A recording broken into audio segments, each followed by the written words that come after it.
never guess the places that I've been. You never guess the places that I've been. 'Cause everything is like a dream, yeah, but only in that dream that I live in. I'm never gonna let the day begin. Never gonna let the day begin. 'Cause everything is like a dream, yeah, but only in that dream that I live in. Oh, don't wake me up before you go, and I'll just make this bed my home. Oh, darling, please just let me sleep. Give me my dreams.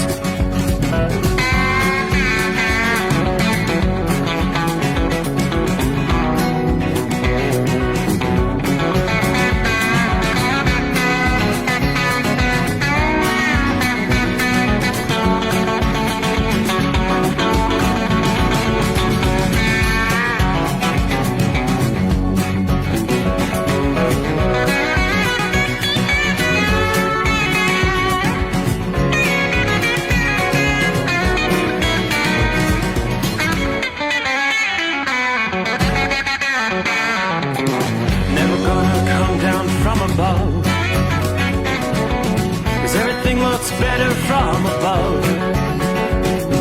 Nothing's ever as it seems, yeah, except in that world that I dream of. Never gonna lose the ones I love. Never gonna lose the ones I love. 'Cause everything is like a dream, yeah, but only in that world that I dream of. Oh, don't wake me up before you go, 'cause I can't face this day alone. Oh, darling, please just let me sleep. Give me my dreams. Give me my dreams. Give me my dreams.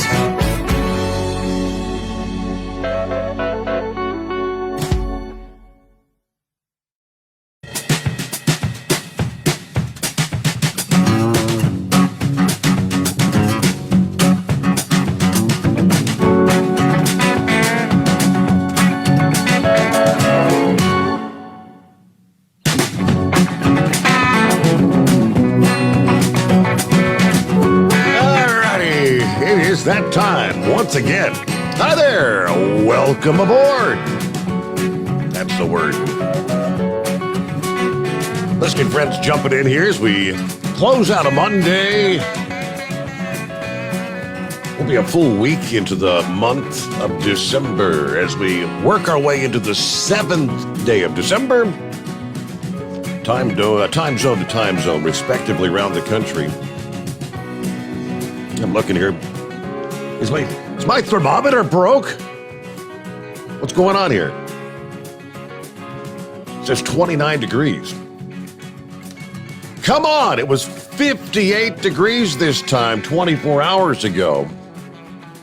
Matter of fact, we were actually at 60 degrees at 2 a.m. There's Sunday night into Monday morning. What happened? Yeah, well, they said it was a cold front. They weren't kidding, were they? My. Reality check. So 29 degrees right now, and we'll obviously drop a few more as we progress through the overnight hours here.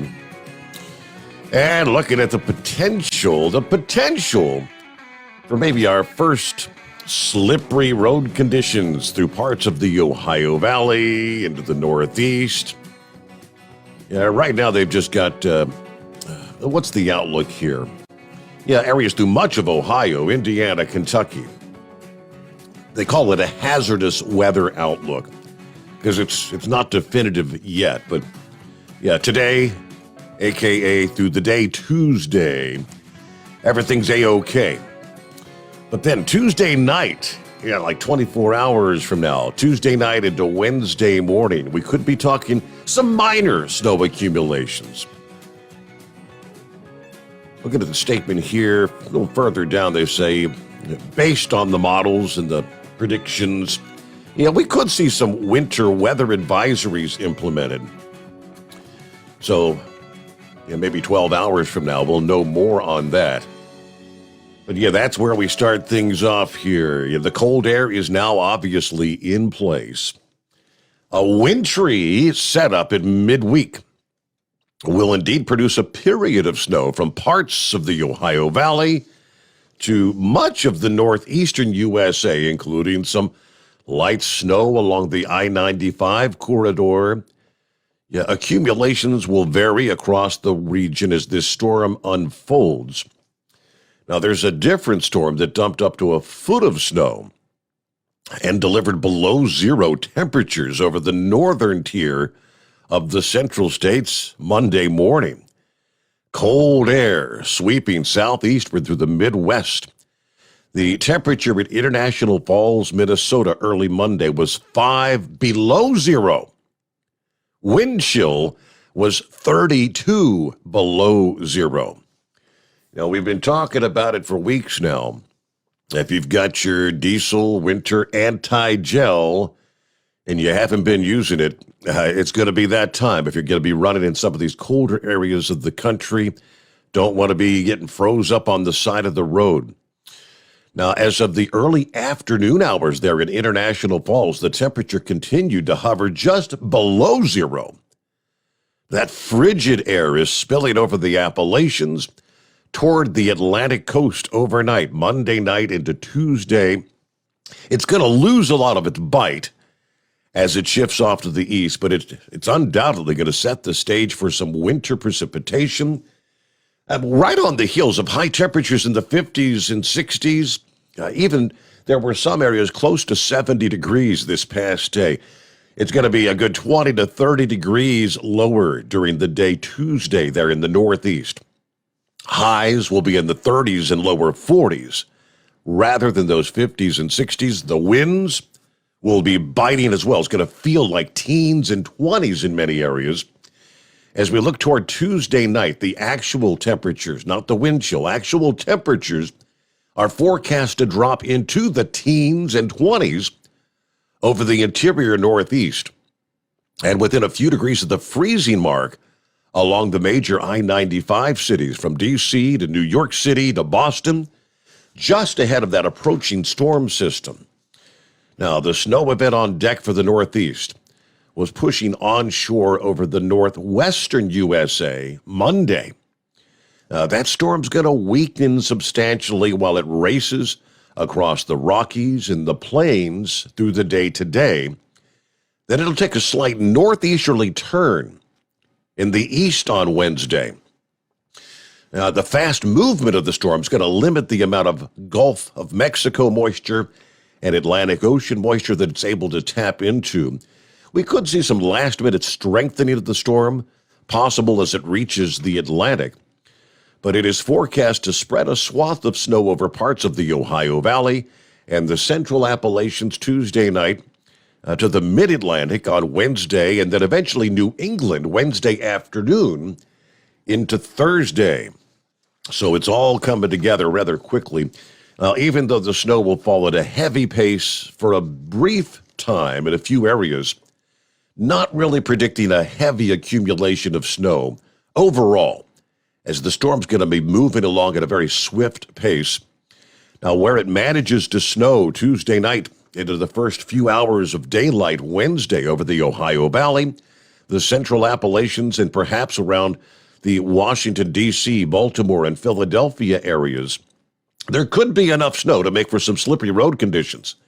Along the I-95 corridor from D.C. to Boston and further east at the East Coast beaches, rain and sleet could mix in with snow at times. Now, on top of that, the air temperatures near and slightly above freezing and slightly warmer road surfaces may cause much of the snow that falls to just melt on the paved areas. Due to that, the accumulations are not likely on the roads, especially right there on the coastal areas. Most of the major cities along I-95, from Washington, D.C. to Boston, have really only seen some flurries. I haven't seen any accumulation so far. Since official snow measurements are taken on elevated, non-paved surfaces, many of these cities may record their first tenth of an inch of snow or more. So it would be categorized as definitely an accumulating snow. Generally, a coating to an inch on the non-paved surfaces.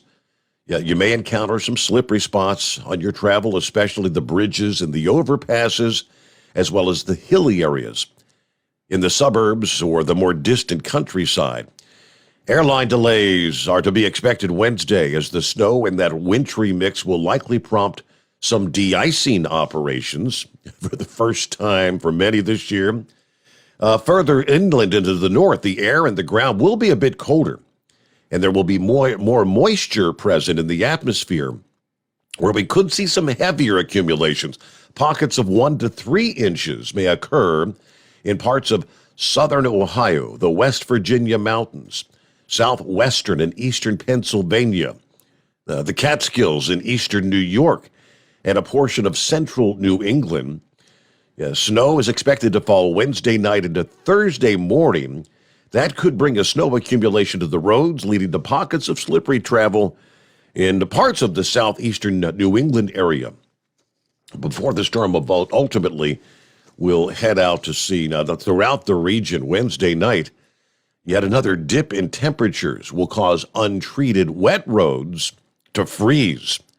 So you may be contending with the thin sheen of clear ice or black ice. There's the chance the storm will be so weak or track so far to the south as to only produce some intermittent snow there in the furthest regions of New England. Now, only if the storm strengthens pretty significantly and slows down might the anticipated light to moderate snow evolve into more of a moderate or heavy snowfall event. In that unlikely case, temperatures would be several degrees lower due to the heavier rate of snowfall. So regardless of the amount of snow that falls, the coldest air and most widespread cold weather of the season is unfolding across the region from tonight, Monday night, into Wednesday night. The bulk of the cold air is going to ease for the second half of the week, but there may be another brief round of snow or a wintry mix before we get to the end of the week there. So finally, a bit of a change as far as Mother Nature is concerned. We do have a little bit of lake effect snow tonight and some winter weather advisories. The coastal areas, let me look up here. Areas of northwestern Pennsylvania, like Erie, PA, your typical lake effect snow areas. Western New York, that'd be southwestern, as well as northwestern New York.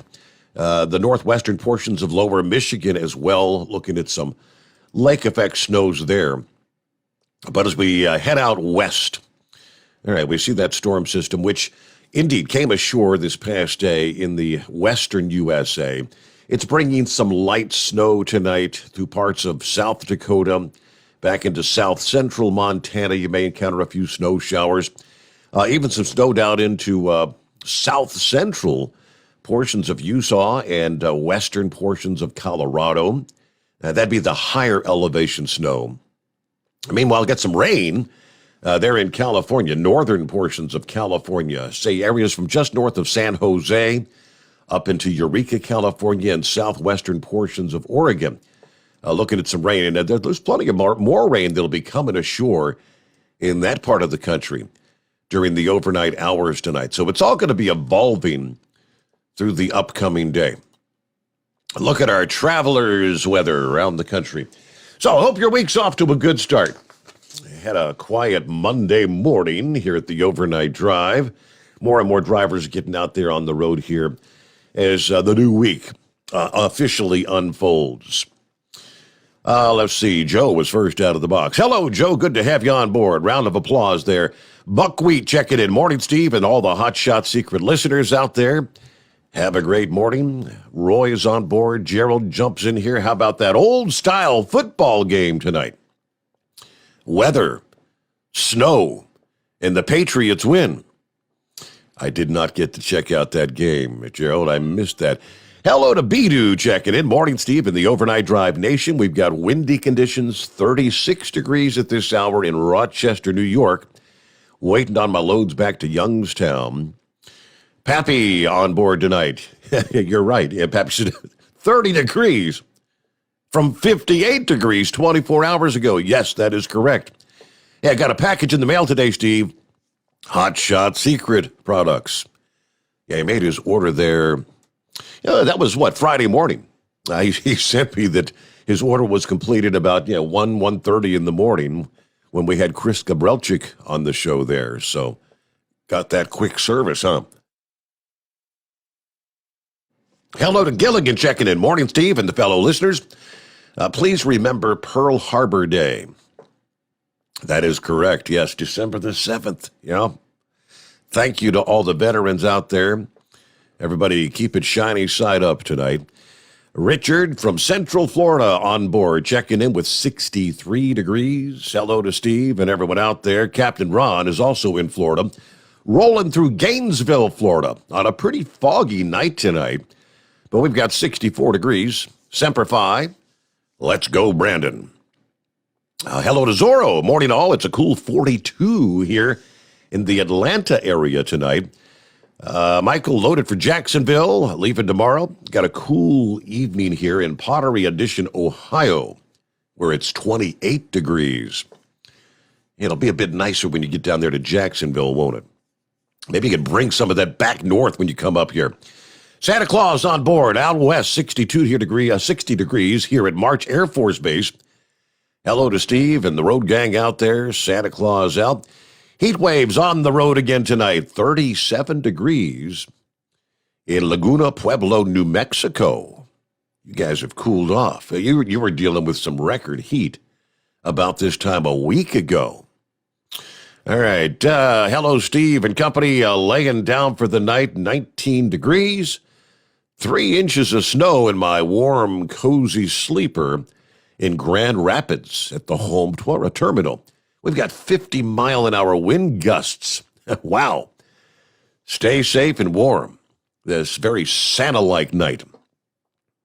So definitely some wintry conditions. Wow, 19 degrees and 50-mile-an-hour winds. Hello to Tank. Morning, Steve. Happy Tuesday. 50 degrees here in Arizona. I'm actually headed west toward Fontana. Everybody truck safe.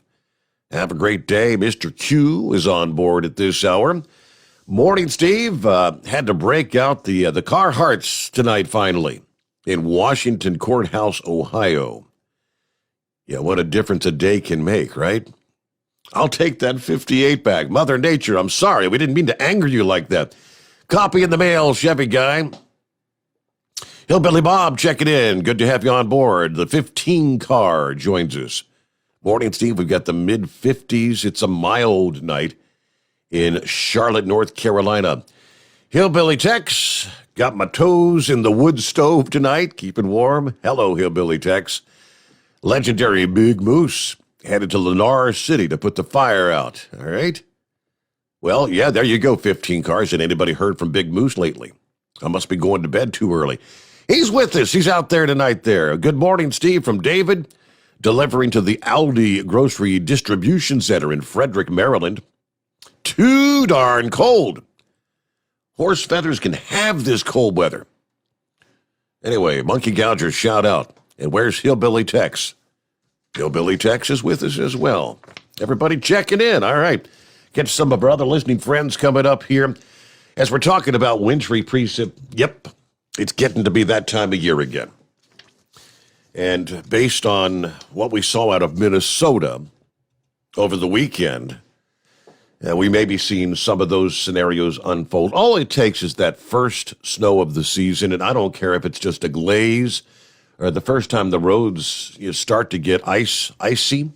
You may get a quarter to a half an inch, and it can cause pandemonium on the roadways. People forget how to drive in the wintry weather. At least 261 crashes reported in the span of 18 hours over the weekend in Minnesota. The Minnesota State Patrol reporting 26 people injured in those 261 crashes. that occurred from 5 o'clock Saturday afternoon to 11 p.m. on Sunday, December the 5th. According to the local ABC affiliate, this was the first significant snow of the season, resulting in an inch, see what I said, an inch of fresh snow across the Twin Cities and even further north. During the storm, troopers responded to as many as 115 vehicle spinouts, 4 jackknife tractor trailers, in addition to the 261 crashes. No fatalities reported in any of the incidents. Yeah, everyone's a rookie on the first snow. People running stop signs, stop lights. You got people that are overcautious out there. According to one driver who braved the storm. Yeah, meanwhile, the weather Monday was sunny, albeit frigid in the Minneapolis-St. Paul area. But later today, there's a 50% chance of more snow for the state there. So like I said, all it takes is that first dusting to an inch and hundreds of crashes. And these are people that are weather hardy, the winter hardy folks there in Minnesota. Should be used to driving in that stuff. All right, it's 844-844-3388, underway on a Tuesday. The Steve Sommers Overnight Drive, live from the Hot Shot Secret Studios. Live from the Hot Shot Secret Studios, the Steve Sommers Overnight Drive. Dean Michael, the tax doctor here. Are you one of those truck drivers that came home after a long haul and found the only thing waiting for you was a stack of IRS letters? Your significant other was gone, but your newfound IRS problem is still there. I've heard this story many times over the years. While I can't help you with your broken heart, I can fix your tax problems. If you owe more than $10,000 to the IRS or haven't filed for many years, call me for a free consultation at 888-557-4020 or go to mytaxhelpmd.com. Like I always say, you keep your eyes on the road, I'll keep mine on the IRS. 145 over 92. 180 over 111. I had a heart attack and a cardiac arrest, and then a stroke. Your blood pressure numbers could change your life. Lowering your high blood pressure could save you from a heart attack or stroke. If you've stopped your treatment plan, restart it or talk to your doctor about creating one that works better for you. Start taking the right steps at manageyourbp.org. Now I'm, trying to get better, stronger than ever. Brought to you by the American Heart Association, American Medical Association, and the Ad Council. At Hot Shot Secret, we share the science behind common diesel problems. For example, stiction. Found throughout the oil system, stiction is the sticky friction that negatively impacts your engine's ability to function at an optimal level. The molecular structure of oil is a hydrocarbon. The engine's extreme heat, tight tolerances, and high pressure cause the oil to break down and release hydrogen, leaving behind varnish, a carbon-based deposit. The varnish clings to the engine's moving parts, creating drag on the turbocharger, oil pump, and pistons. Symptoms of stiction include a rough idle and the loss of fuel economy and performance. Hot Shot Secret Stiction Eliminator delivers a 98% clean rating in third-party scrub tests. Its synthetic cleaner plus nano lubricant contains no harmful solvents and is formulated to be left in the engine to safely dissolve stiction for thousands of miles. It works as you drive. Stiction Eliminator is available at truck stops, Tractor Supply, O'Reilly's Auto Parts, and online at hotshotsecret.com. Hot Shot Secret, powered by science. Because Channel 19's a little congested. Call Steve now at 844-844-3388. The Overnight Drive. Yes, indeed. That is the number to call if you want to jump in, get first out of the box here on a Tuesday morning. Well, let's see. Who else checking in? Hello to Jesse. Morning, Mr. Steve. Jesse in Salt Lake City, Utah tonight. There's Lauren Weiss, two-time world champion bull hauler. Morning, Steve. Shout out to the Carolina Monkey Gouger from Eagle Pass, Texas tonight. Then there's Buckeye Boy checking in from Irving, Texas, where it's 44 degrees there. Hanging out at the hotel one more day until I pick up Wednesday. But everybody have a great night and be careful out there. Steve, boy, you'd take that 44 degrees that Buckeye Boy has, wouldn't you? Steve's got 14 degrees. It's the real deal, +1 in Napierville, Illinois. Wow. Hello to Miss Millie. Morning, Steve, and all. I didn't think we were allowed to say those 4-letter words on your program. Snow? I hate winter. Yeah, the older I get, Miss Millie, I'm with you. I remember the days as a youngster looking forward to the snow. Because you were looking forward to school days, right? Days off of school and getting out there with sledding down the hills, and you'd be out there in the cold. Your lips would be purple and your nose would be froze, and didn't want to come back in the house. Boy, it's a bitch getting old, ain't it? Hello to the Carolina Monkey Gouger in the house. Shout out to Malibu Lauren. Yes, in regards to the snowy driving conditions, wintry driving conditions, Steve said, people don't know how to drive in general, let alone when you add in snow or rain these days. Which takes us to the Oregon Department of Transportation, warning drivers about an interstate closure in the eastern part of the state. I would assume this has been cleaned up by now, but maybe not. Yeah, they had a number of spun-out trucks.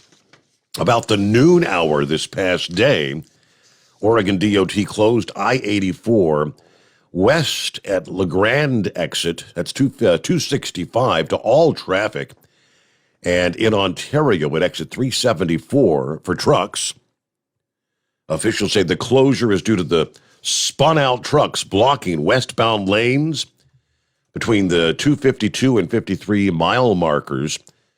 Now, Oregon DOT said the closure for trucks in Ontario is due to limited safe parking space for trucks between Ontario and the full closure point near LeGrand. Truck stops in Baker City and LeGrand reportedly full, and officials warn that trucks parking near the freeway and communities creates a safety hazard for all the travelers out there.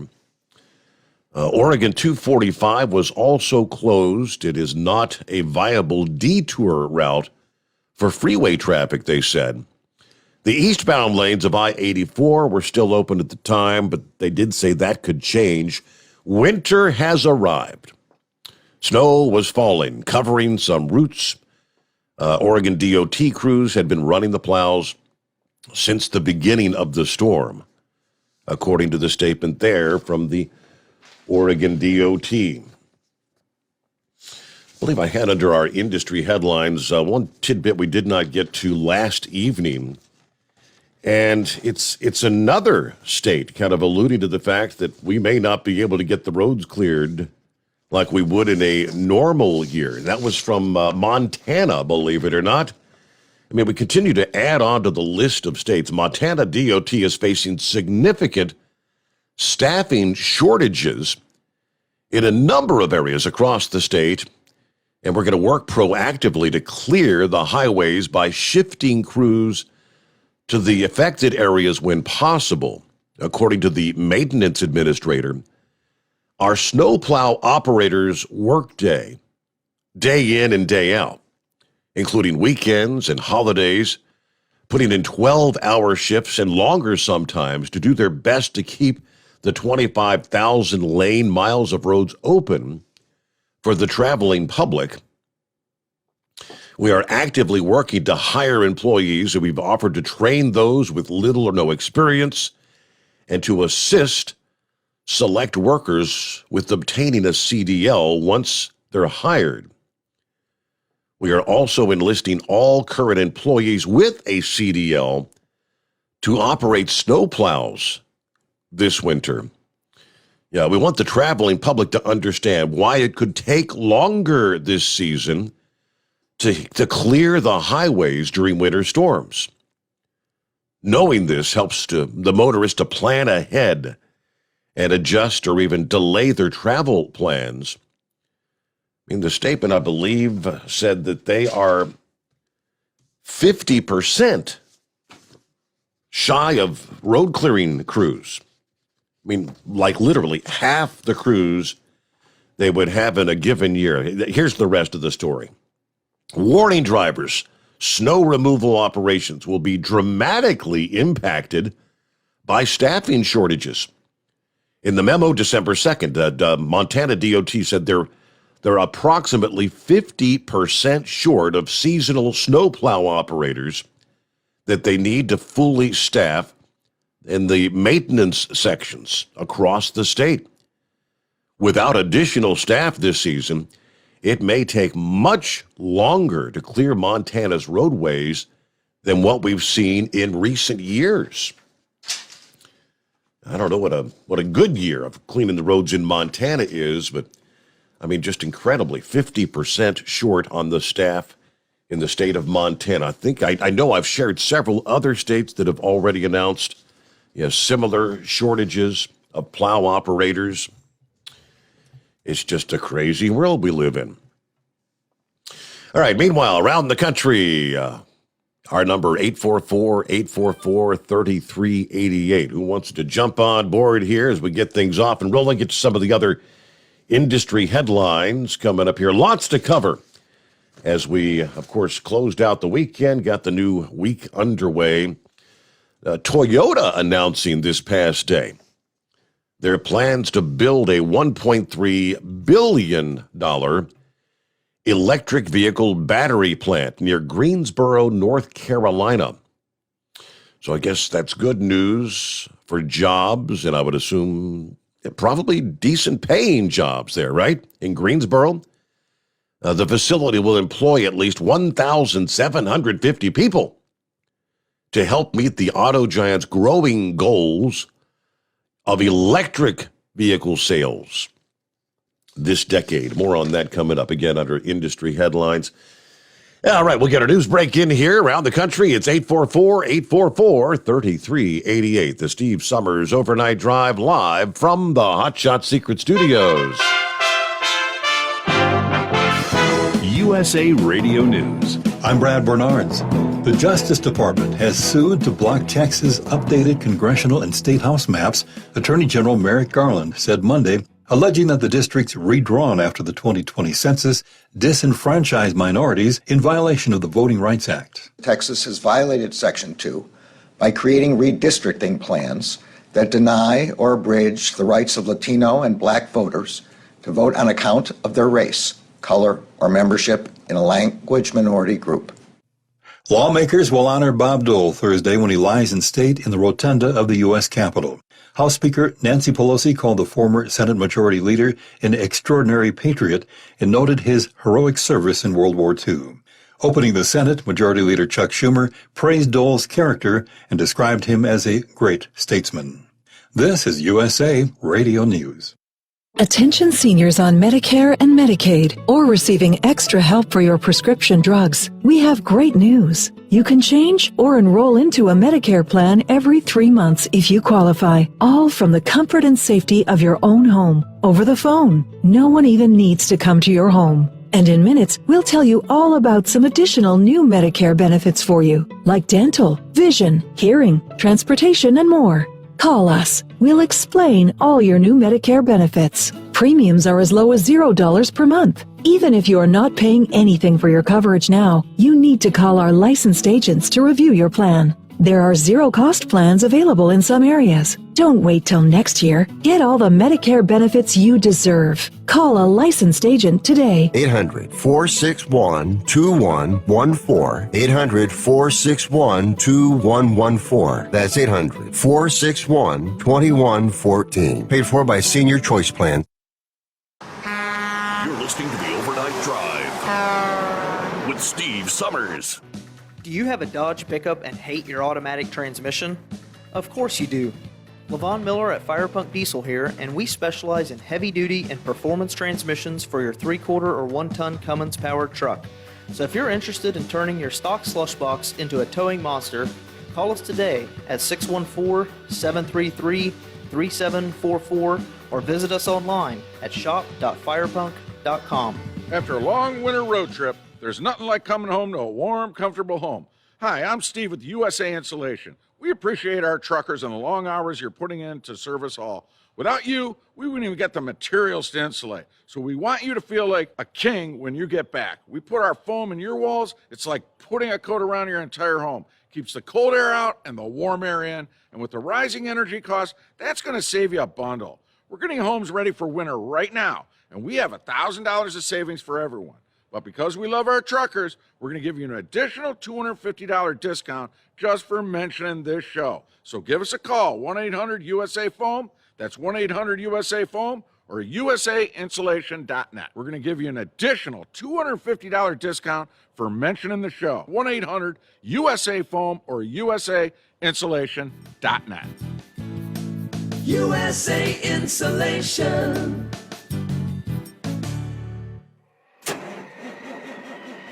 It's coming. Crisp fall mornings turn bitter cold. You climb into your diesel and it feels like you're sitting on an ice cube. Imagine how your engine feels after a frosty night.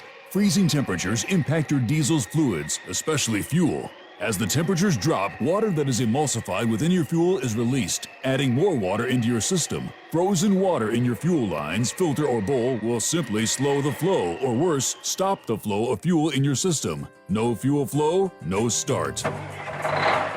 Get prepared now for the cold that is coming. Hot Shot's Secret Diesel Winter Anti-Gel is a premium fuel additive that lowers your fuel's pour point to minus 65 degrees. If it's that cold out, you shouldn't be on the road. You ought to be at home in front of the fireplace. Hot Shot's Secret Diesel Winter Anti-Gel Premium Fuel Additive. Available now online at hotshotsecret.com. Hot Shot Secret. Powered by science. Dean Michael, the tax doctor here. I have one question for you. Do you want to stop worrying about the IRS? If the answer is yes, then look no further. I've been around for years, I've helped countless people across the country, and my success rate speaks for itself. So now you know where to find good, honest help with your tax problems. What are you waiting for? If you owe more than $10,000 to the IRS or haven't filed in years, call me now at 888-557-4020 or go to mytaxhelpmd.com for a free consultation and get your life back.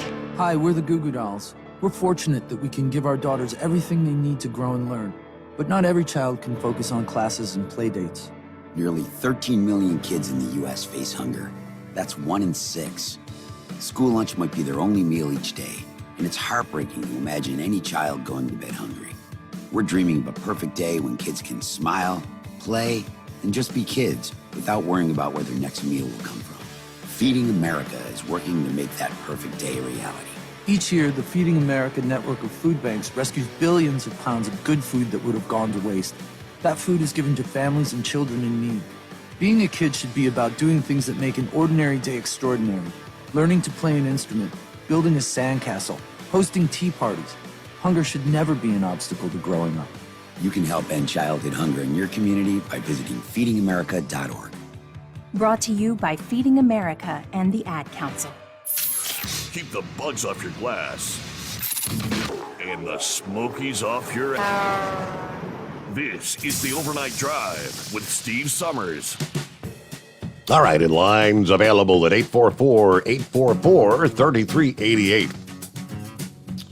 First things first. Yeah, December the 7th. Now we're into December the 7th in the Eastern time zone. We'll be progressively working our way into the day from the East Coast to the West. Each year on December 7, Pearl Harbor survivors, veterans, and visitors from all over the world come together to honor and remember the 2,403 service members and civilians who were killed during the Japanese attack on Pearl Harbor, December 7 of 1941.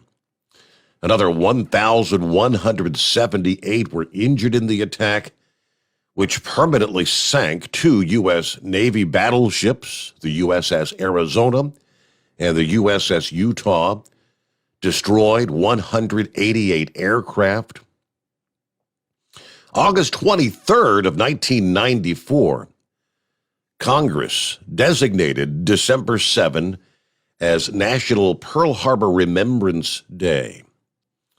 So every year, like today, remembrance events are held at the Pearl Harbor National Memorial, culminating in a commemoration ceremony on December the 7th. So some of those events have been going on. As I look at the official remembrance page, details about the 80th Commemoration ceremony and other commemorative events will be provided on the official Pearl Harbor events Facebook page, the website calendar. So, yeah, some of the press releases. Yeah, hard to imagine. 80 years. Wow. Here's the memo for them.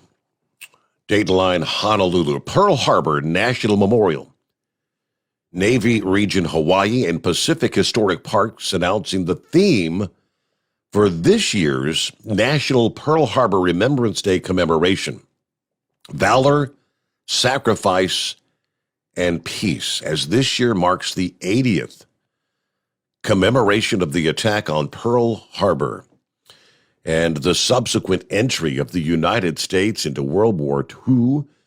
The goal of today's commemoration and the supplemental events is to ensure that future generations understand the valor, the legacy of those who perished and those who fought throughout the war. The commemoration also highlights the importance of the peace that brought a reconciliation that continues to create a better future for all.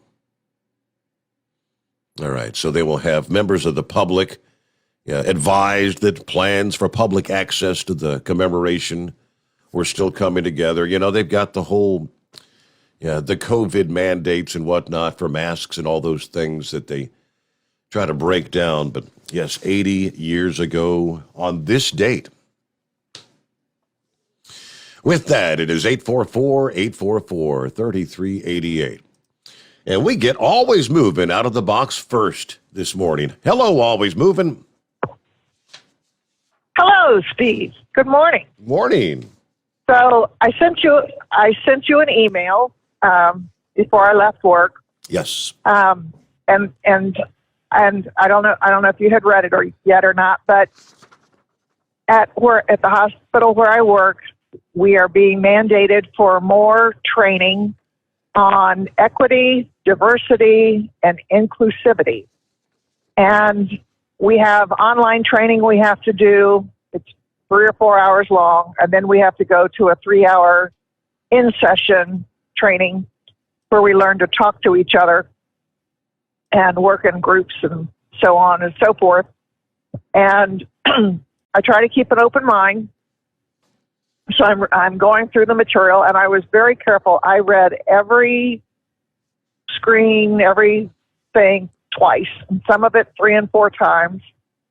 And I did learn some things. I learned that equality is everything being equal, and that equity is providing the materials for everyone to achieve equality.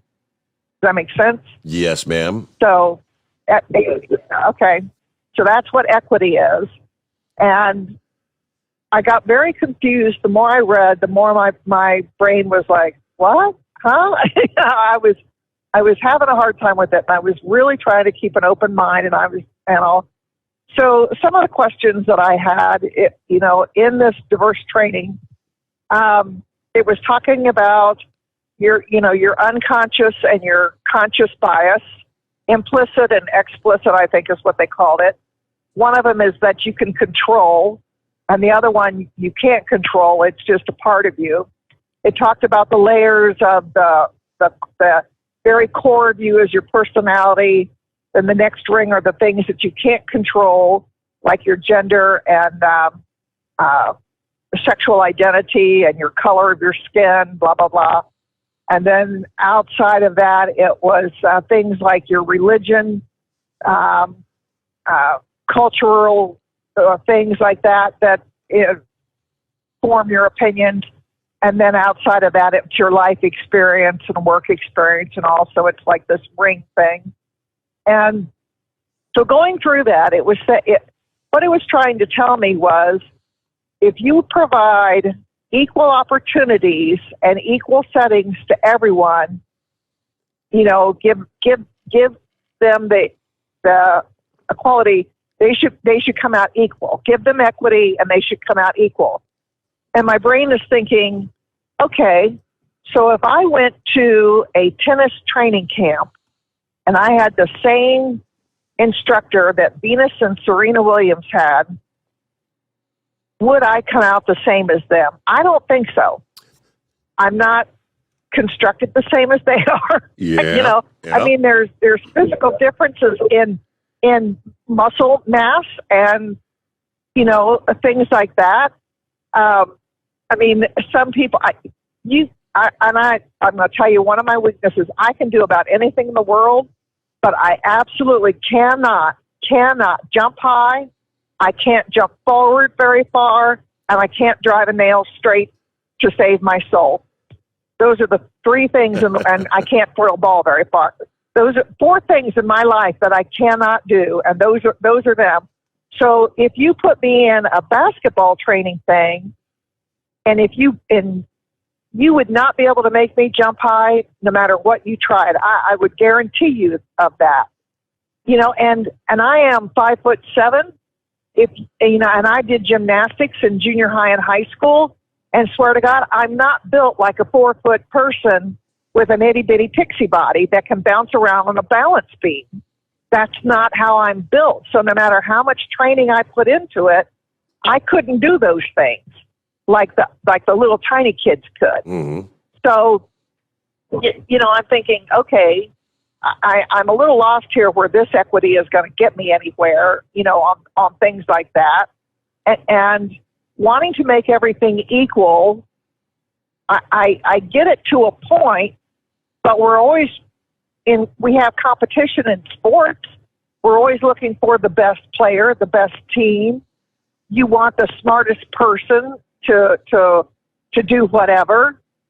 So, like I said, my brain was all over the place. And another part of it was it was talking quite a bit about, your biases. Now, you see somebody and you automatically form an opinion. Yeah, it's called first impression. Well, you're not supposed to do that, according to this training. You're not supposed to do that. You're supposed to meet everybody, get an open mind. Okay, hi, I voted for President Trump. You must be a racist white, Yep. Deplorable. Yep. You see what I'm saying? Absolutely, yes. So the people that are telling me to be open and unbiased are the ones that are parading around telling me I'm a horrible person because I voted for a man I believed in his policies. Now, flip it around another way. President Trump said he wanted to get to know President Putin because he wanted to keep his enemies close. And that's the old saying, keep your, friends close and your enemies closer. And President Trump said, let's get to know these people. Let's, and that's what he tried to do with North Korean fella. And everybody, the other side criticized him for that. Well, isn't he trying to break down the bias? Isn't that what he was doing, was trying to not stereotype these people, be inclusive to all of that? And yet another portion said, no, you can't do that. And the other portion, you can't be friends with Putin. And there's a fellow in the White House right now that's going to meet with Putin or whatever. Today. And it's okay for him to do it, but it's not okay for President Trump to do it. And, I've been listening on the radio, very gloom and doom, everybody talking about Russia and Ukraine and Taiwan and China. Well, aren't you being biased when you assume that just because there's tanks massing on the border, aren't you being biased that something, that all of the Russians are bad and that they're going to do something? Isn't that, you're not keeping an open mind? And so, if I met a person and you're supposed to meet them, you're supposed to get to know them so that you find out what your common things are. Well, hi, I'm always moving. And the other person says, hi, I'm Joe. I'm a sex offender. I attack little children. And I'm supposed to go, well, hi, let me put my arms around you and let's sing Kumbaya. I don't think so. That's not going to happen to me. And as an employer, if you see somebody on a resume that has a history of convictions for armed robbery, Are you really going to hire them to work in your bank? No. So see where I got way confused reading this. Like, okay, we're not supposed to have prejudices or biases. We all have them, and it says there's some that you can't, help, and some that you can. But isn't that also called learned behavior? Am I not supposed to have stranger danger? Isn't that what we have been teaching children? If a stranger approaches you, run. Scream loud. Run the opposite direction. I was just all over the board with it. And so at the end of the thing, it said, here's some additional reading to do. And I looked through the list, and I saw this one book and this one book, and it jumped out at me because of the, what is being taught in school thing. And it was all the lies my teacher told me, the American history, and what was not told, something like that. Yep. And so I clicked around and I found the summary of it and I read it. And at first I'm going, okay, that could be that's telling the, no problems telling the truth. No problems at all. But at the end of this summary, it seems more like opinions than facts that this guy was talking about. Mm-hmm. And I'm like, whoa, wait a minute. This is what the parents are so upset about, because my daughter's 31. I don't have anybody in school. I don't know what they're learning. And so I'm like, oh, okay, now I get what they're talking about. So that's what I sent you, was that summary. But anyway, that's what I just wanted to throw out there tonight. Throw that out there, and people can chew on it and play with it tonight, play tug of war with it. But I just thought it was interesting. And kind of sounds like your training, what you're going, what's your online course. And it sounds kind of like an adult version of critical race theory being taught in the elementary and middle schools and high schools. You got it. You got it. And I was really trying to keep an open mind. Now, having said that, I work in a very diverse group. And my friend and I were at breakfast Sunday morning. We were talking about this. I said, I see people as good people and bad people. I couldn't care less about your color. I couldn't care less about your political or whatever. I see you as a good person and as a bad person. And so, I'm looking at this going, there are things I'm never going to let my guard down about bad people. And they're wanting me to say, it's okay. And here's another thought too. So you're supposed to all get in a group so that you can, make all these decisions and stuff. But a long time ago, like back when I was, quite young, I remembered a very important thing, that a marriage is never 50-50. It is a 51-49. And sometimes the roles change. Who's the 59? Who's the 51? Who's the 49? And it has to be like that because someone has to make a decision. You can't have it 50-50 unless you both agree on it. If you both disagree, somebody has to be a 49, somebody has to be a 51. Yep. And what I was picking up from this reading is, if you don't agree with this inclusivity, diversity training, you're the 49 and we're going to run over you because we're 51, we're right, you're wrong. And that's the part that bothers me. It's not that I'm wrong. It's that I'm entitled to have my own opinion. And it's the same thing with the shots for the vaccinations. It's not a right or wrong. It's a right. It's your opinion whether or not you want it. If you want to die with COVID, go ahead, knock yourself out. If you want to get a shot, get it. But don't tell me I'm wrong because I don't want it for my own personal reasons. So there you go. I'll be quiet now, but I just wanted to put that out there. That is crystal clear. I thank you so much. I had your email here. I don't have to bother sharing your email because you just explained it. But yes, she also sent me a link to the summary of the book, The Lies My Teacher Told Me. Hold that thought. Back into the Steve Sommers Overnight Drive live from the Hot Shot Secret Studios. You're listening to the Overnight Drive with Steve Sommers. It's coming. Crisp fall mornings turn bitter cold. As you fire up your diesel, you can see your breath on the inside of the cab.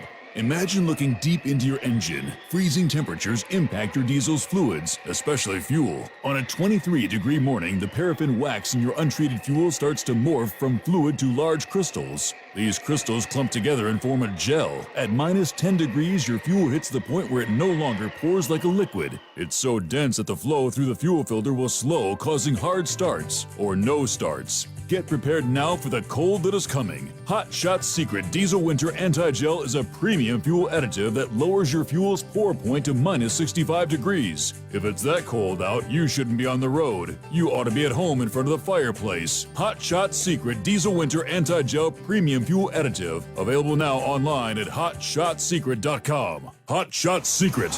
Powered by science. Do you have a Dodge pickup and hate your automatic transmission? Of course you do. Levon Miller at Firepunk Diesel here, and we specialize in heavy-duty and performance transmissions for your 3/4 or 1-ton Cummins-powered truck. So if you're interested in turning your stock slush box into a towing monster, call us today at 614-733-3744 or visit us online at shop.firepunk.com. Honorary Forest Ranger Betty White here, lending a hand to my dear friend Smokey Bear. Because for years, he's only said, only you can prevent wildfires. But there's a lot more to say. Like if you park your car on tall, dry grass, the hot exhaust pipe can start a wildfire. So keep the animals safe, especially the cute shirtless one. Go to SmokeyBear.com to learn more about wildfire prevention. Brought to you by the U.S. Forest Service, your state forester, and the Ad Council. And now, back to the Steve Sommers Overnight Drive, live from the Hot Shot Secret Studios.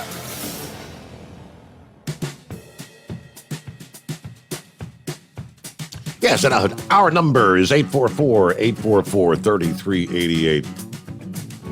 Yes, she did say I guess there was several follow-up reading that they that were advising in this training to go through. Suggested reading material. I was curious about the title of the book, The Lies My Teacher Told Me. Everything your American history textbook got wrong. So she pulled up, I guess, what was it called? The Cliff Notes. When we were younger, when you didn't really want to read the whole book, the Scarlet Letter, you'd get the Cliff Notes. And you try to act like you had read the book, that kind of thing.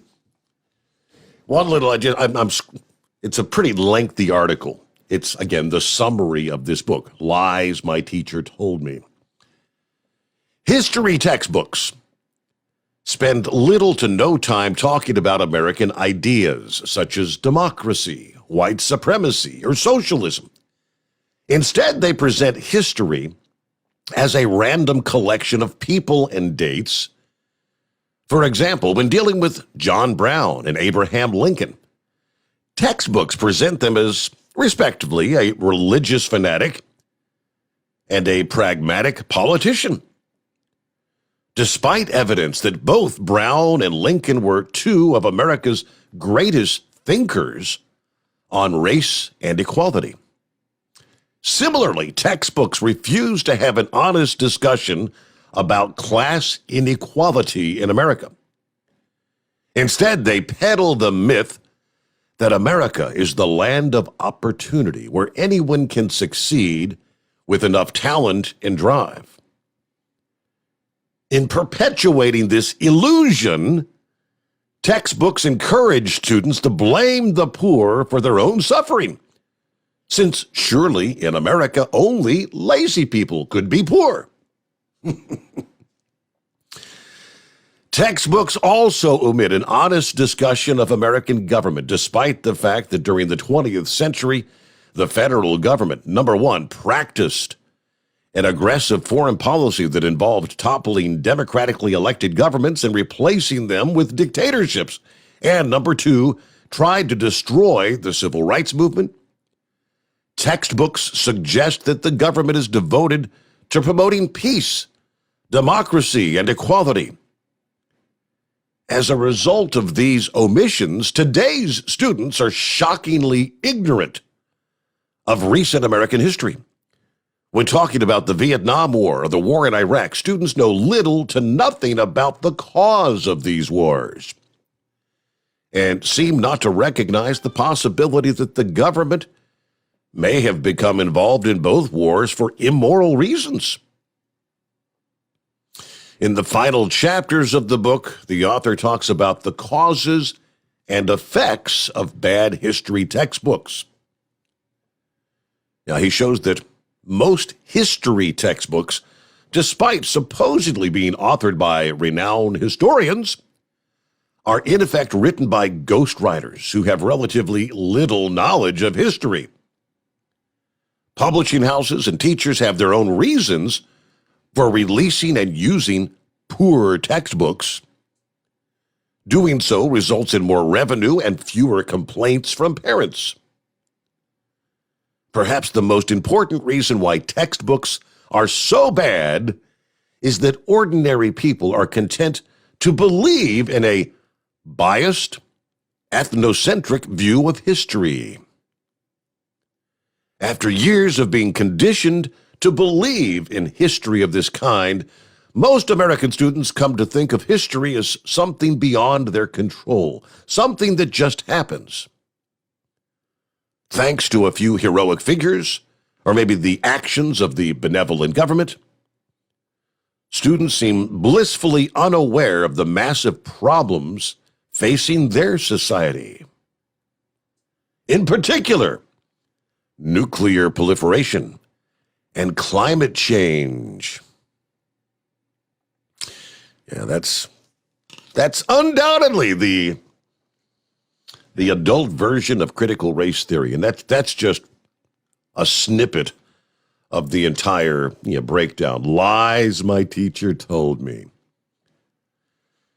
All right, with that, we're up to the top of the hour. We're going to talk a little bit about the Truckers Christmas group coming up here. Whoever we've got on the line, it says Bernard. We'll find out. Sure enough, right after this. First of all, the news update. The Steve Sommers Overnight Drive live from the Hot Shot Secret Studios. USA Radio News. I'm Brad Bernards. The Justice Department is suing the state of Texas over its newly redistricted congressional and state legislature maps. Attorney General Merrick Garland announced Monday. As the Supreme Court has observed, a core principle of our democracy is that, quote, voters should choose their representatives, not the other way around, close quote. Garland said Texas violated the Voting Rights Act by drawing redistricting maps that disenfranchise African American and Latino voters. 3 more missionaries from the Ohio-based Christian Aid Ministries have been released by kidnappers in Haiti. The organization says those who returned are safe and in good spirits. The group won't give the names of the hostages or circumstances of the release. 2 hostages were released last month. There are still 12 people in captivity who were kidnapped by a gang in October. This is USA Radio News. So right now may be the perfect time for you to rethink how you pay for health care. And here's why. Not only is it time for open enrollment for a lot of people, it's also when you can join MediShare and save even more than usual. For the typical family, switching to MediShare saves about $500 a month, which is a game changer for a lot of people. And what's more, they like it. MediShare has double the customer satisfaction rate when compared to health insurance. Double. It really is remarkable. There's more than 400,000 members now who have shared more than $4 billion in medical bills, so they can handle your bills too. And here's the thing, if you join before December 15th, they'll waive your new member fee, so that's another $170 you'll save. I'll give you the number here in a second, but call and you'll get a price within 2 minutes. And again, the deadline, December 15th, so call now and you'll save even more. Call 833-34-BIBLE. That's 833-34-BIBLE, 833-34-BIBLE. White House Press Secretary Jen Psaki on Monday refused to commit to basic transparency about Hunter Biden's alleged divestment from an investment fund controlled by Chinese state-owned entities, or confirm that the First Son's infamous lost laptop is authentic when pressed by the New York Post. The president's son is not an employee of the federal government, so I'd point you to his representatives. And as it relates to the book, I have neither had the time nor interest in exploring or reading the book. Go ahead, Tina. Go ahead, Tina. I think I answered your question. Psaki swatted down a question about Post columnist Miranda Devine's new book, The Laptop from Hell, which was released last week. Former President Donald Trump has tapped Congressman Devin Nunes, Republican of California, to be CEO of his new media and tech company, Trump Media and Technology Group. Nunes will retire from Congress and start as CEO of TMTG in January. This is USA Radio News. Now you can fly anywhere in the world and pay discount prices on your airline tickets. Book a flight today to London, Paris, Madrid, or anywhere else you want to go and pay a lot less guaranteed. Call the International Travel Department right now at Low Cost Airlines. 800-215-5141. 800-215-5141. That's 800-215-5141. The Remain in Mexico policy has returned. To slow down the amount of illegal immigrants coming across the U.S.-Mexico border, the Biden administration has reinstated the Remain in Mexico policy, which makes illegals await decisions on their immigration cases in Mexico. Lieutenant Chris Oliveras with the Texas Department of Public Safety joins Fox News and says the Biden administration should have acted sooner. This is something that should have been done at the beginning of the year, but we're almost a year into this border crisis, and there has been no action taken upon the federal government to try to curb or deter or stop this border crisis. From the USA Radio News Phoenix Bureau, I'm Tim Berg. Gas prices across the country have fallen since last week amid fears of an Omicron variant-led economic slowdown. The national average price of regular gas per gallon dipped 4 cents this week to $3.35. Indiana saw the largest price drop at 21 cents to an average of $3.19.2 per gallon.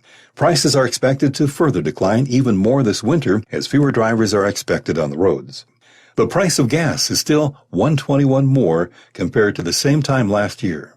The opening price on Monday of West Texas Intermediate crude was $68.18 per barrel, $4 down from last Monday, with Brent crude oil at $71.82 per barrel, nearly $5 below prices last week.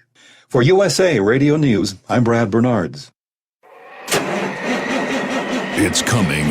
Crisp fall mornings turn bitter cold. As you fire up your diesel, you can see your breath on the inside of a cab. Imagine looking deep into your engine. Freezing temperatures impact your diesel's fluids, especially fuel. On a 23-degree morning, the paraffin wax in your untreated fuel starts to morph from fluid to large crystals. These crystals clump together and form a gel. At minus 10 degrees, your fuel hits the point where it no longer pours like a liquid. It's so dense that the flow through the fuel filter will slow, causing hard starts or no starts. Get prepared now for the cold that is coming. Hot Shot's Secret Diesel Winter Anti-Gel is a premium fuel additive that lowers your fuel's pour point to minus 65 degrees. If it's that cold out, you shouldn't be on the road. You ought to be at home in front of the fireplace. Hot Shot's Secret Diesel Winter Anti-Gel Premium Fuel Additive. Available now online at HotShotSecret.com. Hot Shot Secret. Powered by science.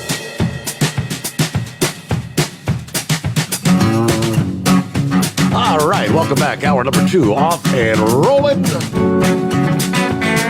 And yes, plenty of room for you at 844-844-3388. Coming up just ahead, we'll get our final NTPA report, National Tractor Pull Association report for the season. It's all wrapped up. So yeah, got that coming up just ahead here. First, though, let's get back to the calls, and I don't know the name. It says Bernard. Who we got on the line? This is Bernard, the head elf. Good morning, Steve. Well, good morning, Bernard. So the screener got it correct. I'm surprised. So we're here to talk about the Truckers Christmas Group. Give us the full report. What's going on? Well, we're taking nominations right now until December 13th for trucking families that are having a hard time seeing how they're going to have Christmas this year. So for those who I was going to say, for those who aren't familiar, take us back in time a little bit when you got this all started and who may qualify. I know this is about for drivers who've been impacted by, is it for health reasons or whatever reason? Just tell us a little bit about the Truckers Christmas Group first. Sure. Over the last 13 seasons, we've helped 217 trucking families with over $127,000. And, these are a lot of times people with health problems, cancer. It's taking them off the road, and, they aren't getting any income while they're off the road. And a lot of them are struggling, just to keep their house and their cars. And some of them are selling those off to get by. And, they just don't see how they're going to be able to have Christmas. So, qualifications would be anybody can nominate a trucking family that they think is having a hard time. You have to, the trucking family will have to present their CDL to prove that they're a truck driver. We only help trucking families. Mm-hmm. In the case of that somebody has passed away, they can usually provide some kind of proof that he or she was a truck driver, and so we help those families out too.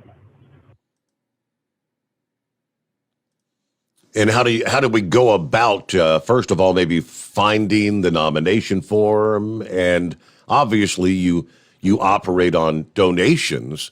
And so you're a one of those, 501c3 charitable group, correct?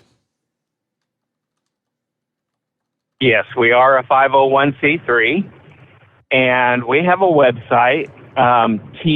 tcgo.org is the easiest one, but Truckers Christmas Group might be easier to remember. truckerschristmasgroup.org will also get you to our website. So and pull up we the have website. an online store there. Okay. We've got some neat things in there this year. We've got one of the trucking musicians, Jeremiah Craig.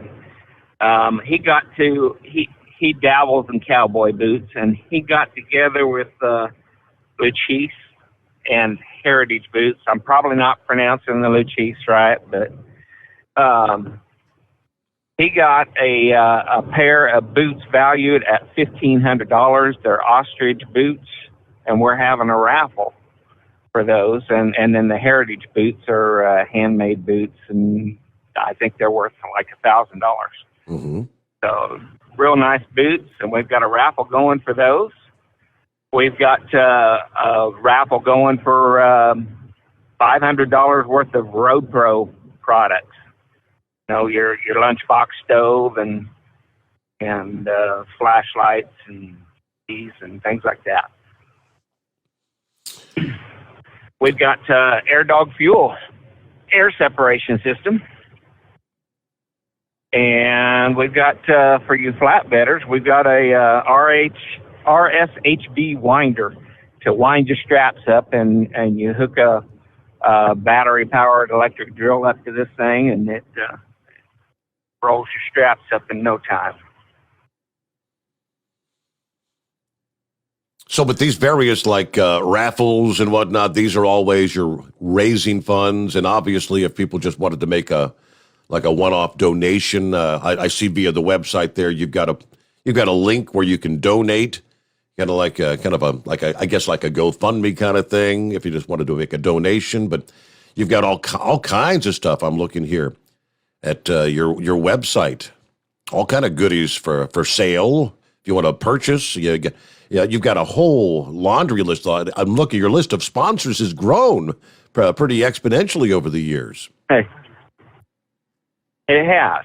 We need to get Hot Shot Secret on there. I haven't got a hold of Chris yet.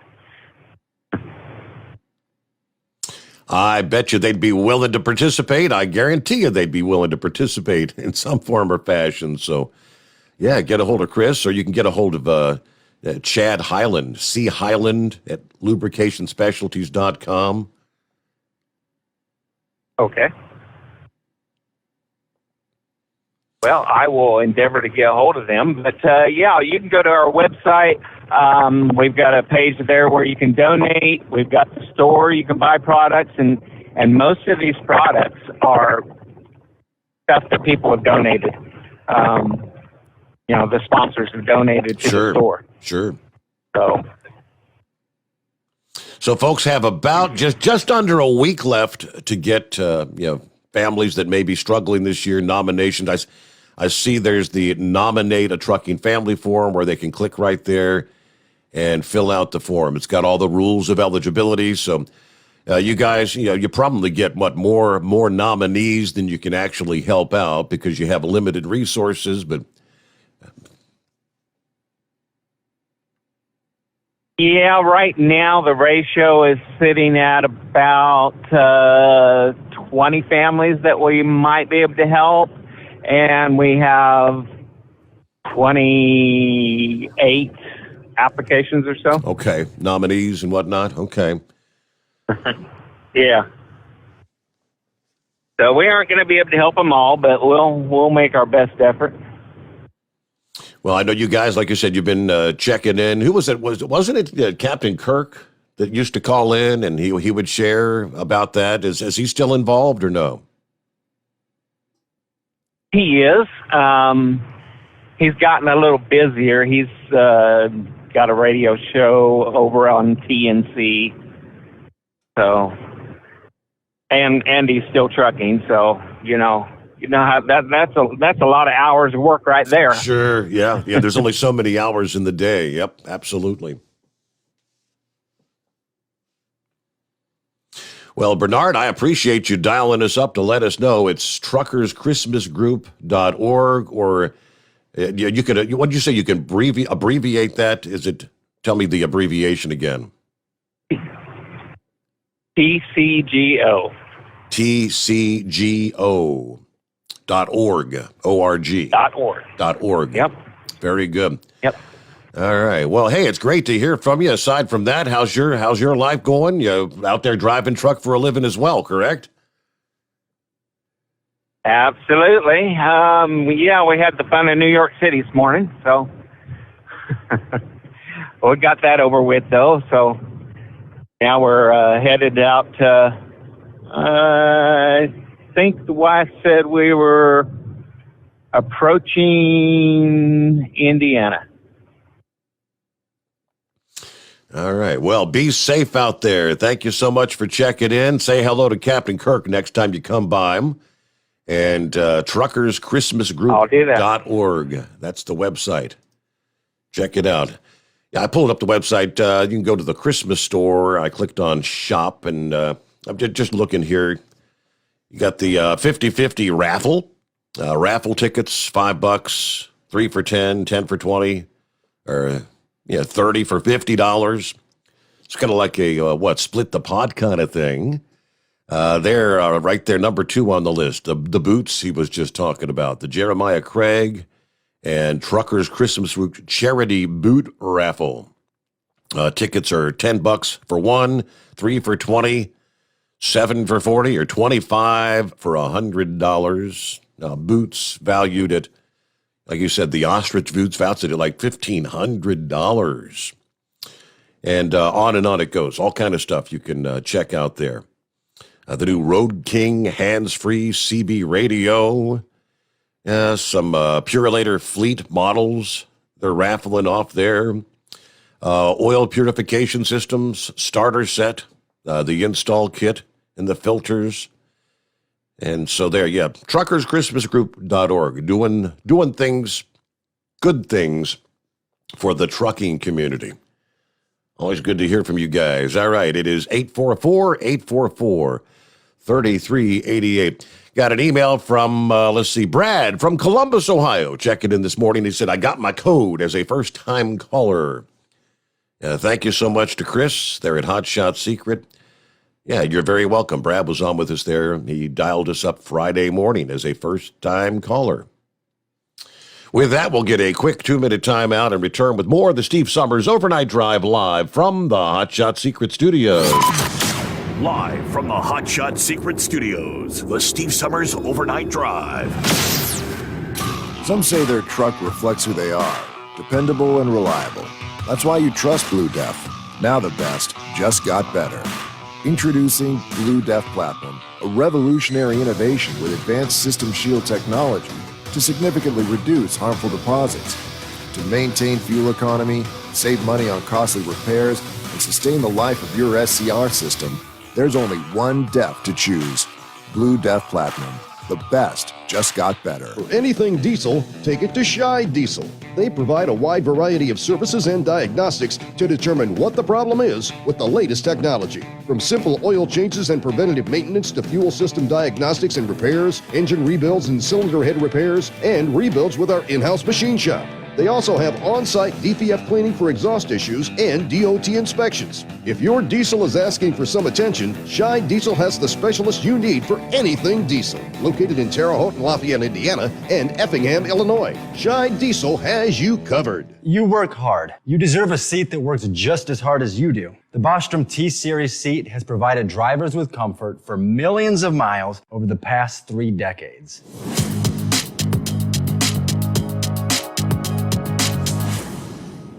Each seat is built right here in the USA and has 4-position front cushion tilt and higher low-profile air suspension with Isolator. It's also equipped with many standard and optional comfort features, such as high and mid backrests, 9.4-inch fore-aft slide adjustment, adjustable armrests, and manual or dual air lumbar support systems to keep you comfortable throughout your ride. Build your T-Series seat today at BostromSeating.com and ensure your ultimate comfort for wherever the road takes you. Bostrom Seating, the ultimate comfort for the open road. Keep the bugs off your glass and the smokies off your ass. This is the Overnight Drive with Steve Sommers.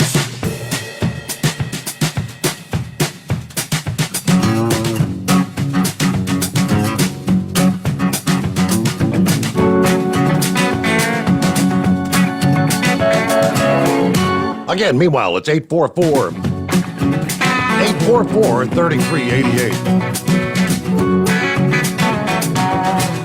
And back to your calls. Hey, good morning, Vic. What's happening?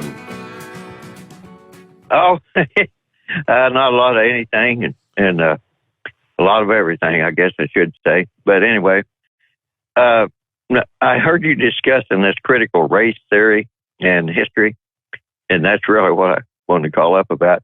But listening to the guy there with the trucker charity, I didn't realize how much rates had went up. I guess some people are making quite a bit of money. Some of these brokers, some of these loads, according to some of the people I watched on YouTube, there's some truckers out there that are doing their YouTube thing.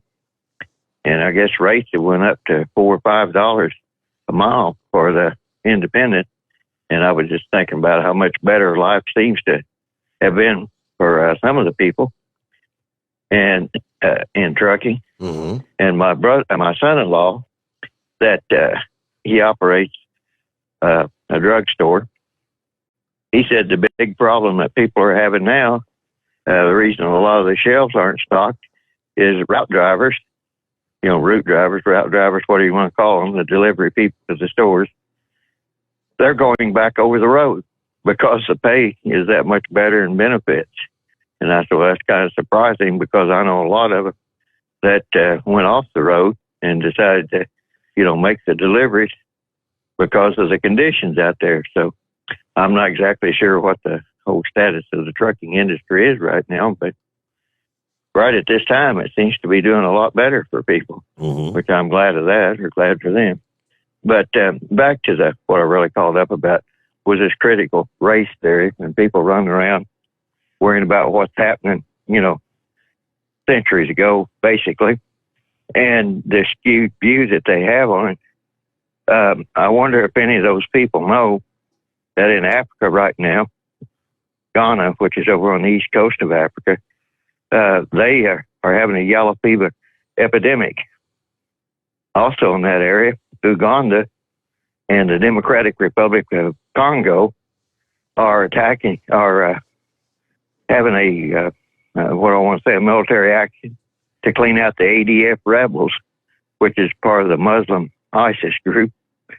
They keep saying ISIS. It's really just Islamic State, I guess. But anyway, and those people, the ISIS terrorists, they have been sabotaging the oil supplies that's in like Nigeria, and therefore depriving them of income and also affecting the oil supply. So I don't know about you, Steve, but I think if I was worried about my native people, which would have been Germany, I think I'd be more worried about what was going on today than what happened centuries ago. Because I can't do anything about what happened centuries ago, but I could affect what's happening today. And one of the things that happens that affects what happens today or in the future is if you really understand history. And what I guess was always moving or something, you'd had to take a behavioral change course or to try to get her to change the way she operates or whatever. I mean, basically, it's just a propaganda. Re-education is what the communists used to call it. That's what I was trying to think of. My Vietnam Air Force buddy there spent 10 years in one of those re-education camps over there. But you know, that the thing that really got me going was what we have done after the end of World War II, and they mentioned democratic elected governments. Well, first and foremost, when they formed the United Nations, the original charter said that all the countries would have to be democracy or democratically elected representative government. Stalin got that thing changed to where it said people will have people can have the government that they choose. Well, needless to say, the communists moved in and affected all the elections in Eastern Europe and Eastern Germany and wound up installing communist governments.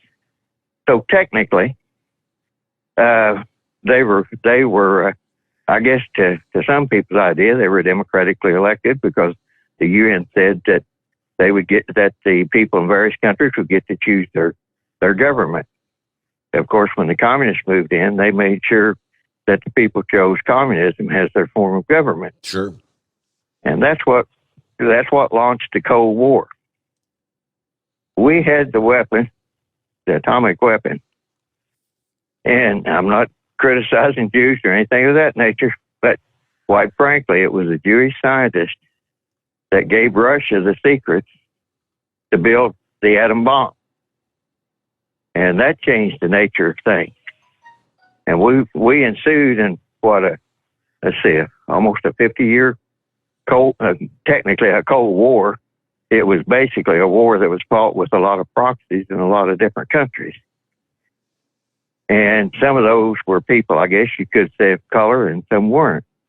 But those countries that had chosen democracy and for people to be freely represented, they were under constant attack. I don't want to make like a military attack, and I'm searching for my word here, but basically communist subversion. They were under permanent communist subversion to do away with freely elected people. So whenever they're talking about, the big bad, evil United States, well, in the United States, not every place was a slave state. And when they formed the government, they said states could choose. And a lot of the free states, a lot of people chose freedom. The Northwest Territory, Thomas Jefferson said slavery wouldn't be allowed there. And that's where Indiana and Ohio, Illinois. Anyway, the Northwest Territories were always free. I don't know if they're really teaching that. But the slave states, their source of slaves came from what was known as the African warrior queens. And the African warrior queen sold a lot of people into slavery and had a rather brisk slave trade. And for what it's worth, Kamala Harris's grandfather was an active slave trader in Jamaica. That just kind of is an aside there. So when they say they're going to teach history. Teach about the Boer War. We're seeing the formation of South Africa, and it was actually and had very little to do with the color of people. It had to do with the color of a yellow metal known as gold. In a Transvaal region. And I could go on and on and on about this all night long, but I won't make you lose your crowd and you lose your listeners. But when I see people say, we're going to teach history, no, you're not. You're going to propagandize. Because the minute you come across something that your race or your people, like I said, I have a lot of German ancestry. As a matter of fact, there's a town in Germany even named after my family. But am I going to say, Hitler was a great guy? No, he was a horrible person. And to this day, I don't understand why anybody would, run around trying to keep his history alive or his method or anything else. And I think I told you one time about the 25 points of National Socialism that Hitler advanced. Compare that with today's thought. You'll be amazed how similar they are. Yep. And I don't like today's socialists. So anyway, before I kind of get way off here on a lot of tangents, the simple fact of the matter is they want this critical race theory taught, and they want no discussion. I don't care what you're trying to teach people. If you can't discuss it openly, you're not teaching anything. You're indoctrinating and propagandizing. And I'll just let you go with that, Steve. And that's a good explanation, Vic, as always. I appreciate so greatly your historical knowledge, your knowledge of history. All right, with that, hey, let's get our news break in here. It is 844-844-3388. The Steve Sommers Overnight Drive live from the Hot Shot Secret Studios. USA Radio News. I'm Brad Bernards. The Justice Department is suing the state of Texas over its newly redistricted congressional and state legislature maps. Attorney General Merrick Garland announced Monday. As the Supreme Court has observed, a core principle of our democracy is that, quote, voters should choose their representatives, not the other way around, close quote. Garland said Texas violated the Voting Rights Act by drawing redistricting maps that disenfranchise African American and Latino voters. 3 more missionaries from the Ohio-based Christian Aid Ministries have been released by kidnappers in Haiti. The organization says those who returned are safe and in good spirits. The group won't give the names of the hostages or circumstances of the release. 2 hostages were released last month. There are still 12 people in captivity who were kidnapped by a gang in October. This is USA Radio News. Hi, this is Dr. Joel Wallach, and I want to tell you that arthritis is not a genetic thing. It's not a disease of aging. Neither is osteoporosis. Get a hold of my book. It's all in your head. It goes into the 25 different diseases you get when you have osteoporosis of the skull. These are all reversible. You take the Healthy Bone and Joint Pack, the MSM, vitamin D3, stay away from all the bad foods, including gluten, and guess what? You'll regrow all your bones, including your skull and your legs and your hips and everything else. Contact us at usaradiohealth.com. That's usaradiohealth.com. Hi, this is Dr. Joel Wallach, and I want to tell you that arthritis is not a genetic thing. It's not a disease of aging. Neither is osteoporosis. Get a hold of my book. It's all in your head. It goes into the 25 different diseases you get when you have osteoporosis of the skull. These are all reversible. You take the Healthy Bone and Joint Pack, the MSM, vitamin D3, stay away from all the bad foods, including gluten, and guess what? You'll regrow all your bones, including your skull and your legs and your hips and everything else. Contact us at usaradiohealth.com. That's usaradiohealth.com.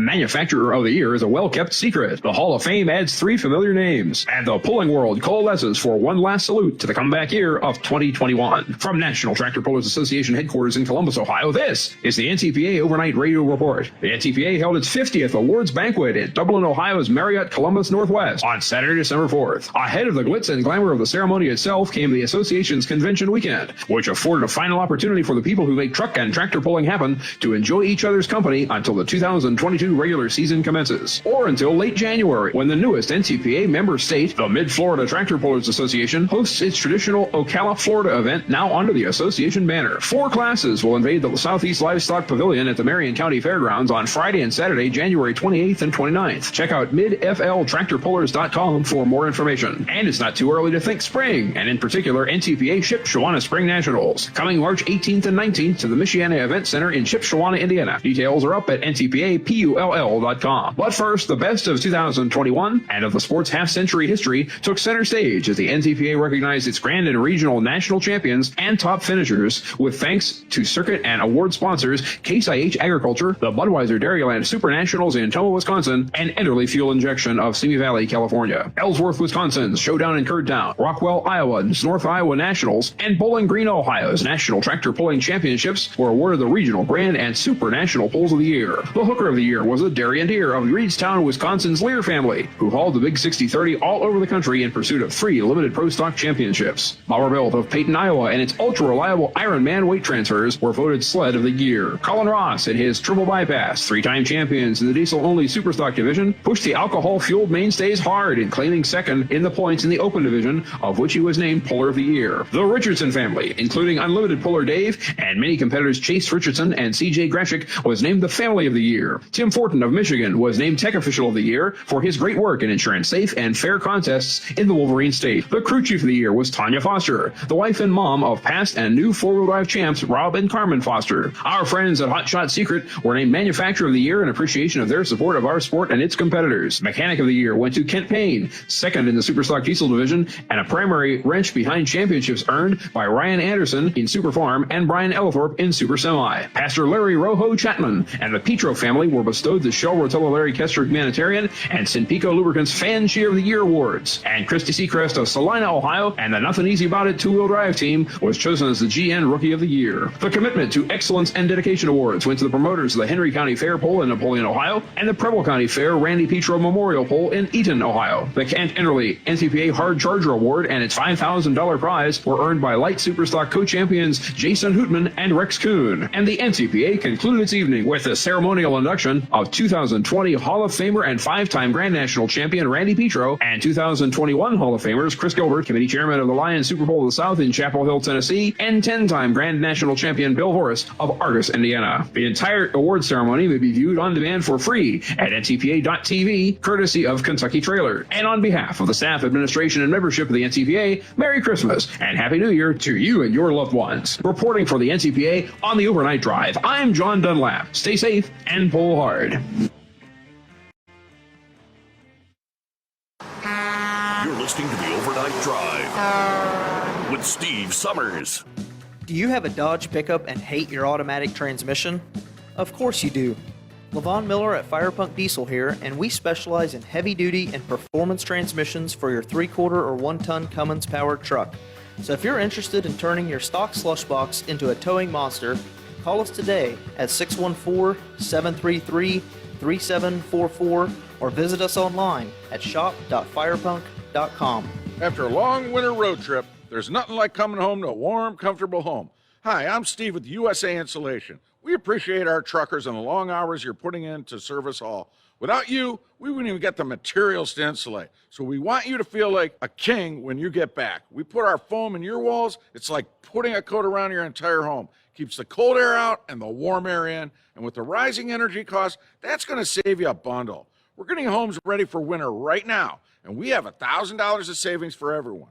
But because we love our truckers, we're going to give you an additional $250 discount just for mentioning this show. So give us a call, 1-800-USA-FOAM. That's 1-800-USA-FOAM or usainsulation.net. We're going to give you an additional $250 discount for mentioning the show. 1-800-USA-FOAM or usainsulation.net. USA Insulation.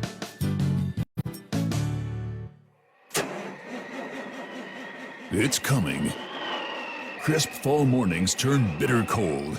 You climb into your diesel and it feels like you're sitting on an ice cube. Imagine how your engine feels after a frosty night. Freezing temperatures impact your diesel's fluids, especially fuel. As the temperatures drop, water that is emulsified within your fuel is released, adding more water into your system. Frozen water in your fuel lines, filter, or bowl will simply slow the flow, or worse, stop the flow of fuel in your system. No fuel flow, no start. Get prepared now for the cold that is coming. Hot Shot Secret Diesel Winter Anti-Gel is a premium fuel additive that lowers your fuel's pour point to minus 65 degrees. If it's that cold out, you shouldn't be on the road. You ought to be at home in front of the fireplace. Hot Shot Secret Diesel Winter Anti-Gel Premium Fuel Additive. Available now online at hotshotsecret.com. Hot Shot Secret. Powered by science. Dean Michael, the tax doctor here. I have one question for you. Do you want to stop worrying about the IRS? If the answer is yes, then look no further. I've been around for years, I've helped countless people across the country, and my success rate speaks for itself. So now you know where to find good, honest help with your tax problems. What are you waiting for? If you owe more than $10,000 to the IRS or haven't filed in years, call me now at 888-557-4020 or go to mytaxhelpmd.com for a free consultation and get your life back. Hi, we're the Goo Goo Dolls. We're fortunate that we can give our daughters everything they need to grow and learn. But not every child can focus on classes and play dates. Nearly 13 million kids in the U.S. face hunger. That's 1 in 6. School lunch might be their only meal each day, and it's heartbreaking to imagine any child going to bed hungry. We're dreaming of a perfect day when kids can smile, play, and just be kids without worrying about where their next meal will come from. Feeding America is working to make that perfect day a reality. Each year, the Feeding America network of food banks rescues billions of pounds of good food that would have gone to waste. That food is given to families and children in need. Being a kid should be about doing things that make an ordinary day extraordinary. Learning to play an instrument, building a sandcastle, hosting tea parties. Hunger should never be an obstacle to growing up. You can help end childhood hunger in your community by visiting feedingamerica.org. Brought to you by Feeding America and the Ad Council. Keep the bugs off your glass and the smokies off your ass. This is the Overnight Drive with Steve Sommers. Yes, indeed. Well, portion snow could dust parts of the Midwest and the East through midweek. Actually, a pair of weather systems will be impacting those regions. Yeah, it looks like the first system brought some snow and strong winds to portions of the northern plains and the upper Midwest over the weekend.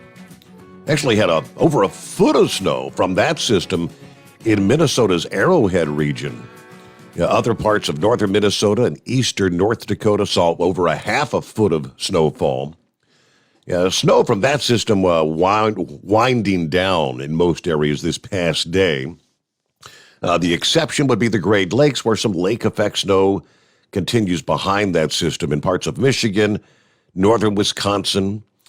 Snow could spread to the southeast and east of Lake Erie in Ontario tonight, in western New York, northwestern PA, and northeastern Ohio. Strong, gusty winds will impact much of the Midwest and the Great Lakes. Then we turn our attention to the second potential snowmaker in the Midwest later today and Tuesday night, and then the Mid-Atlantic and Northeast for Wednesday. For now, this system appears to be rather starved for moisture. It should have minimal impacts. Now, that said, there's still some uncertainty in the forecast, so the details could change. Have to stay informed with the latest updates. Snow showers could sweep through the upper Midwest on Tuesday, then the Ohio Valley and central Appalachians on Tuesday night. Parts of the Great Lakes could also see some bands of snow. Yeah, bands of light snow could spread through parts of the Mid-Atlantic and the Northeast by midweek Wednesday. That would include parts of the I-95 corridor from northern Virginia on up into New England. Snow accumulation, if any, from this system should be light in most areas, given the lack of moisture. Some minor accumulation, particularly on the grassy and elevated surfaces along the I-95 corridor of the Northeast and the Mid-Atlantic come Wednesday. We're talking accumulations less than an inch in most areas, including Washington, D.C., up into New York City. Totals of maybe an inch or two could occur in some areas if the system gathers a bit more moisture or strengthens a bit more than currently forecast. Mother Nature tends to do those kind of things. Hello to Lori Glory checking in. Hello to Steve and everybody out there. Burr in Buffalo, 33 degrees. Hey, you're warmer there than we are here. It's 30 outside the Hotshot secret bunker. Let's head on out to the calls once again. Eagle, what's happening tonight? Yeah, I'm still out here working, still driving. Well, I'm not driving now, but I'm in the truck stop. But, yeah, it's not too bad where I'm at right now in Louisiana.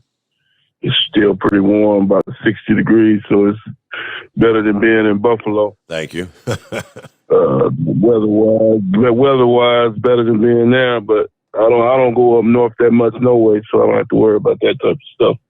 But, yeah, Steve, I want to focus on what I talked to you about last night at the end on this new variant, this virus that's going on now.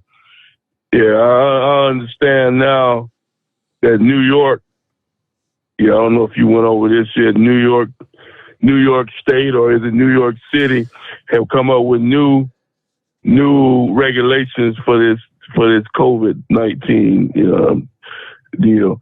Now they're trying to say, I think somebody else talked to you about this last night. They're trying to say that you have to be fully vaccinated to go into a restaurant or establishments in New York City and other places.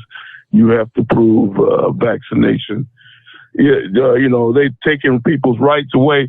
Just like a guy said the other day, I think it was, wasn't it Oregon, Steve, that said that it's going to be mandatory. They made a rule, you have mandatory to be vaccinated to go into certain places, and they said that it could be taken away if they don't have as many problems with the virus as they thought. But a lot of people, like you said, they tell you those things, but they can't just erase that stuff off of the book. So these people, they better be real careful what they allow to be mandated on them, because it might not go away. But here's the deal, Steve. Just like I told you last night, this new variant of this virus, it's already, from what I've seen, unless they're not giving out the correct numbers and stats on the death rate of this virus out of South Africa, so they say, it doesn't look like it's powerful as the first wave that we had in the world or the U.S. where it was killing people. This thing is highly contagious, so they say. It spreads, but they still haven't proven that, like I say, the death rate. That's what people need to be focused on. I'm not worried about no so-called contagion rate where somebody might turn positive and then a week later he's negative again. Those numbers don't even count to me. And that's why they're trying to scare people, Steve. They're trying to tell you that all these people are starting to turn up positive. I understand that some of these places are going to complete lockdowns in certain countries around the world. It makes no sense. And if Joe Biden, like I said, they've already ruined the U.S. economy one time before with this nonsense. And if they listen to that loser, Dr. Fauci, and decide to shut the U.S. down again, be the worst mistake that Joe Biden ever made in his miserable life, because he's already walking on a tightrope as it is right now with the American people in popularity. And if he shuts the U.S. economy down, that'll be the end of Joe Biden as far as I'm concerned, because people will definitely, the few people that support that loser would definitely jump off the bandwagon. So if he makes that move, he'll regret it, because, like I say, the Vice President Kamala, she's a total joke, Steve. It's embarrassing. It's embarrassing what she's doing right now. Even her own people, Steve. Yeah. I've talked to you about her so many times. People are jumping off of her bandwagon. Nobody likes her. She has a bad, real nasty attitude. And like I've heard other people say, if you think Joe Biden is the bottom of the barrel, you haven't seen nothing yet. If there was ever a day that Kamala stepped into the White House as the president, that would be the worst, and I do mean worst mistake that the United States has ever made. To put her in office, like I said before, nobody wants to work with this woman. She was the first, even the other, and that's bad. When I say this, when other Democrats, and like I say, Democrat is the lowest as you can go in politics. When you got other Democrats that don't even like you, that tells you all you need to know about her. When a Democrat doesn't even want to have nothing to do with you, and that's how bad it's gotten with her. So it's like I said, she hasn't done absolutely nothing. I told you this a couple of weeks ago, your callers. I dare anybody, and I know you got some Democrat people that support Kamala. I want you to call in tonight and name me some accomplishments she has done, because it's been almost a year now since they took the White House. I want somebody to call in tonight and name me just one. I'm not asking for a lot of things. Name me one accomplishment that she has done in the months that she's been in the White House, because I can't think of none. I can't think of nothing positive that she has done for the United States of America. All she's done is made free money for the whole year. And like I said, I live down here in Texas, and the border is wide open. Luckily, we got a strong governor, like I told you before, Steve, that's not going to put up with this nonsense. And luckily, Mexico, and I don't know who reached this agreement, that these people will have to stay in Mexico, that Joe Biden decided with his stupidity to do away with when he got in the White House, to stay in Mexico rule. That's back in effect, to where these people have to stay in Mexico until they can reach file an asylum agreement. And that's exactly what they should have done. Even Joe Biden, as dumb as he is, was smart enough to figure that out, because that's the only way to stop these caravans from coming to the United States border. Because I promise you, Kamala, she's not going to do nothing to stop it, because they want these individuals in the USA. And like we've gone over before, Steve, with they so concerned about these different viruses and variants coming into the USA, why do they continue to allow illegals into the country that are unvaccinated? And that's all you need to know about Joe Biden and his administration, on how he really thinks about the COVID invasion in this country is he's not even trying to vaccinate illegal individuals. And that's all you need to know about that guy and his ability to handle this crisis. And I thank you for taking my call tonight, Steve. All right, Eagle. Have a good morning. Hello to Rob. Check it in. Morning, Steve. Heading out the door now. 4 degrees here in Fox Lake, Wisconsin. That's middle of winter kind of stuff. Yes, Eagle is correct. Yes, New York City officials announcing on Monday a first in the nation citywide vaccine mandate for private sector employees. Again, Monday, Mayor de Blasio announcing a new vaccine requirement for all private sector workers that will go into effect 20 days from now, December the 27th. Amid growing concerns about the spread of the Omicron variant. 8 cases found in New York State over the weekend.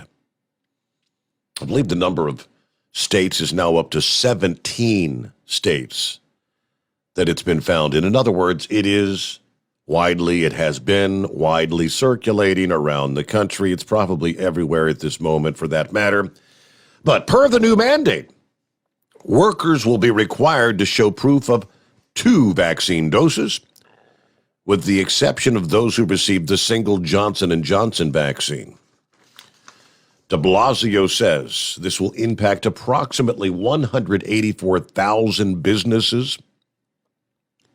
They said they'll release more information on additional enforcement and reasonable accommodation guidance on December the 15th.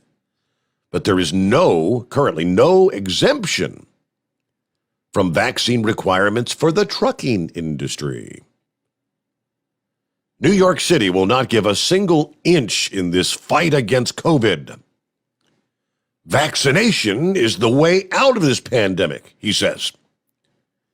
These are bold, first-in-the-nation measures to encourage New Yorkers to keep themselves and their communities safe, says de Blasio. On and on he goes. New York City will also require proof of full vaccination for customers at indoor dining, fitness, entertainment, performance venues. You know, you're thinking, well, I thought they had that in place already. Apparently, previously, customers were only required to show proof of a single shot. If you're taking the Pfizer or the Moderna, if you'd had your first dose, you'd be allowed to go in and dine or whatever, or go to the theater. Nope, now you've got to show proof of both jabs. Well, which immediately drew a response from former U.S. Marine and Representative Michael Grimm, who says de Blasio's mandate is horrific, a move that will likely cripple small businesses if implemented. It's horrific, he says. When you just look at the business community, they were decimated by the COVID. Those that barely hung on, this could be the final nail in the coffin for them because they have to have this robust season. Christmas is the time that the hospitality season, restaurants really make their money. If you're going to start mandating 5, 6, 7-year-olds have their shot, a lot of parents are not comfortable with this. This cripples our small businesses, and the Big Apple's already hurting from 8 years of de Blasio's bad policies. So, of course, they go into the announcement, which I just shared with you. De Blasio is urging mayors and governors and CEOs all around the country to follow his suit, follow his steps, mandates. He says, quote, the more universal they are, the more likely employees will say, well, okay, it's time, I'm going to do this. Because you can't jump from one industry to another or one company to another. It's something that has to be universal to protect all of us, he says. Again, it goes in effect in 20 days. Some elected officials trashing the mandate. One representative of New York says de Blasio can't leave fast enough. He's crushed small business. He's crushed the economy, the quality of life. How many more New Yorkers does he want to see move to the free state of Florida? Then you had Representative Lee Zeldin of New York, Long Island, said, I'm hopeful the incoming mayor will roll back these arbitrary mandates. Lee Zeldin is running for governor, as a matter of fact. But so Blasio's leaving. He could care less about anything for the most part right now. But back into the Steve Sommers Overnight Drive live from the Hot Shot Secret Studios. Live from the Hot Shot Secret Studios, the Steve Sommers Overnight Drive. Dean Michael, the tax doctor here. Are you one of those truck drivers that came home after a long haul and found the only thing waiting for you was a stack of IRS letters? Your significant other was gone, but your newfound IRS problem is still there. I've heard this story many times over the years. While I can't help you with your broken heart, I can fix your tax problems. If you owe more than $10,000 to the IRS or haven't filed for many years, call me for a free consultation at 888-557-4020 or go to mytaxhelpmd.com. Like I always say, you keep your eyes on the road, I'll keep mine on the IRS. 145 over 92. 180 over 111. I had a heart attack and a cardiac arrest and then a stroke. Your blood pressure numbers could change your life. Lowering your high blood pressure could save you from a heart attack or stroke. If you've stopped your treatment plan, restart it or talk to your doctor about creating one that works better for you. Start taking the right steps at manageyourbp.org. Now I'm, trying to get better, stronger than ever. Brought to you by the American Heart Association, American Medical Association, and the Ad Council. At Hot Shot Secret, we share the science behind common diesel problems. For example, stiction. Found throughout the oil system, stiction is the sticky friction that negatively impacts your engine's ability to function at an optimal level. The molecular structure of oil is a hydrocarbon. The engine's extreme heat, tight tolerances, and high pressure cause the oil to break down and release hydrogen, leaving behind varnish, a carbon-based deposit. The varnish clings to the engine's moving parts parts, creating drag on the turbocharger, oil pump, and pistons. Symptoms of stiction include a rough idle and the loss of fuel economy and performance. Hot Shot Secret Stiction Eliminator delivers a 98% clean rating in third-party scrub tests. Its synthetic cleaner plus nano lubricant contains no harmful solvents and is formulated to be left in the engine to safely dissolve stiction for thousands of miles. It works as you drive. Stiction Eliminator is available at truck stops, Tractor Supply, O'Reilly's Auto Parts, and online at HotShotSecret.com. Hot Shot Secret. Powered by science. Because Channel 19's a little congested. Call Steve now at 844-844-3388. The Overnight Drive.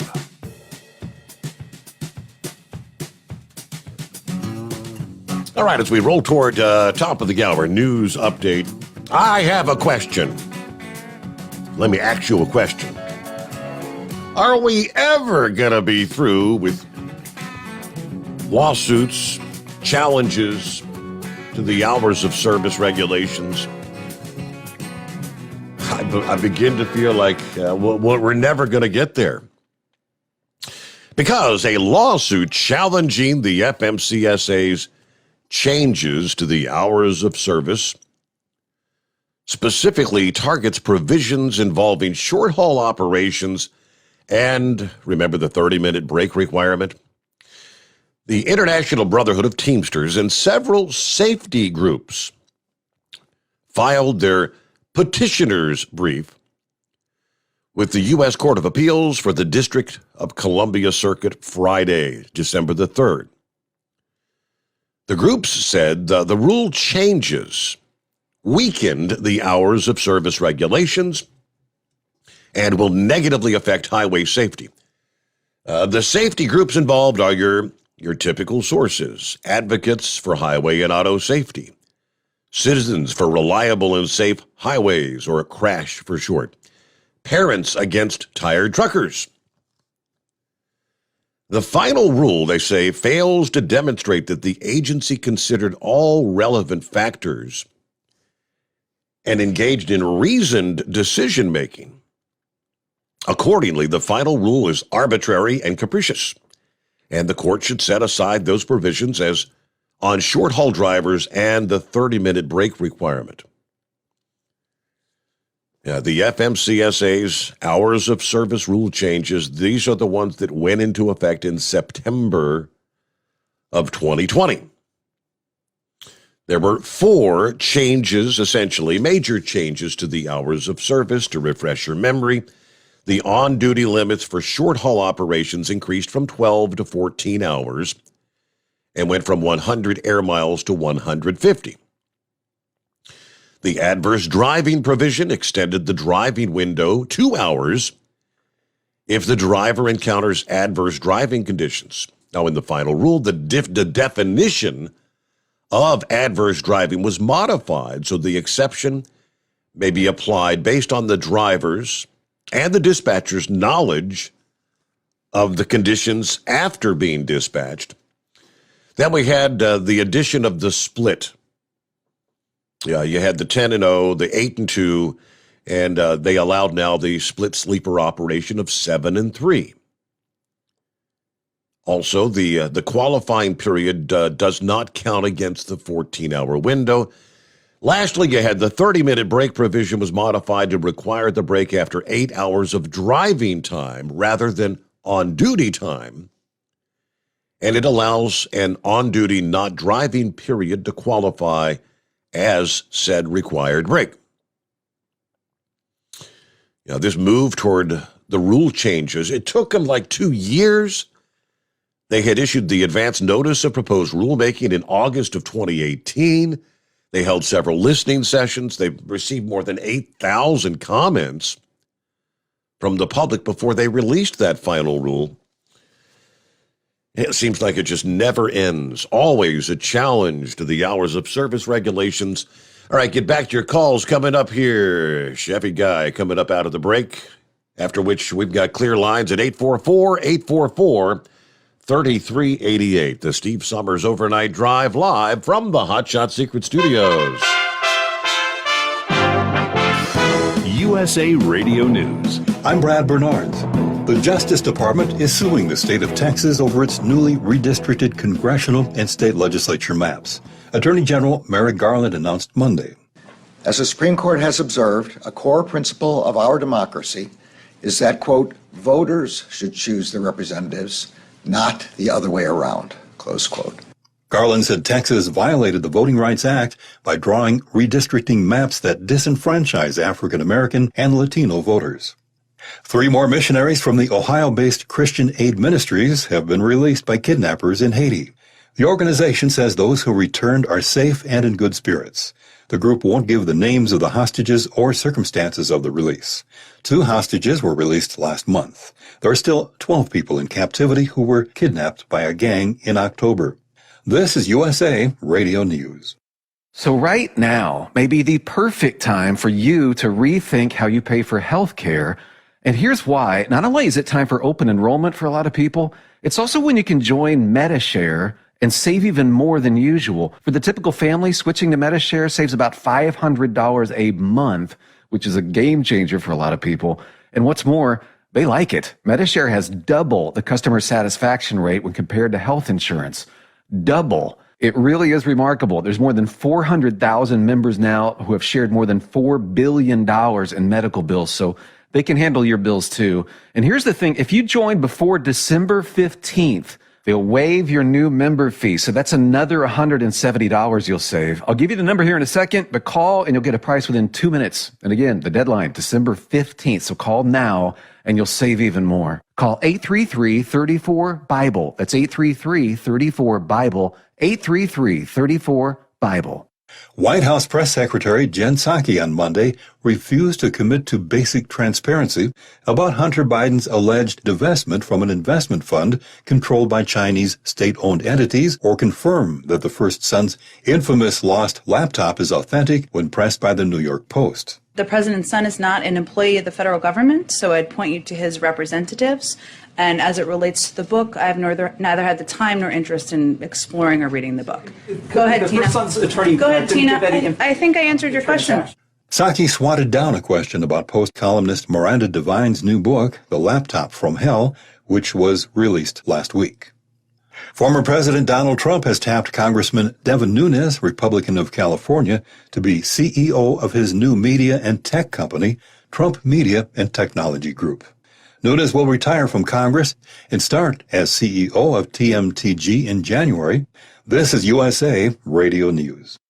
Now you can fly anywhere in the world and pay discount prices on your airline tickets. Book a flight today to London, Paris, Madrid, or anywhere else you want to go. And pay a lot less guaranteed. Call the International Travel Department right now at Low Cost Airlines. 800-215-5141.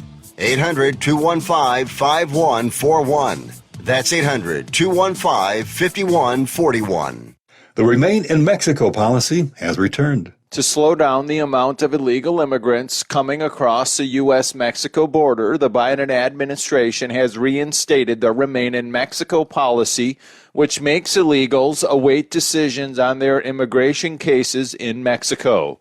Lieutenant Chris Olivares with the Texas Department of Public Safety joins Fox News and says the Biden administration should have acted sooner. This is something that should have been done at the beginning of the year, but we're almost a year into this border crisis, and there has been no action taken upon the federal government to try to curb or deter or stop this border crisis. From the USA Radio News Phoenix Bureau, I'm Tim Berg.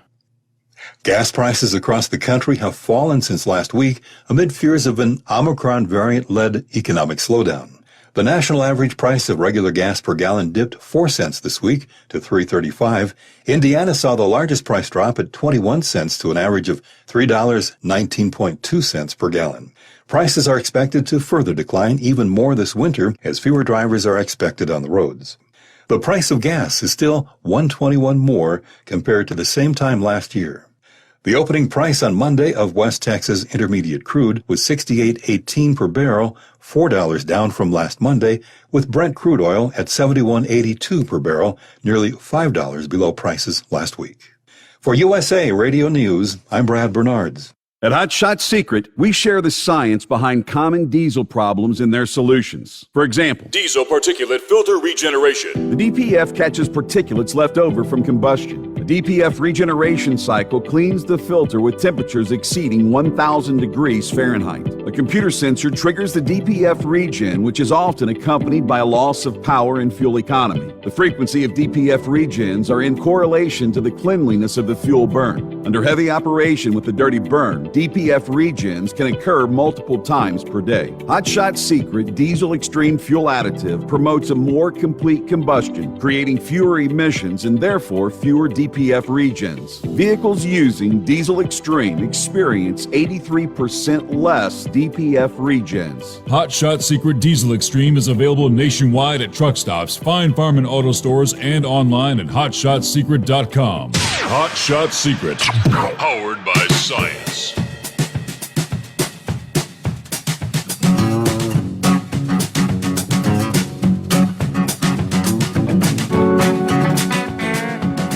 Hey, we're back another hour off and rolling here on a Tuesday. Good to have you aboard.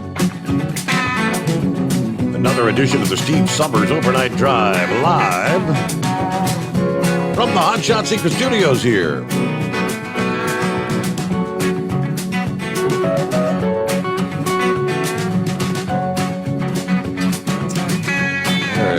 Let me see here. It is 844-844-3388. I mentioned the announcement from Toyota this past day, Greensboro, North Carolina. Company leaders joined Governor Cooper and other elected and economic development officials unveiling the project on hundreds of acres at the Greensboro Randolph mega site in Liberty, about 70 miles west of Raleigh. Now it says initially Toyota will or could receive well over $430 million in cash incentives, tax breaks, and infrastructure upgrades from the state of North Carolina and local governments if it meets the job creation and investment goals. The Japanese automaker said the plant would start making batteries in the year 2025. So this is they say, a massive accomplishment for the Greensboro area economy, which is still looking for a replacement job after the region's generations-old textile industry shriveled in the 90s and early 2000s. Local leaders had been working for several years to land such a big company at the location there. North Carolina lost out to Alabama for a joint Toyota-Mazda manufacturing plant about 4 years ago. Governor Cooper says, well, good things come to those who wait. Saying the production will help North Carolina meet the goal as a clean energy leader in the country. We hope in the future everything that goes around the battery will be part of this as well. So this is part of a $3.4 billion that Toyota plans to spend in the U.S. on automotive batteries during the next decade. Did not detail where the other $2.1 billion is going to be spent, but part of that likely would go for probably another battery factory. So Toyota will form a new company to run the new plant. Let's see, a subsidiary that now makes an array of parts for the automaker. The company also will help Toyota expand its U.S. supply chain, as well as increase its knowledge of lithium-ion auto batteries. Now, this location near Greensboro is relatively close to many of Toyota's existing auto assembly plants in Missouri, Kentucky, Indiana, Alabama, Texas. The company has yet to announce where they'll build fully electric vehicles for sale in the U.S. But some investments coming in there, right? And with that, back to the calls we go here on a Tuesday morning. Hope you had a wonderful weekend. If you're just getting back out on the road for the first time tonight, hello, Chevy Guy. Well, good morning. My gosh, the information today has just been wonderful. Real quick, Biden's cheapening or trying to get the price down on medications. Let me tell you, if it's expensive, it doesn't make any sense to me that the amount of materials to make a pill and how it can cost so much. A shot my wife takes is $600 a shot. That's one a day. It's amazing to me. So yeah, and by the way, most of that stuff is coming from China. Hopefully this, we're hearing the Pfizer, we're hearing all these people are making the jabs. I hope they're doing also expanding and making the ibuprofen and other medications that we found out under Donald J. Trump that we were totally, we didn't have it here. I mean, everything we got from China. So, and it's just like, last night that Australian guy called back the second time. I thank you because it cost him money to do that. But I think he missed my point. I understood his point. I understand our agreements and all that. But I'm telling him, we got Joe Biden. That's all I'm saying, buddy. We've got Joe Biden now. It's like we're talking two different things. We know what our military is supposed to do, but then we got Joe Biden. And is he willing to go to war with China and China letting out all, publishing all the filth they know about him and his family? And, or will he do his best to keep the peace with China, which he right up to delivering Taiwan into their hands? This chip thing, I still don't understand any more about the chip. It hasn't lit up that I understand. The civilian cars, military vehicles. I mean, all I got to say is we got Joe Biden, and if you're depending on us to be there, just remember, people falling off the wings of our airliners. It's just because we have Joe Biden. I don't believe it ever happened under Trump. Trump said I was backing out a little bit at a time, and I told the Taliban if they hurt one person, I'll take out your whole history, your whole town, your village, everything is gone. And they believed him. He backed down China. He backed down North Korea. He didn't even have to send a trainload of coal to them people, and he backed down North Korea. So at the time, he opened up our coal fields, he opened up our steel mills, where we could possibly make our own war material, if need be. And on this thing with the CSA and all that crap, well, guess what? If we go to war with China, they're going to ban all civilian traffic. Unless you're got to go to work, go back. Trucks are they're just going to do just like they did when the pipeline breaks or the paper shortage. Run your hearts out, boys. Just do it as safe as you can. Do it on your own reconnaissance. Now, I haven't heard there was a whole lot of accident. I've never heard where accident rates on these emergencies where anything really went up, because guess what? Us guys like to get home at the end of the day. So we're going to do our best, do what we can, and get home safe. So, it's just like Vic was saying on history. I'm there taking my wife to the doctor. They've got some college students in there getting vaccinated. This is a couple of years ago, before COVID. And the TV had a thing on, and it showed horses, Mustangs, and I guess this group against the horses being what they couldn't sell to farms. They were selling to the meat markets.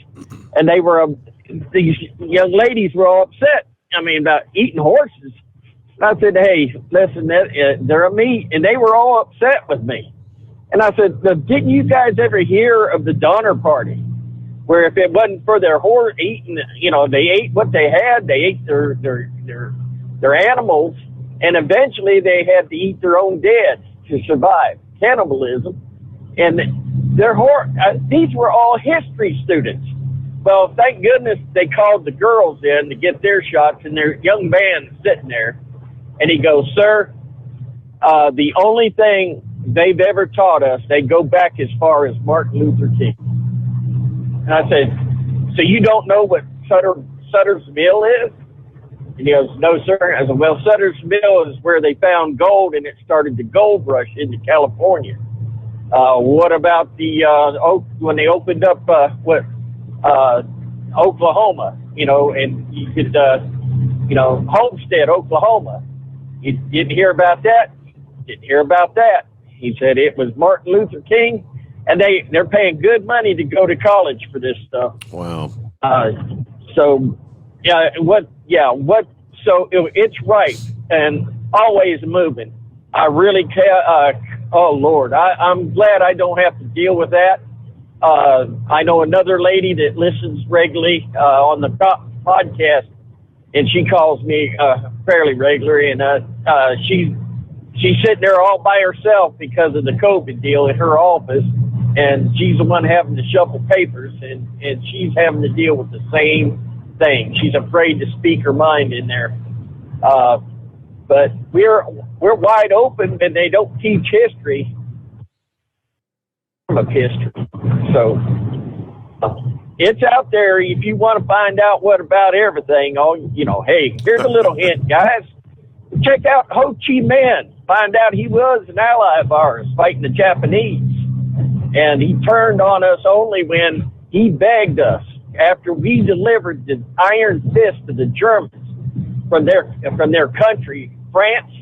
And they turned around after the war, come down there and repopulated, colonialized Vietnam. And all he wanted was America to tell them not to or to resist them. And America made the wrong choice. And we supported France's decision. And if we'd have done what was right, we'd have probably saved 60,000 young men on that wall. Probably, we probably wouldn't be suffering from the communist onslaught from the hippies from the 60s that we're having to suffer through today. Yep.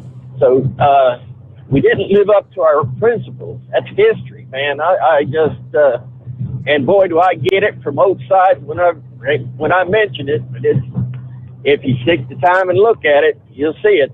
But other than that, God save the United States of America, and thank God I'm not in that position. They just want you to drive the truck. They don't care about what you think. Don't care if you had a shot. They don't care about nothing. They just want this. They just want this raw material moved. How about it? Move that Other than that, freight. I'm going to sit back and cop a fan. Yep, there you go. All right, thank you, Chevy Guy. Wait. Just get that freight from point A to point B, so we can make some more paper towels and toilet paper. All right, with that, clear lines at 844-844-3388. Back into the Steve Sommers Overnight Drive live from the Hot Shot Secret Studios. Live from the Hot Shot Secret Studios, the Steve Sommers Overnight Drive. You work hard. You deserve a seat that works just as hard as you do. The Bostrom T-Series seat has provided drivers with comfort for millions of miles over the past 3 decades.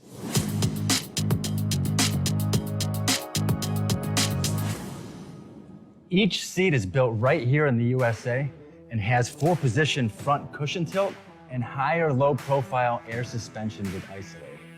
It's also equipped with many standard and optional comfort features, such as high and mid backrests, 9.4-inch 4-aft slide adjustment, adjustable armrests, and manual or dual air lumbar support systems to keep you comfortable throughout your ride. Build your T-Series seat today at BostromSeating.com and ensure your ultimate comfort for wherever the road takes you. Bostrom Seating, the ultimate comfort for the open road. After a long winter road trip, there's nothing like coming home to a warm, comfortable home. Hi, I'm Steve with USA Insulation. When we put our foam in your walls, it's like putting a coat around your entire home. It keeps the cold air out and the warm air in. We're getting homes ready right now for winter, and we have $1,000 savings for everyone. But because we love our truckers, we're going to give you an additional $250 discount for mentioning the show. 1-800-USA-FOAM or USAInsulation.com. My mother was always very active and independent, and she was familiar with her neighborhood. But one day, she stopped at the stop sign for much longer than usual. She wasn't even really sure where she was at. It's important for you to talk to someone about it. I felt so much better after my son told me, Mom, we'll figure it out. When something feels different, it could be Alzheimer's. Now is the time to talk. Visit alz.org/ourstories to learn more. A message from the Alzheimer's Association and the Ad Council. Because Channel 19's a little congested. Call Steve now at 844-844-3388. The Overnight Drive.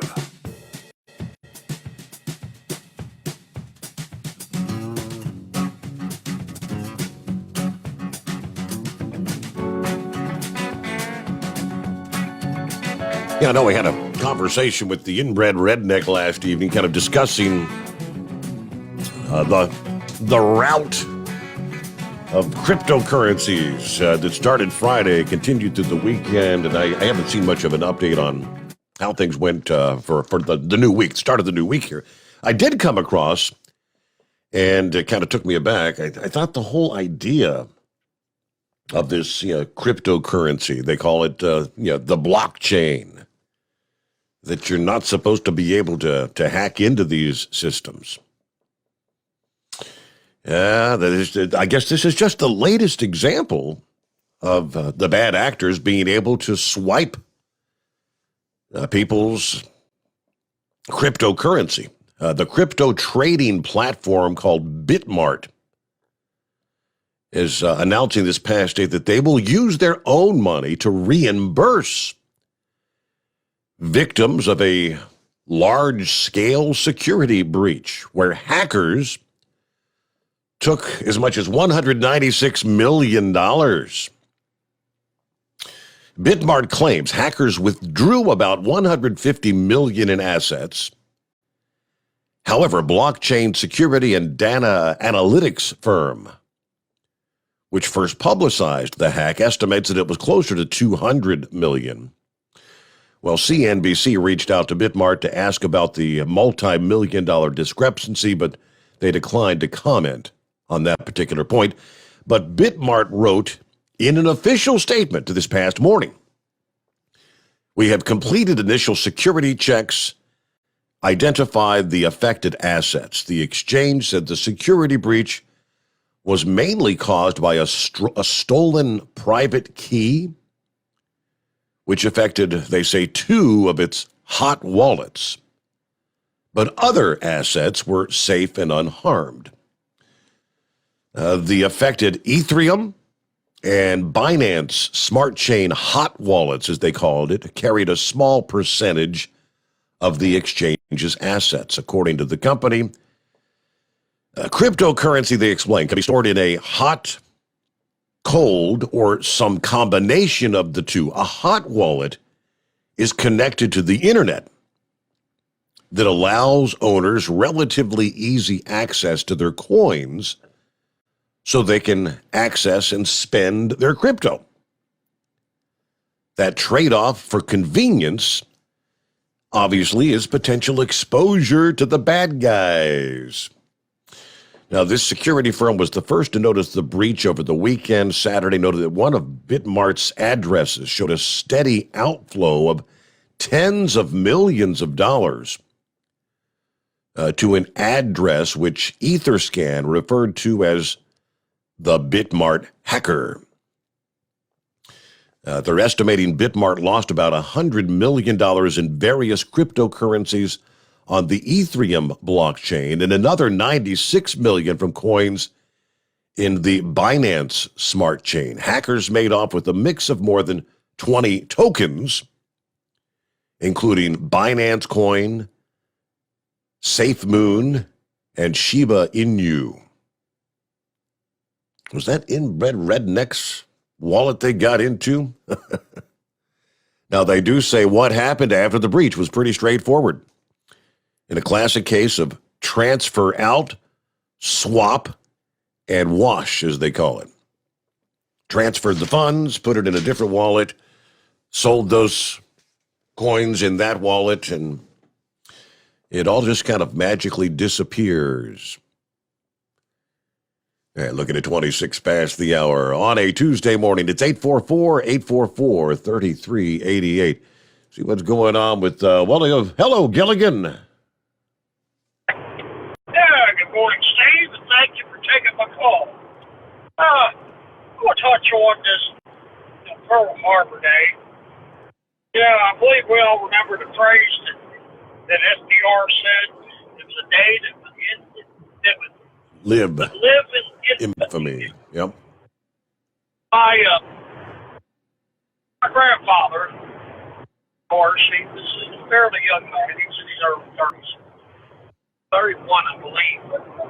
They talked about when they bombed Pearl Harbor. My grandmother would have been about 23. It's amazing how times have changed so much in the 80 years since. You know, they didn't even learn of the bombing of Pearl Harbor until the next day when my grandfather went down to pick up the mail. He didn't even know what was going on. Can you imagine that in this day and age? Something that big and not even know about it until the next day? Yep. It just, I remember as soon as the first plane hit the World Trade Center, I was a place, little building supply place up in Syracuse, New York. And one of the drivers said there's a plane flew into the World Trade Center. And we're all confused. Is it an accident? Is it terrorism or what? And we don't know yet. You know, and then, of course, with the second plane, didn't have a tire, obviously. It's just, obvious. It's terrorism. I want to touch a little bit on what Chevy guy was talking about, how that the cost of medicine, a lot of people don't realize this, but a lot of what goes into paying these costs of medicine is paying for research, paying for all the research that went into development of medicine. Plus, here's what really gets me. The reason why medicine is cheaper in other countries is because we are subsidizing that too. They make deals with the drug companies to pay less than what we do. Hydrochloroquine. The reason why the drug companies are not up to making a whole bunch of that is because that is a generic drug. Once it becomes a generic drug, it is a whole lot cheaper. They can't charge the prices like they used to. It's the whole. I dated a lady for a couple of years. Actually, we was engaged at one point. That she was on the home dialysis. I don't know whether you're familiar with that, where they do the bags and cleans out the system instead of going in and going on a regular dialysis machine. She told me she went through a case of these bags a day. It was 5 days of her home dialysis. Can you imagine? I mean, fortunately, illness and everything, she was on Medicaid because she had diabetes. I'm pulling into scale here, Steve, so I guess I better get off here. And thank you for taking my call. Well, welcome back out there on the road again for another week. Be safe out there. We'll get a news break. Got Lauren Weiss, the two-time world champion bull hauler on the line. Really? Okay, coming up here, the Steve Sommers Overnight Drive live from the Hot Shot Secret Studios. USA Radio News. I'm Brad Bernards. New York City is imposing a vaccine mandate for all private sector employers as a preemptive measure to fight a surge of COVID cases this winter, Mayor Bill de Blasio announced Monday. We've got Omicron as a new factor. We've got the colder weather, which is going to really create additional challenges with the Delta variant. We've got holiday gatherings. We in New York City have decided to use a preemptive strike. The mandate covers 184,000 businesses and will go into effect on December 27th, and it doesn't give unvaccinated employees the option to get tested regularly, de Blasio said. President Joe Biden is expected to issue a warning to Russian President Vladimir Putin of what the United States would do should Russia decide to invade Ukraine. And officials say that U.S. response would include economic sanctions. This is USA Radio News. If you are trying to quit drinking or doing too many drugs, listen to me. You don't know me and we'll never meet. I had a problem like you once. I drank and used to party a little too much till it got out of control and almost ruined my life. I realized I needed help to fix my problem before it totally destroyed me. If you've tried to fix your drinking and drug problem and you know you can't do it alone, you need to call the National Treatment Advisors. They'll immerse you into a 30-day program to replace your old habits with new habits and totally change your life. And if you have PPO private health insurance, the entire program may be covered. Fix your problem right now before it gets any worse. Get clean. Call now and learn more. 800-844-1675. 800-844-1675. 800-844-1675. That's 800-844-1675. You're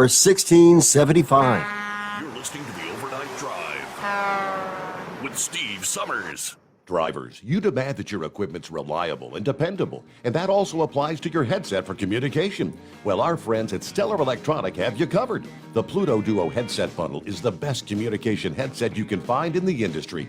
No matter the challenging environment you're driving in, the Pluto headset will make you sound crystal clear all the time thanks to their 99% noise cancellation. And the Duo's not only a stereo converter for the headset, but also a power bank so you can charge as you go. Learn more at StellarElectronic.com or visit them on Facebook. Do you have a Dodge pickup and hate your automatic transmission? Of course you do. Levon Miller at Firepunk Diesel here, and we specialize in heavy-duty and performance transmissions for your 3/4 or 1-ton Cummins-powered truck. So if you're interested in turning your stock slush box into a towing monster, call us today at 614-733-3744 or visit us online at shop.firepunk.com. It's coming. Crisp fall mornings turn bitter cold. As you fire up your diesel, you can see your breath on the inside of the cab. Imagine looking deep into your engine. Freezing temperatures impact your diesel's fluids, especially fuel. On a 23-degree morning, the paraffin wax in your untreated fuel starts to morph from fluid to large crystals. These crystals clump together and form a gel. At -10 degrees, your fuel hits the point where it no longer pours like a liquid. It's so dense that the flow through the fuel filter will slow, causing hard starts or no starts. Get prepared now for the cold that is coming. Hot Shot Secret Diesel Winter Anti-Gel is a premium fuel additive that lowers your fuel's pour point to -65 degrees. If it's that cold out, you shouldn't be on the road. You ought to be at home in front of the fireplace. Hot Shot Secret Diesel Winter Anti-Gel Premium Fuel Additive. Available now online at HotShotSecret.com. Hot Shot Secret. Powered by science. Attention all truckers, Dean Michael, the tax doctor here. I want to talk to you about those dreaded tax problems. I know you want to keep on trucking and not even think about them. Let's face it, they're not going away all on their own. You need professional help. I've been helping truckers put their tax problems in the rearview mirror for years. I can help you too. Call me for a free consultation at 888-632-4506 or go to mytaxhelpmd.com. It's like I always say, keep your eyes on the road, I'll keep mine on the IRS. 888-632-4506. After a long winter road trip, there's nothing like coming home to a warm, comfortable home. Hi, I'm Steve with USA Insulation. When we put our foam in your walls, it's like putting a coat around your entire home. It keeps the cold air out and the warm air in. We're getting homes ready right now for winter, and we have $1,000 savings for everyone. But because we love our truckers, we're going to give you an additional $250 discount for mentioning the show. 1-800-USA-FOAM or USAinsulation.net. Hey, Dad, your prescription will be ready in just a minute. Hey, Dad, your laundry will be ready in just a minute. Dad, your lunch will be ready in just a minute. Hey, honey, why don't you take a minute? When you help care for a loved one, you give them as much time as you can, making sure they're safe and comfortable. But it's just as important that you take some time for yourself. At AARP, we can help with information and useful tips on how you can maintain a healthy life balance, care for your own physical and mental well-being, and manage the challenges of caring for a loved one. Because the better care you take of yourself, the better care you can provide for your loved one. Thanks, Dad. Thank you. You're there for them. We're here for you. Find free care guides to support you and your loved one at aarp.org/caregiving. That's aarp.org/caregiving. A public service announcement brought to you by AARP and the Ad Council. And now, back to the Steve Sommers Overnight Drive, live from the Hot Shot Secret Studios. All right, going to get right back to the calls here. Let's see. Lauren, hang on just a moment here, because Scrapyard's got an emergency road report on I-40. What's going on, Scrapyard? Oh, nothing good under the hood, brother man. That I-40 eastbound in Arkansas, about mile marker 27. They got some of them construction trucks, that rolling convoy with a big flashing lights and everything, crash barricades, pushing you over in the left-hand lane. And this is real hilly and curvy over here on this section of 40 over here. Top over a hill. And then all of a sudden, there's one of them construction trucks. When you pop over this blind hill, it's sitting straddled to the center line right there. And the lights are so bright, you can't see where you are or where the hell you need to be and all that. And I just about put it in the center median and all that, having to get on the daggum brakes and wow, throw my high beams on. It's the only way I was able to. Yeah, it just all of a sudden, it's just like right now. And don't want to see anybody get hurt and all that or worse. That could lead to an ugly situation. Yep. So a heads up again. I-40. Which direction? Which direction? Mile marker. Eastbound, about 27 yardstick and all that. While I got you on here, any of you drivers out there had any experience with those automatic truck chains? That the automatic system where it just flips down. It goes by multiple names, like Roto Grip and Roto Chain, various names for those, and thought about see if I get the boss man to install them on our 3 semis that we got. Okay. Yeah, I've heard, and I've had some discussions about those in the past, and I think, I don't know, it may have even been Heatwave I was talking to at one point, talking about how they're good as long as you're moving. But at any point, if you come to a standstill in traffic or whatever on slippery roads, icy conditions, then the chains aren't able to get you going again. I do believe that's the way he explained it. But hey, we can take some of your calls on that. Meanwhile, 2-time world champion bull hauler. What's going on, Lauren Weiss? Morning, Steve. Hey, I wanted to ask you real quick. I got in on the end of what you were saying about them safety groups and hours of service. What was the whole gist on that you were talking about with that? They're wanting to. They want to go back to the rules that they changed that went into effect like in 2020. They want to take it back to where you got to do the 30-minute break, like 8 hours after being on duty rather than 8 hours driving. All the changes that they had made. They want to revert those.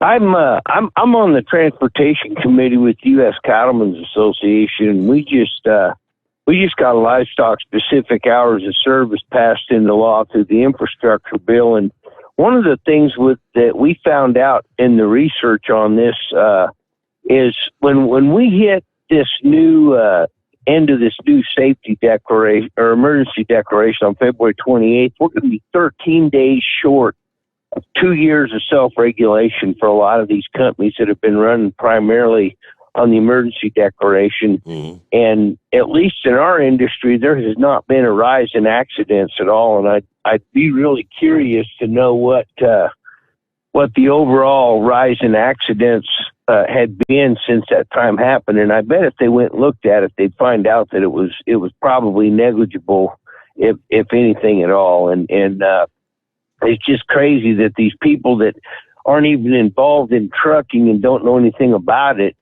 want to dictate more and more to us what's happening. Makes you kind of wonder. That's why when I started into that story, I asked the question, are we ever going to be done with lawsuits regarding the hours of service regulations? There's always some sort of a suit going on to change this or that. Well, I've sent you some things through your personal messenger on some of this stuff, and there's I think I'm looking at it now. I neglected one of the ladies that works closely with the FMCSA has put together a page, and she wants individual company owners that have been running under the emergency declaration to send all of their information from the last 20 plus months. And she wants to really start working at trying to severely change the hours of service to go in and show that what we're running under right now doesn't necessarily need to be the way it is, because we've, like I said, there's been a lot of us out here that have been pretty well self-regulating for almost 2 years, and there hasn't been a drastic increase in accidents whatsoever, and so I'll get that sent off to you there. And then I was laughing when I heard about Biden was going to threaten Putin with economic sanctions, and Vladimir Putin just needs to come over here and look at what he's done here, and he'd probably be pretty terrified as it is. I paid $55 at Thanksgiving for a ham, and we cooked it up, and we ate that thing slower than we'd ever eaten it before in our lives. Wow.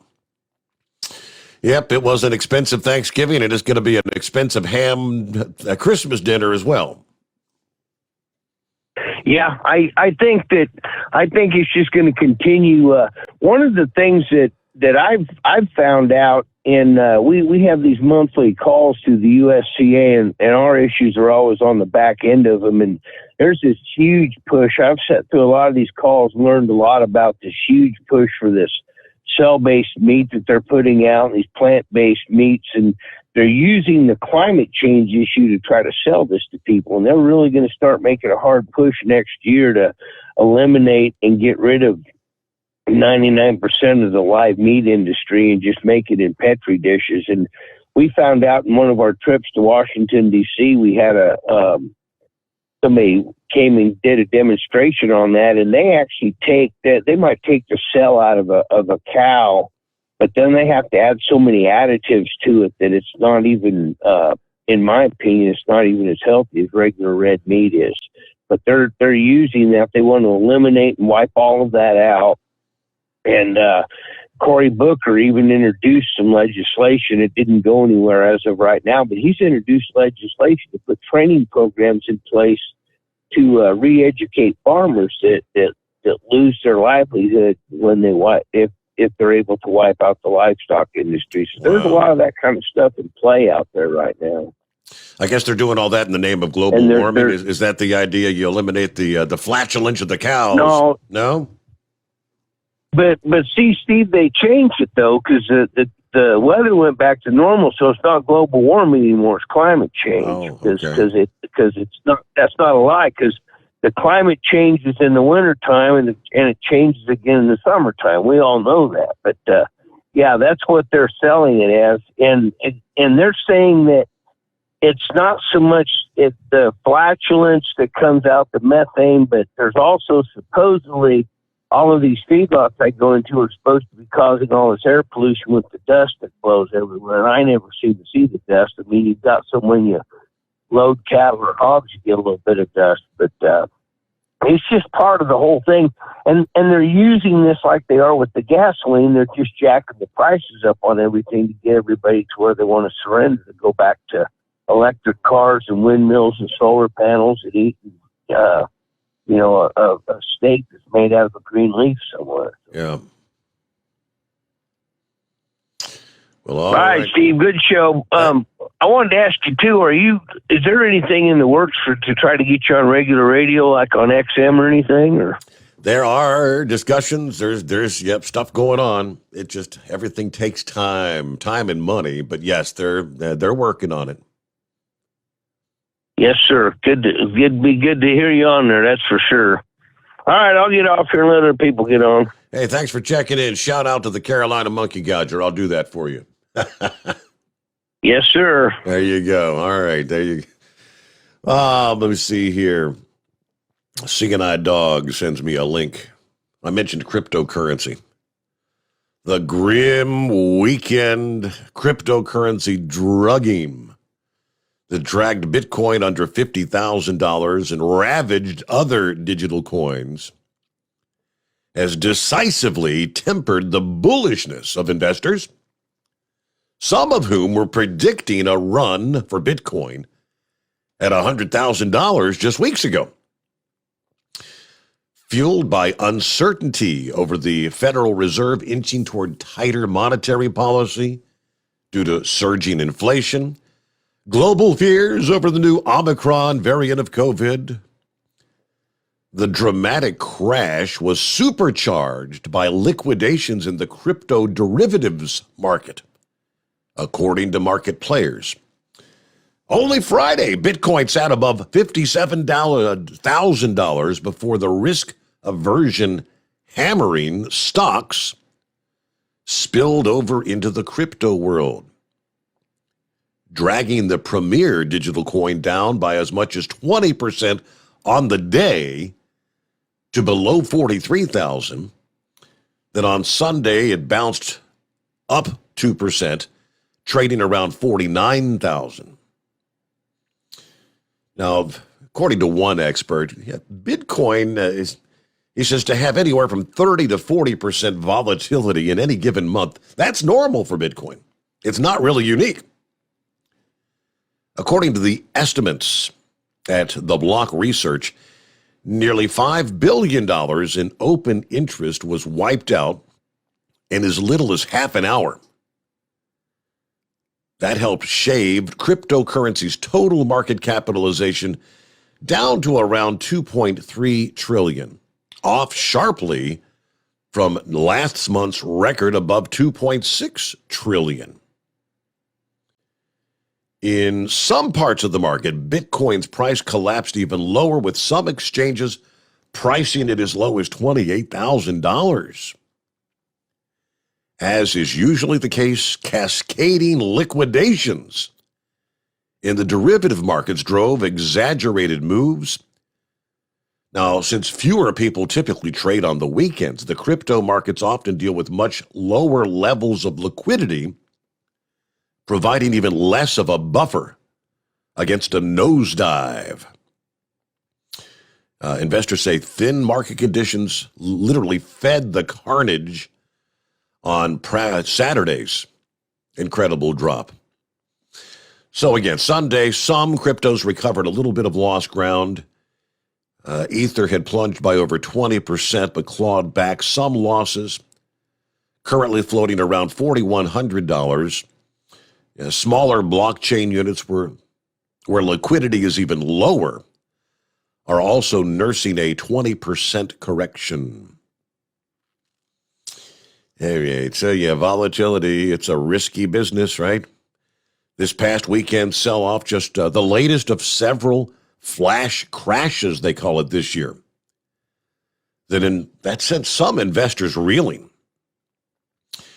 Even El Salvador, where they're trying to convince everybody in that country to use only the Bitcoin, even as El Salvador's president, whose country became the first sovereign country or government to embrace Bitcoin as legal tender, proclaimed that he bought on the dip.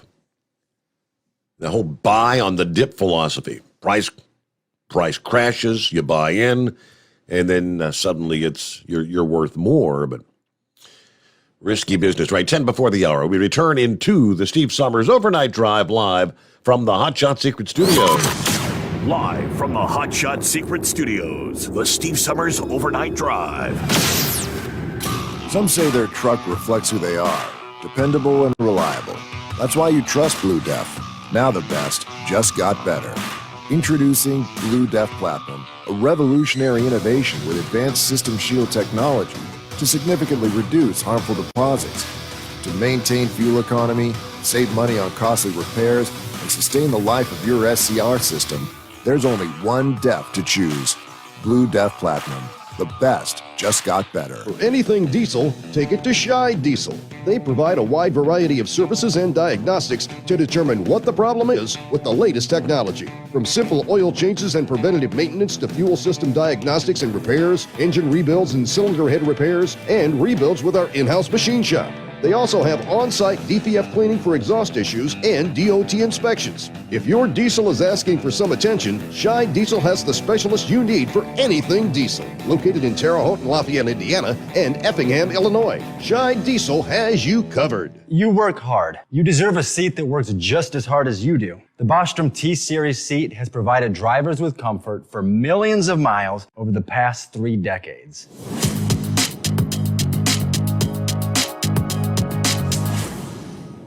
Each seat is built right here in the USA and has 4-position front cushion tilt and higher low-profile air suspension with Isolator.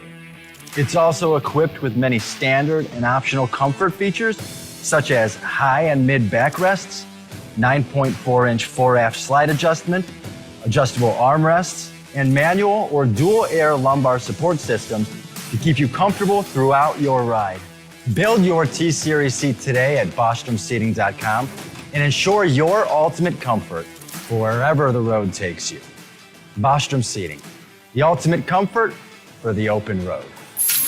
Keep the bugs off your glass and the smokies off your ass. This is the Overnight Drive with Steve Sommers. And just looking at the numbers, I could only assume the chickens are coming home to roost, right?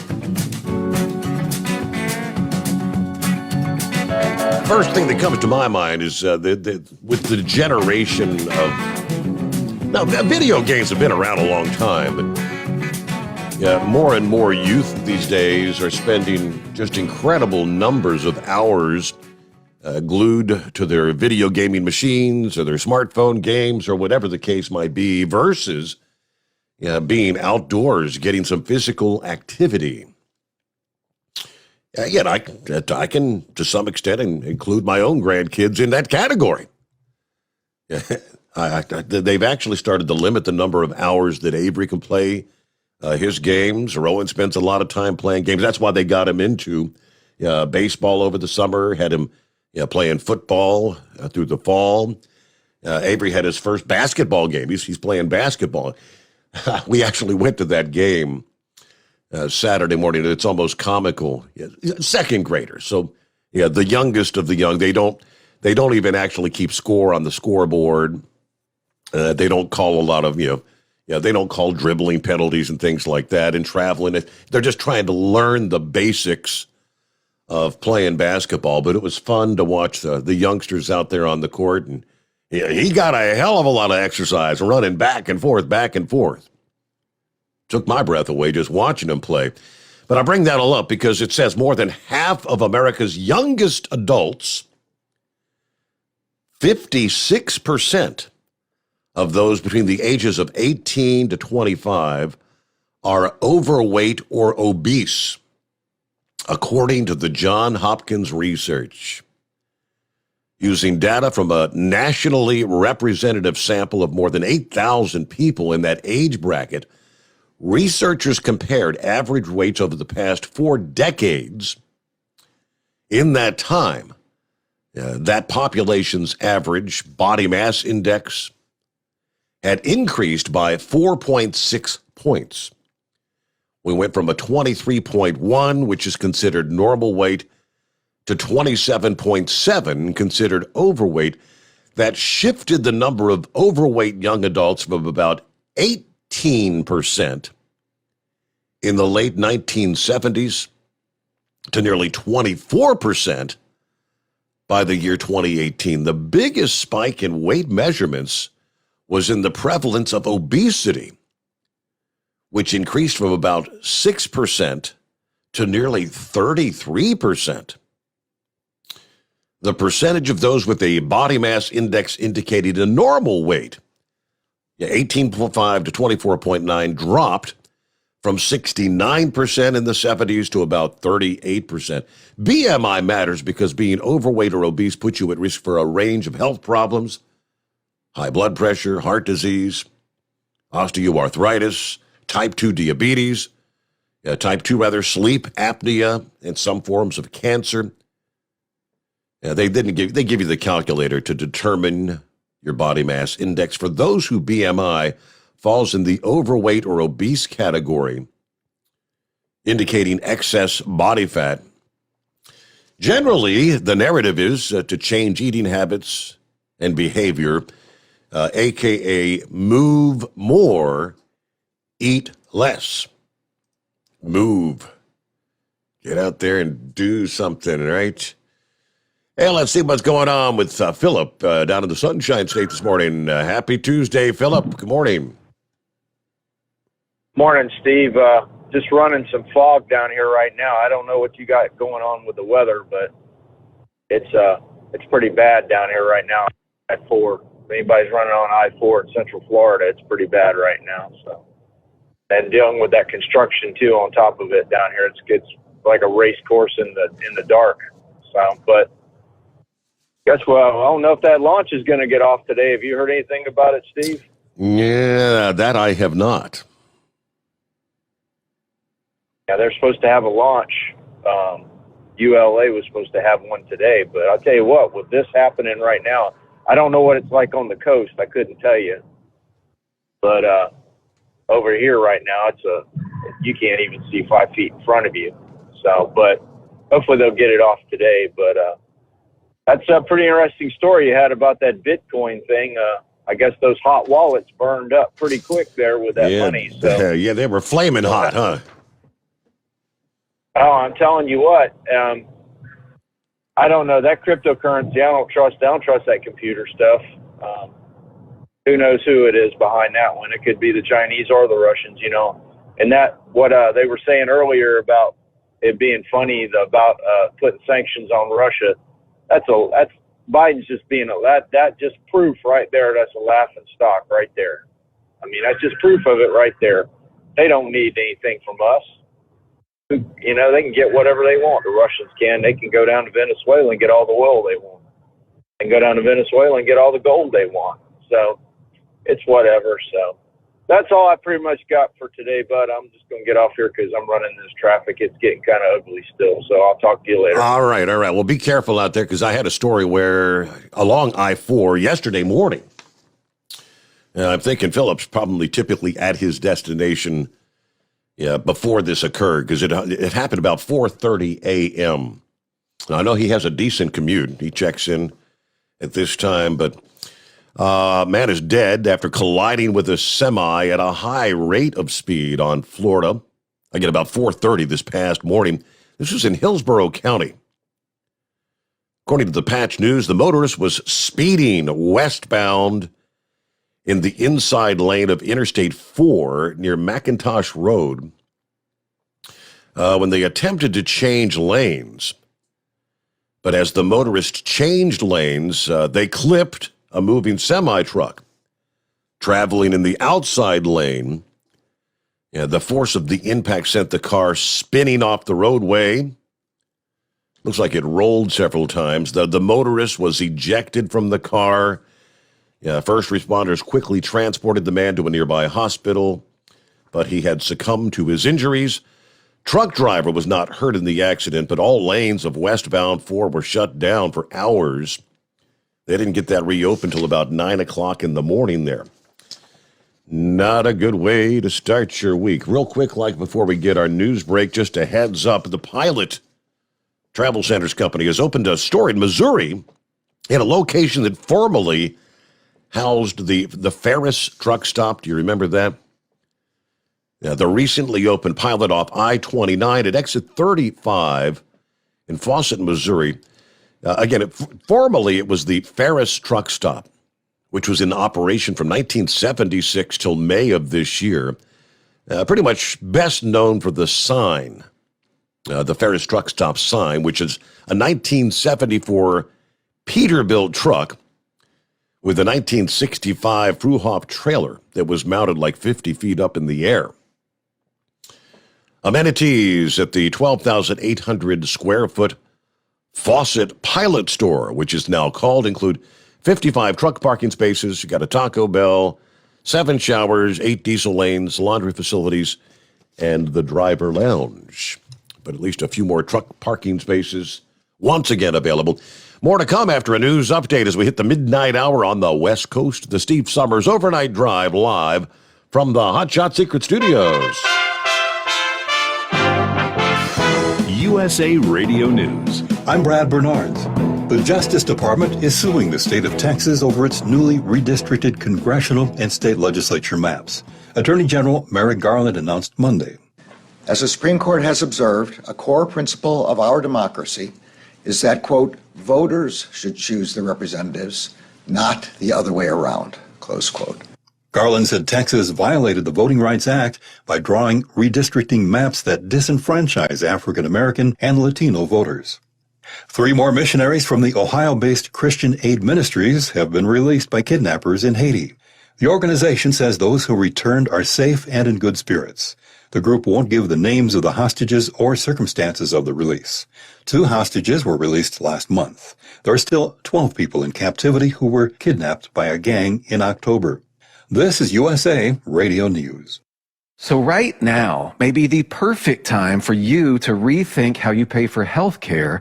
And here's why. Not only is it time for open enrollment for a lot of people, it's also when you can join MediShare and save even more than usual. For the typical family, switching to MediShare saves about $500 a month, which is a game changer for a lot of people.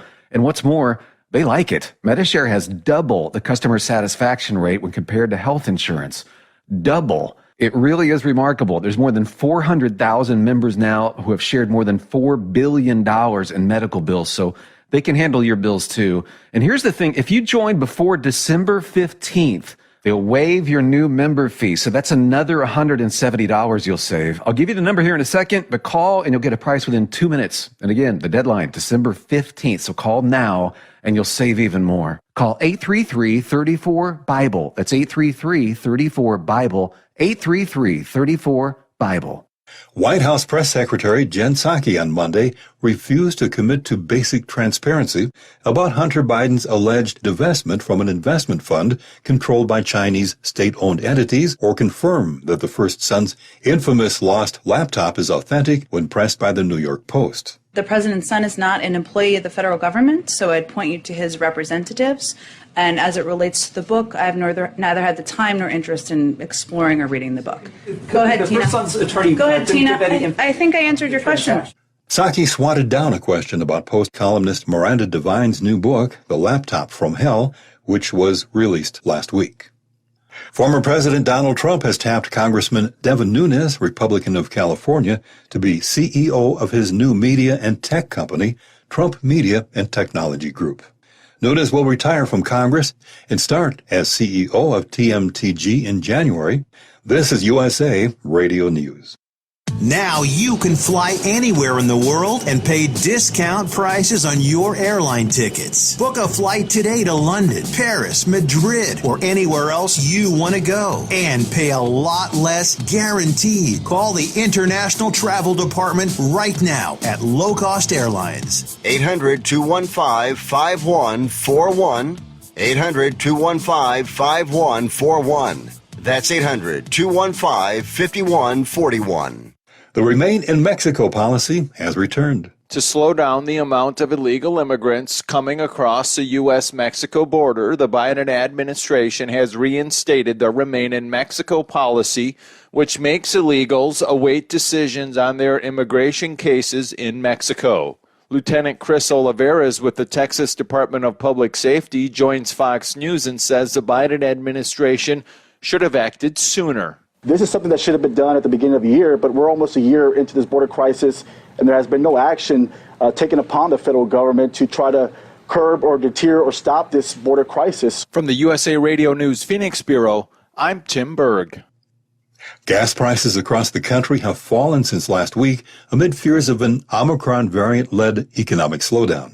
The national average price of regular gas per gallon dipped 4 cents this week to $3.35. Indiana saw the largest price drop at 21 cents to an average of $3.19.2 per gallon. Prices are expected to further decline even more this winter as fewer drivers are expected on the roads. The price of gas is still $1.21 more compared to the same time last year.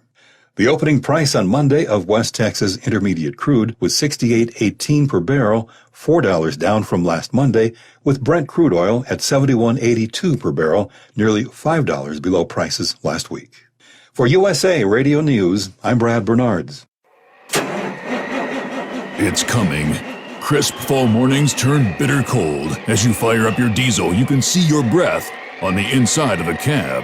Imagine looking deep into your engine. Freezing temperatures impact your diesel's fluids, especially fuel. On a 23-degree morning, the paraffin wax in your untreated fuel starts to morph from fluid to large crystals. These crystals clump together and form a gel. At minus 10 degrees, your fuel hits the point where it no longer pours like a liquid. It's so dense that the flow through the fuel filter will slow, causing hard starts or no starts. Get prepared now for the cold that is coming. Hot Shot's Secret Diesel Winter Anti-Gel is a premium fuel additive that lowers your fuel's pour point to minus 65 degrees. If it's that cold out, you shouldn't be on the road.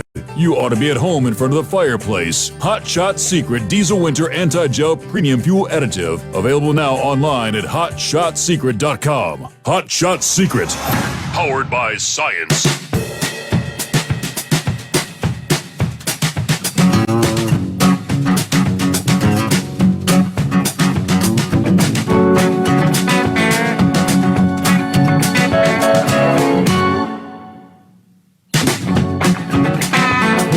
Well, we're all on the same page now.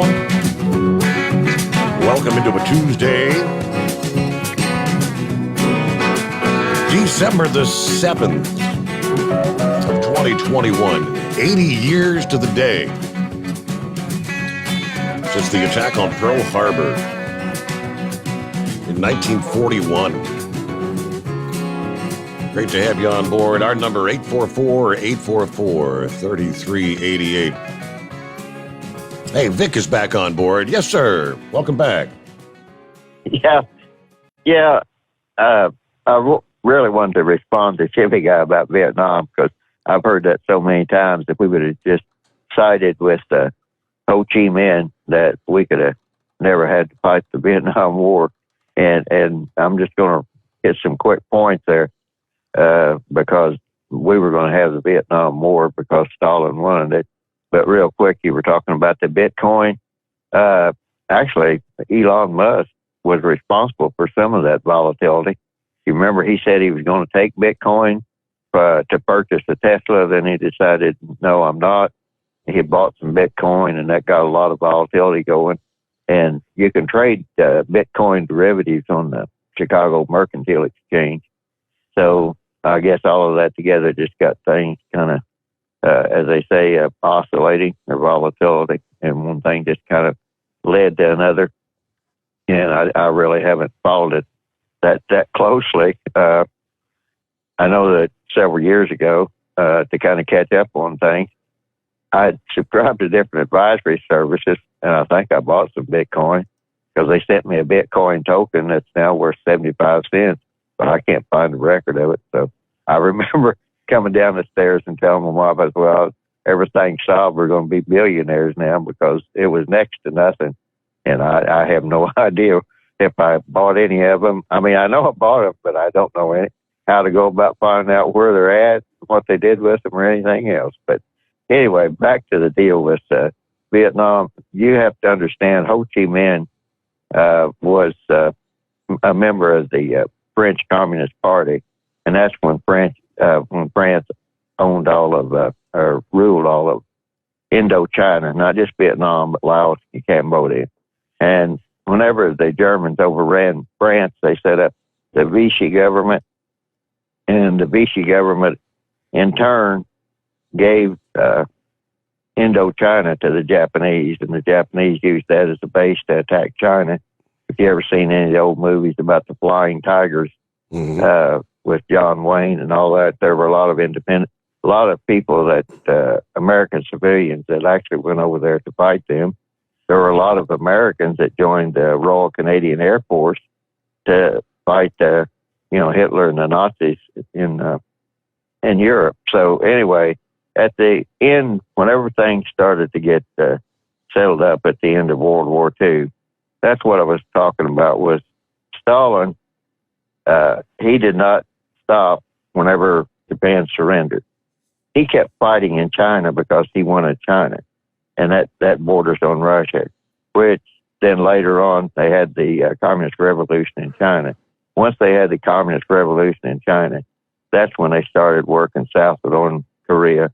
And Vietnam. And unfortunately, General MacArthur was more concerned about rebuilding rebuilding Japan, not China, rebuilding Japan. And he really wasn't paying much attention to the Asian wars. And he actually had a degrading opinion of the Chinese. He would say, "Oh, we can defeat the Chinese laundry boys," and that was kind of, he looked at them as just people that did laundry. And anyway, when they wound up basically removing the Japanese from Indochina, de Gaulle took over in France, and he was not the person that was supposed to take over. I forget, one of them was called the Free French Army, and I think that's what he was part of it.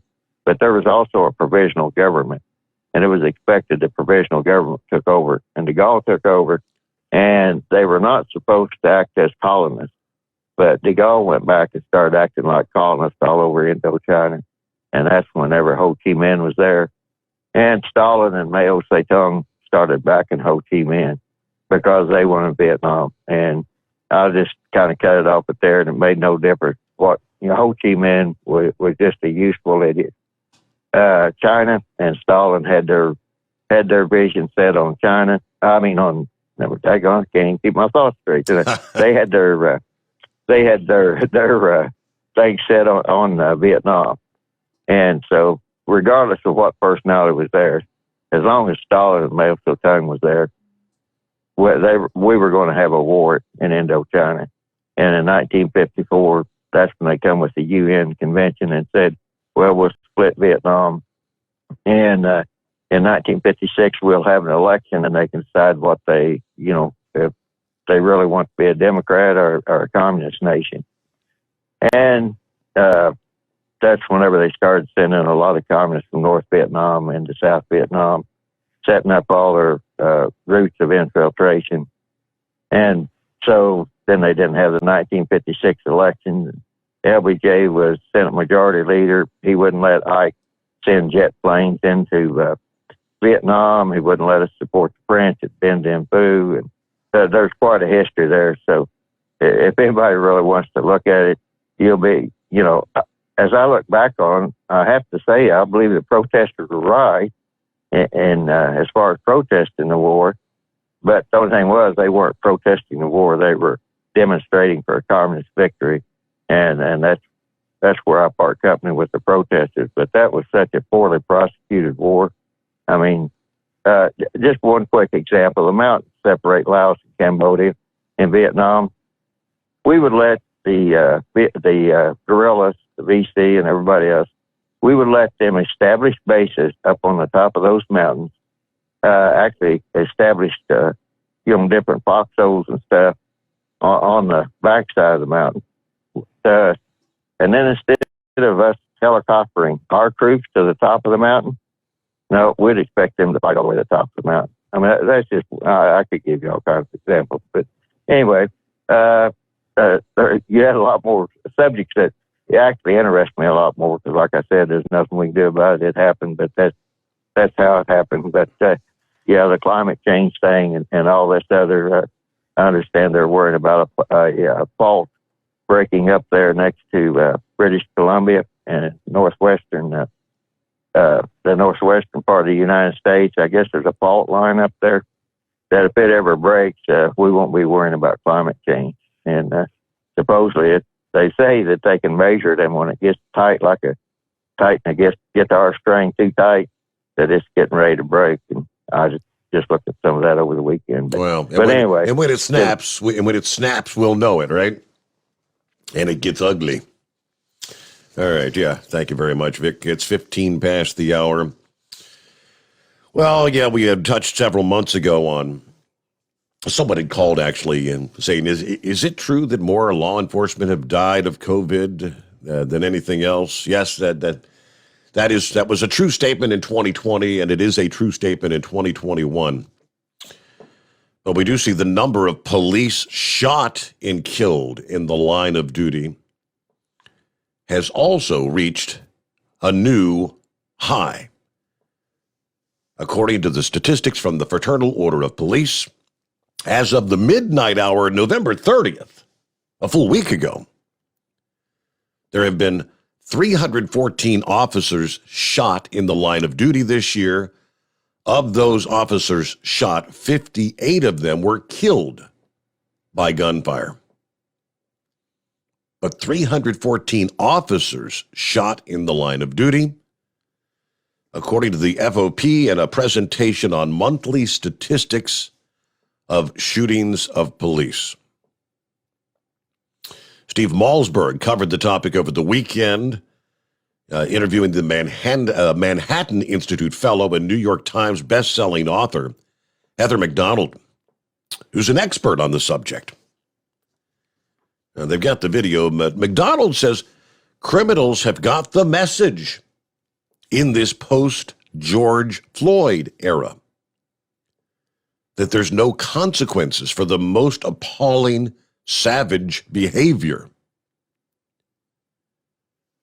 Also, she said the narrative that blacks are under threat from the cops in America is completely false. The left believes crime is a racist fiction, a creation of the deranged, Trumpian imagination. Now, the reason law enforcement's being told to back off on making arrests, the reason there's no law or no bail, is because every law enforcement practice has a disparate effect on blacks. That's not because law enforcement is racist.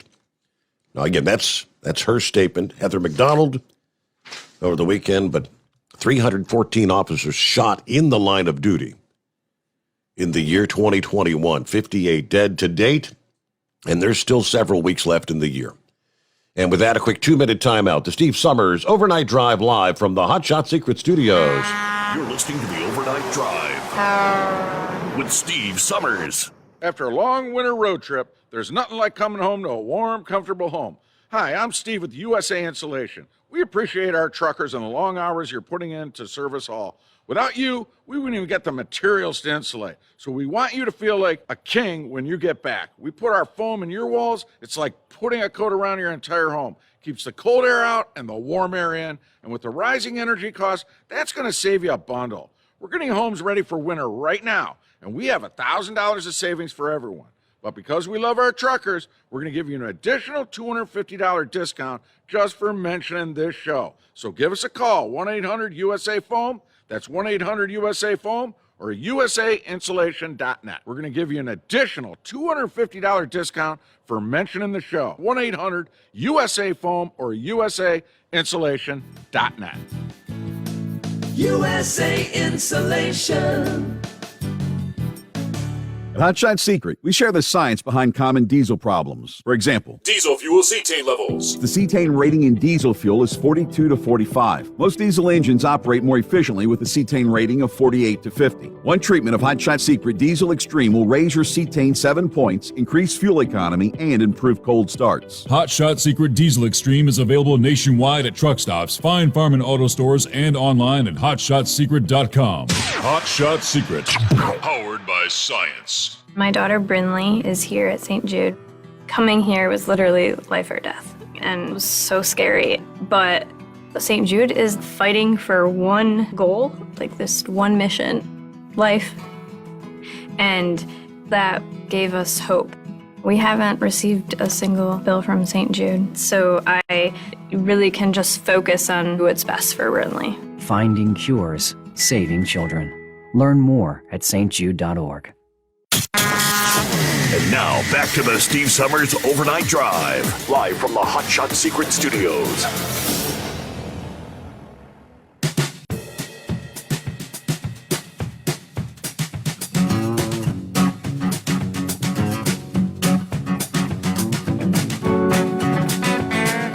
All righty, thank you much, and yes, welcome back. Great to have you on board here on a Tuesday morning. Hope your week's off to a good start. How's your week starting off, Heatwave? Back on the road again. Yeah, just call me Willie Nelson there, senor. Good morning, everybody. Oh, man, I just got done with a hour-and-a-half nap. Boy, I needed that. Well, I missed out on the Chevy guys. rant this morning, I guess, by a few minutes. Victor is always a pleasure listening to him. And I tell you what, you could just sit down and just gain knowledge by listening to him. He is so full of good information. It's almost a wonder why he wasn't maybe a school teacher or something, or a college professor. I mean, man, he has got the knowledge. But that's another story for another time, I guess. Well, let's see. How the Bearcats went 13-0. What did they finally land at in the top four? Are they still in the top four? Or Yeah, what's going on with them? number 4. Alabama came in at number 1. Michigan at number 2. Georgia 3. And Cincinnati at 4. So Alabama will face off with Cincinnati. Michigan will face off with Georgia to see who goes to the national championship game.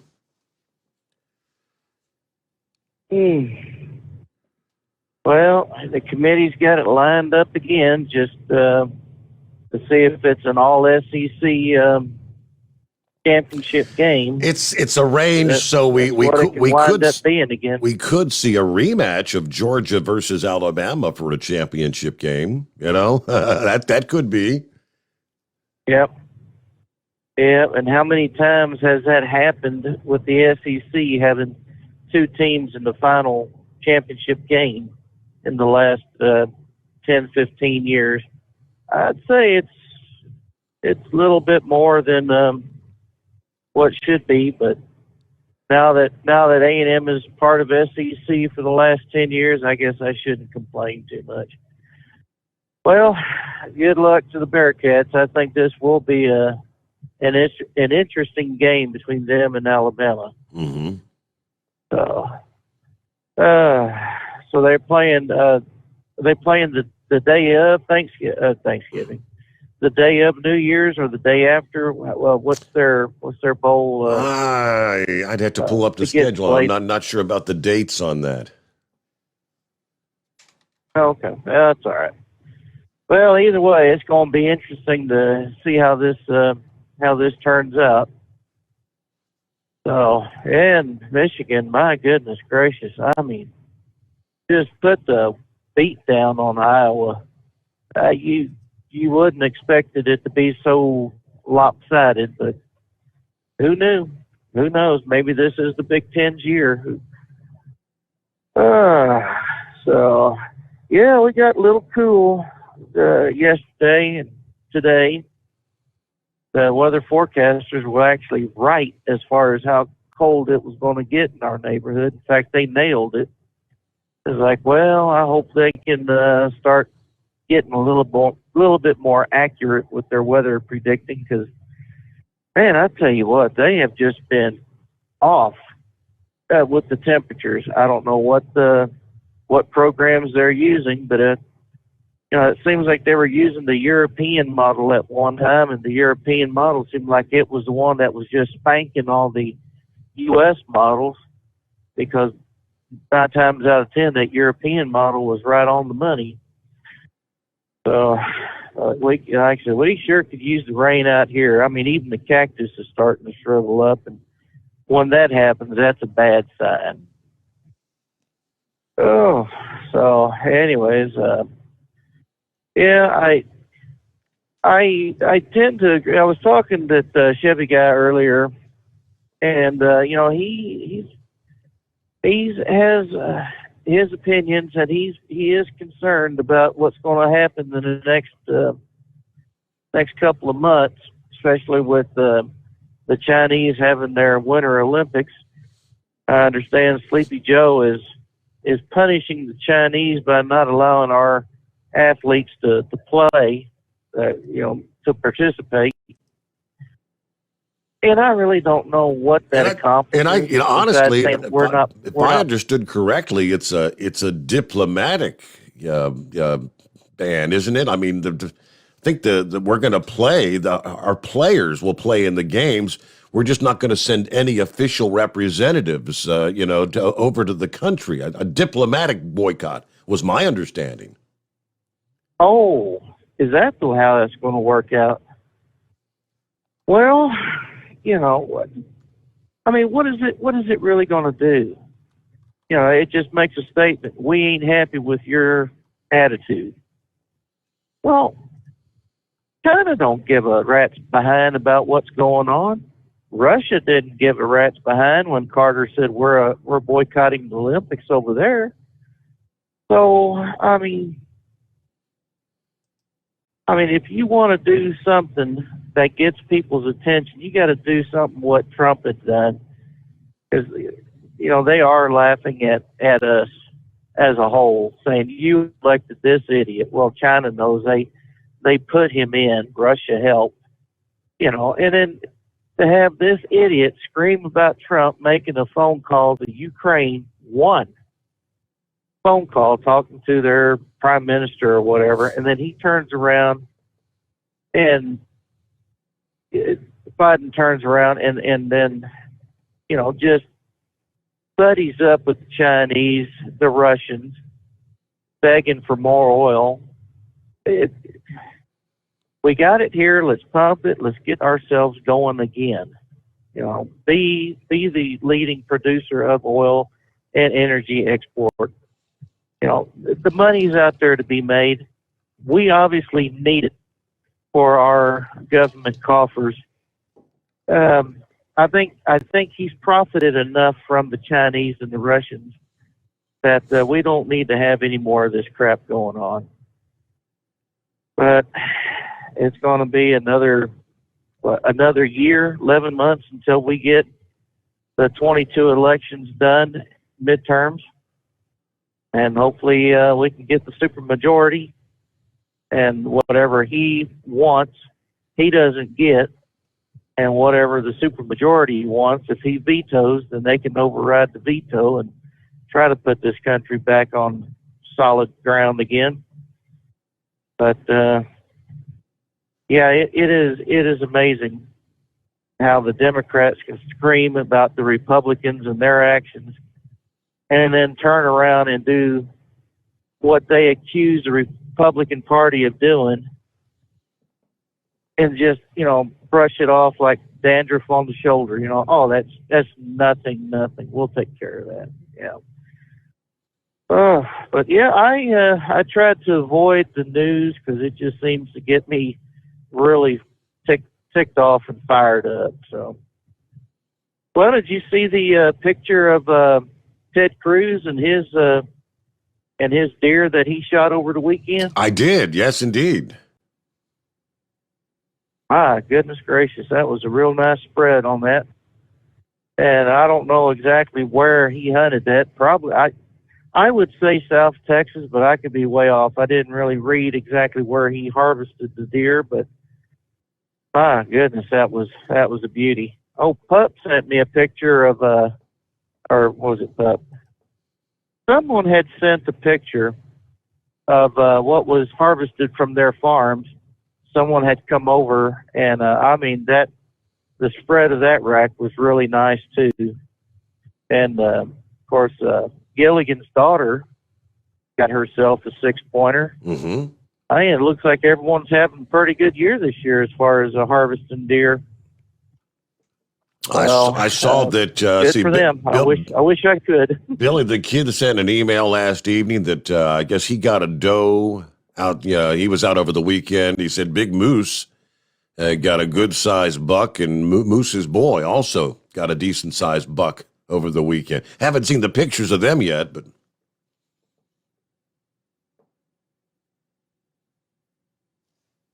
like I said, sounds like everybody had a good weekend there. Heat wave, thank you very much. We're up to the bottom of the hour news break.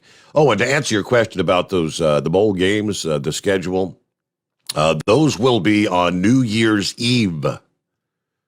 Yeah, the Cincinnati versus Alabama, the Georgia versus Michigan. So you got, let me see, I'm looking at the schedule. 3:30 on New Year's Eve, Friday, December the 31st. 3:30 is that first Cincinnati, Alabama game. Then 7:30, your primetime action, Michigan versus Georgia. See who goes on to the championship game. And with that, We're at bottom of the hour. Get our news break. It is 844-844-3388. The Steve Sommers Overnight Drive live from the Hot Shot Secret Studios. USA Radio News. I'm Brad Bernards. The Justice Department has sued to block Texas' updated congressional and state house maps, Attorney General Merrick Garland said Monday, alleging that the districts redrawn after the 2020 census disenfranchised minorities in violation of the Voting Rights Act. Texas has violated Section 2 by creating redistricting plans that deny or abridge the rights of Latino and Black voters to vote on account of their race, color, or membership in a language minority group. Lawmakers will honor Bob Dole Thursday when he lies in state in the rotunda of the U.S. Capitol. House Speaker Nancy Pelosi called the former Senate Majority Leader an extraordinary patriot and noted his heroic service in World War II. Opening the Senate, Majority Leader Chuck Schumer praised Dole's character and described him as a great statesman. This is USA Radio News. The old way of living with diabetes is a pain. You've got to remember to do your testing, and you always need to be sticking your fingers. The new way to live your life with diabetes is with a continuous glucose monitor. You simply apply a discreet, easy-to-use sensor on your body, and it continuously monitors your glucose levels, helping you spend more time in range and freeing you from painful finger pricks. If you test your blood sugar at least 4 times per day and inject insulin at least 3 times per day, or use an insulin pump and have private insurance or Medicare, you might be eligible for a CGM with little or no cost to you. Call U.S. Medical Supply today for a free benefits check. We offer free shipping, 90-day supplies, and we bill Medicare or your insurance directly. Call now and say goodbye to finger pricks. 800-763-1954. 800-763-1954. 800-763-1954. That's 800-763-1954. With Steve Sommers. Do you have a Dodge pickup and hate your automatic transmission? Of course you do. LaVon Miller at Firepunk Diesel here, and we specialize in heavy-duty and performance transmissions for your 3/4 or 1-ton Cummins-powered truck. So if you're interested in turning your stock slush box into a towing monster, call us today at 614-733-3744 or visit us online at shop.firepunk.com. After a long winter road trip, there's nothing like coming home to a warm, comfortable home. Hi, I'm Steve with USA Insulation. We appreciate our truckers and the long hours you're putting in to serve us all. Without you, we wouldn't even get the materials to insulate. So we want you to feel like a king when you get back. We put our foam in your walls. It's like putting a coat around your entire home. Keeps the cold air out and the warm air in. And with the rising energy costs, that's going to save you a bundle. We're getting homes ready for winter right now, and we have $1,000 of savings for everyone. But because we love our truckers, we're going to give you an additional $250 discount just for mentioning this show. So give us a call, 1-800-USA-FOAM. That's 1-800-USA-FOAM or usainsulation.net. We're going to give you an additional $250 discount for mentioning the show, 1-800-USA-FOAM or usainsulation.net. USA Insulation.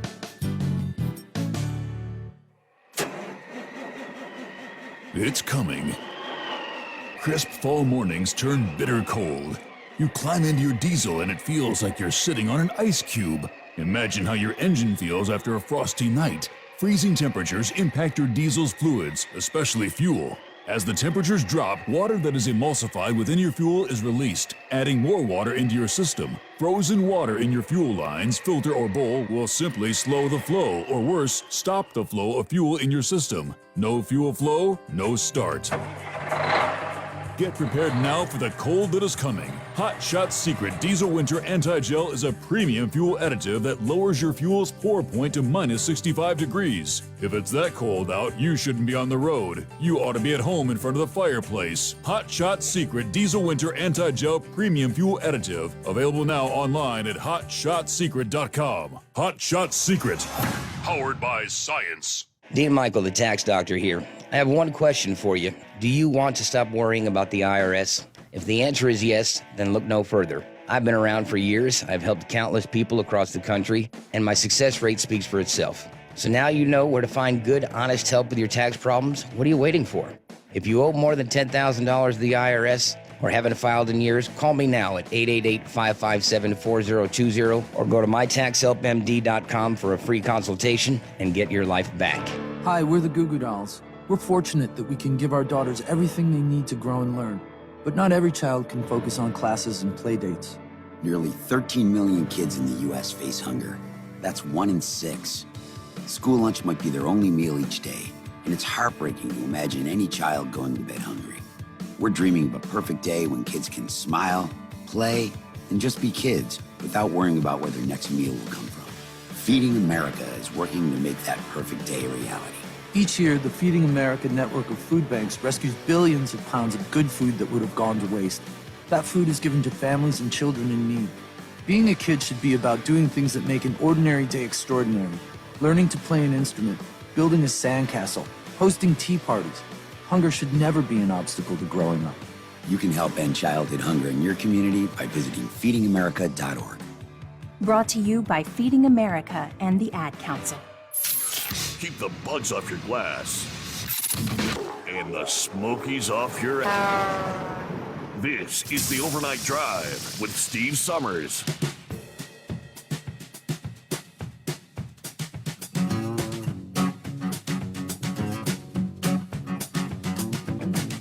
Thank you much, and welcome back. Couple of other interesting tidbits I came across doing show prep. See, Medina Spirit, the 3-year-old colt. Remember the won the Kentucky Derby in May. Then the scrutiny over a positive drug test. Recall that whole scandal? Well, Medina Spirit collapsed and died after a workout this past day at Santa Anita in Southern California.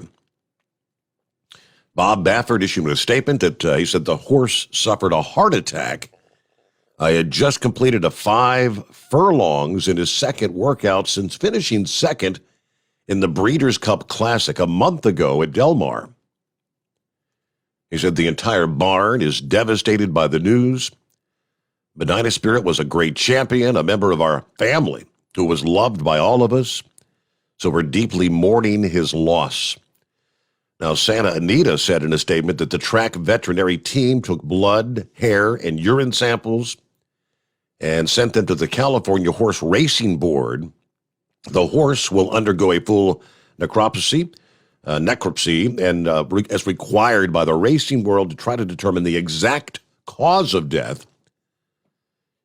No timeline for that to be completed has been given, but yeah, this was the horse that tested positive after his Kentucky Derby win for methazone, a legal medication that's not allowed on race day.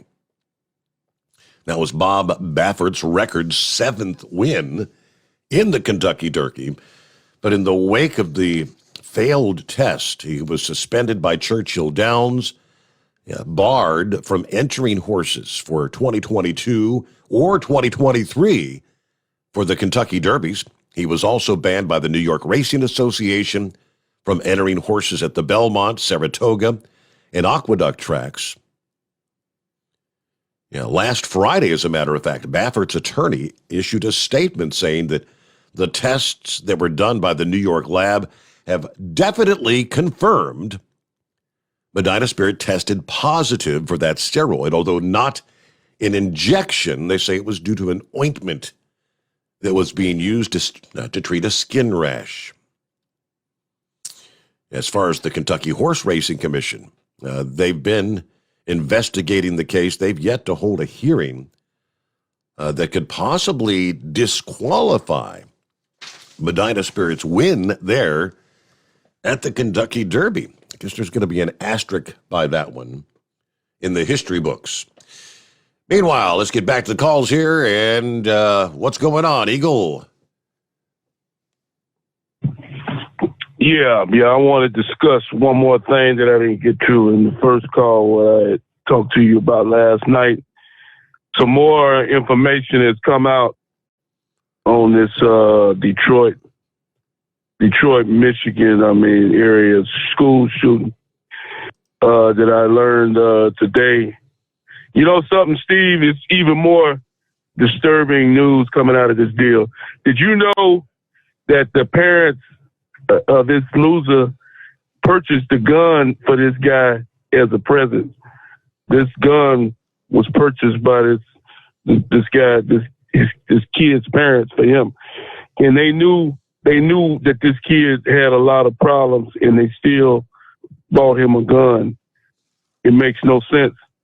Plus, it was determined, they said that all this could have been avoided, like I told you last night, Steve, that this guy, his school teacher, one of his teachers walked by his desk the day before he did the shooting, and he had a gun. He was looking at guns on the internet, and he was looking at bullets, and he had drew a picture of a school shooting on a piece of paper or something. And she notified the counselors of the school, but they didn't do nothing about it. They said that they called the kids' parents up to the school to talk to them to discuss this deal, and the parents didn't care about it. And you can clearly see that they didn't care because they wouldn't have bought him the gun to begin with. So the parents, they refused to remove the kid from the school, and then the very next day he goes to school and did what kills 4 innocent people. All this could have been avoided, Steve. And you know, they said, and I heard today, they said that the family and plus this boy is under suicide watch in the jail cell. That's a good thing, not a bad thing to me, as far as I'm concerned, because these people are nothing but, they're the most disgusting, probably some of the most disgusting so-called parents. This is the reason why they have such thing as birth control, Steve. These people like that don't deserve to have children.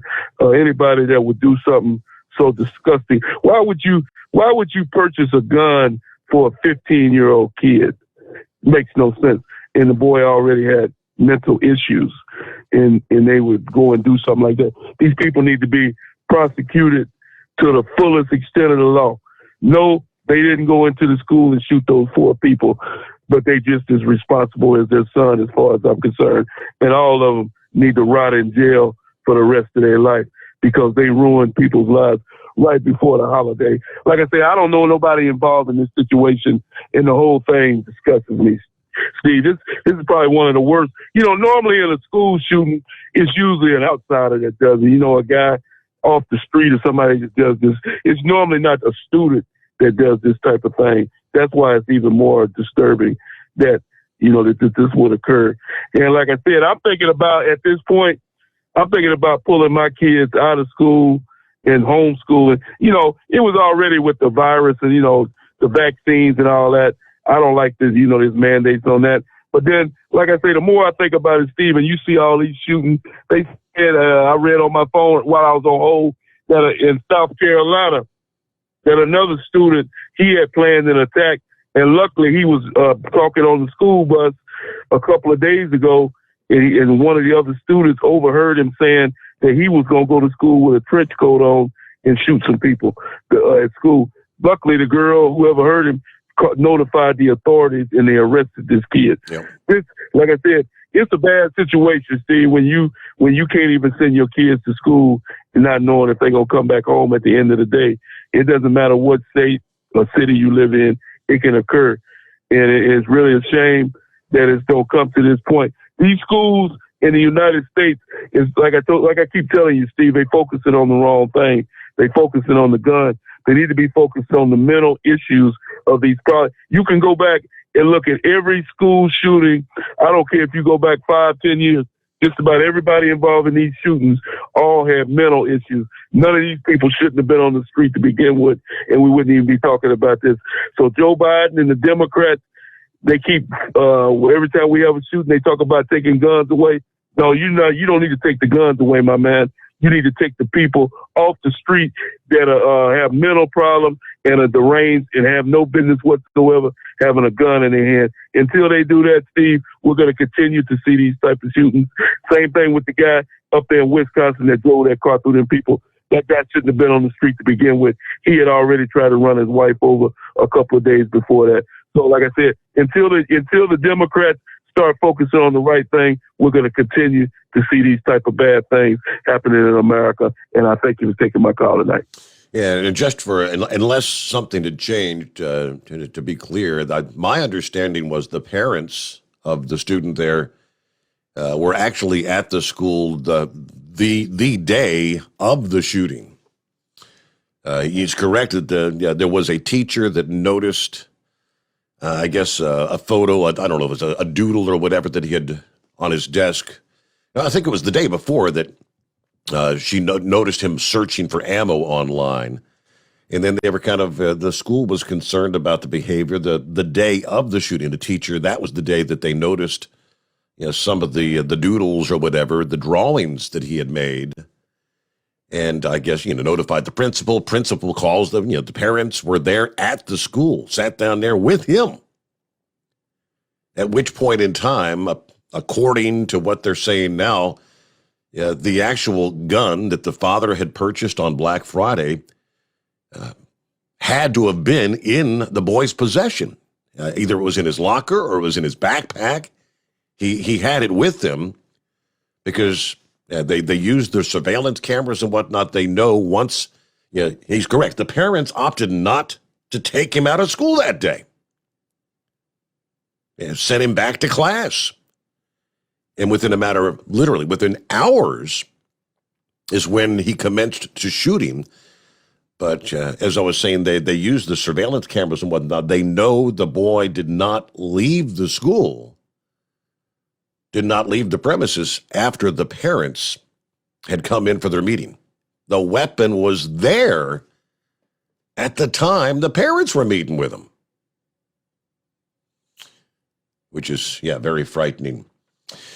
But with that, quick time out. We return as we roll into a Tuesday. Hope your week's off to a good start. Hey, don't forget, if you catch us on Facebook, like us on Facebook, give us a thumbs up on the YouTube channel, share the program.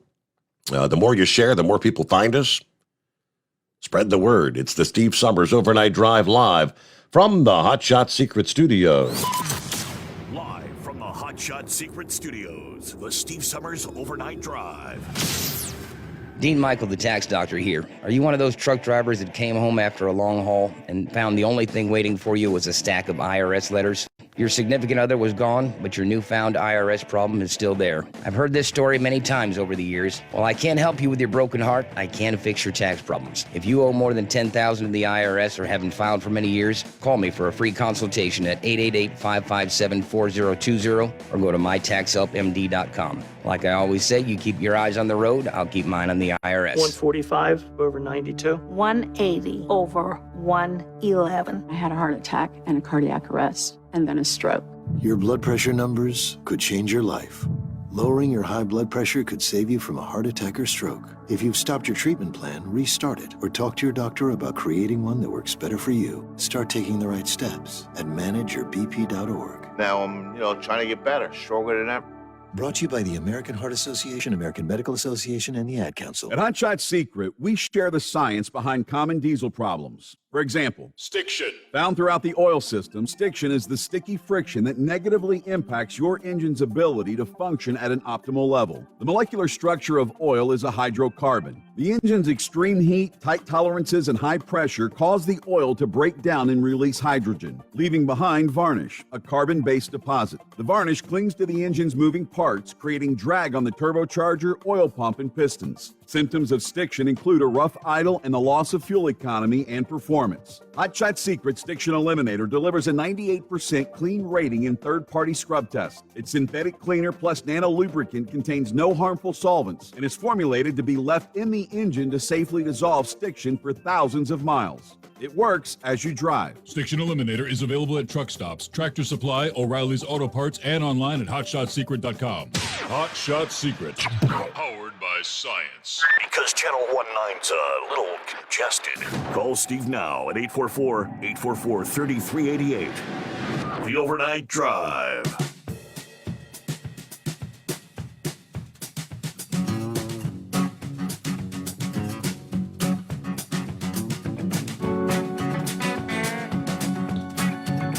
All right, what else are we looking at here? I heard in the news break there that the body of the late Senator Bob Dole will lie in state at the U.S. Capitol Thursday of this week, as congressional leaders honor the former Republican presidential candidate, World War II veteran. He served in Congress for 36 years, passed away Sunday at the age of 98. Kind of the guy that was known for his wit, which he often turned on himself, but didn't hesitate to turn it on others. He did shape tax and foreign policy, worked vigorously to help the disabled, and worked education, public services, and the Americans with Disabilities Act.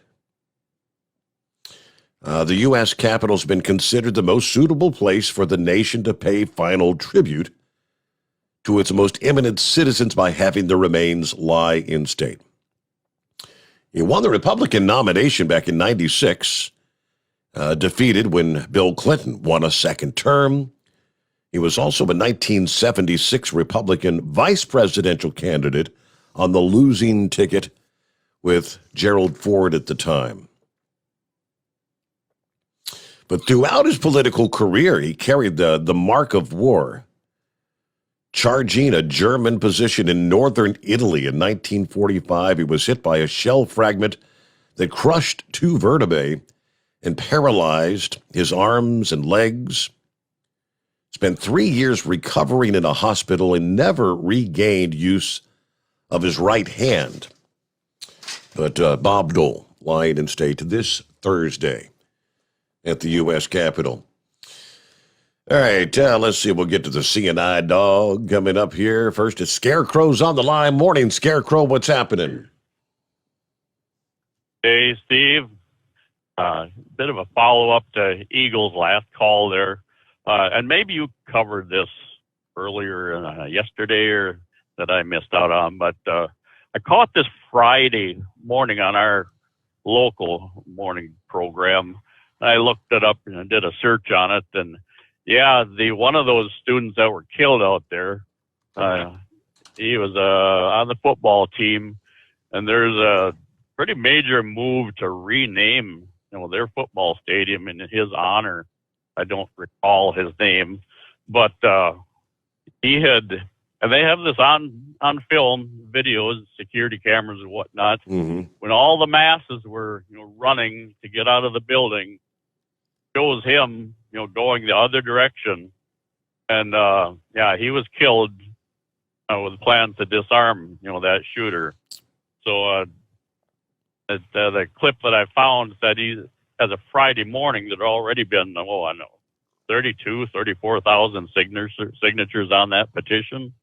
So there's little hope for the future of this country that there's a potential leader that went down. Doggone. Mm-hmm. Let's see. Looking at the calendar here, it says winter's a couple weeks away yet, but Mother Nature, she just kind of laughed in our face here right now and said, "No, the joke's on you. I'm going to start winter right now." Not so much a snowfall, but I crawled between the sheets for a nap last night. We had 8 degrees. I got up, it was 4 degrees, and it could very well be sub-zero up there right now. Yeah.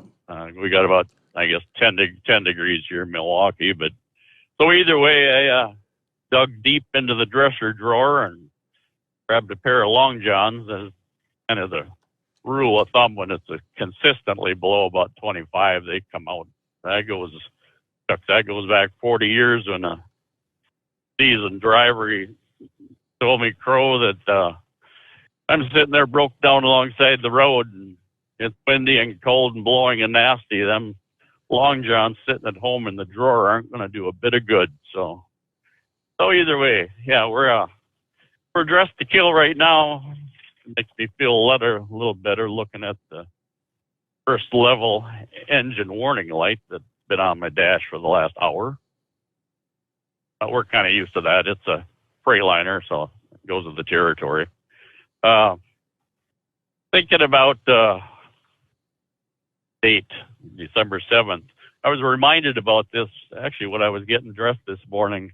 Of a Harley Davidson dealer shirt from Hawaii with the 75th anniversary. One of my boys picked it up, Father's Day gift or such, when they were out there. And as impressed as he was with the memorial, he was very disappointed in the disrespect that is shown around there.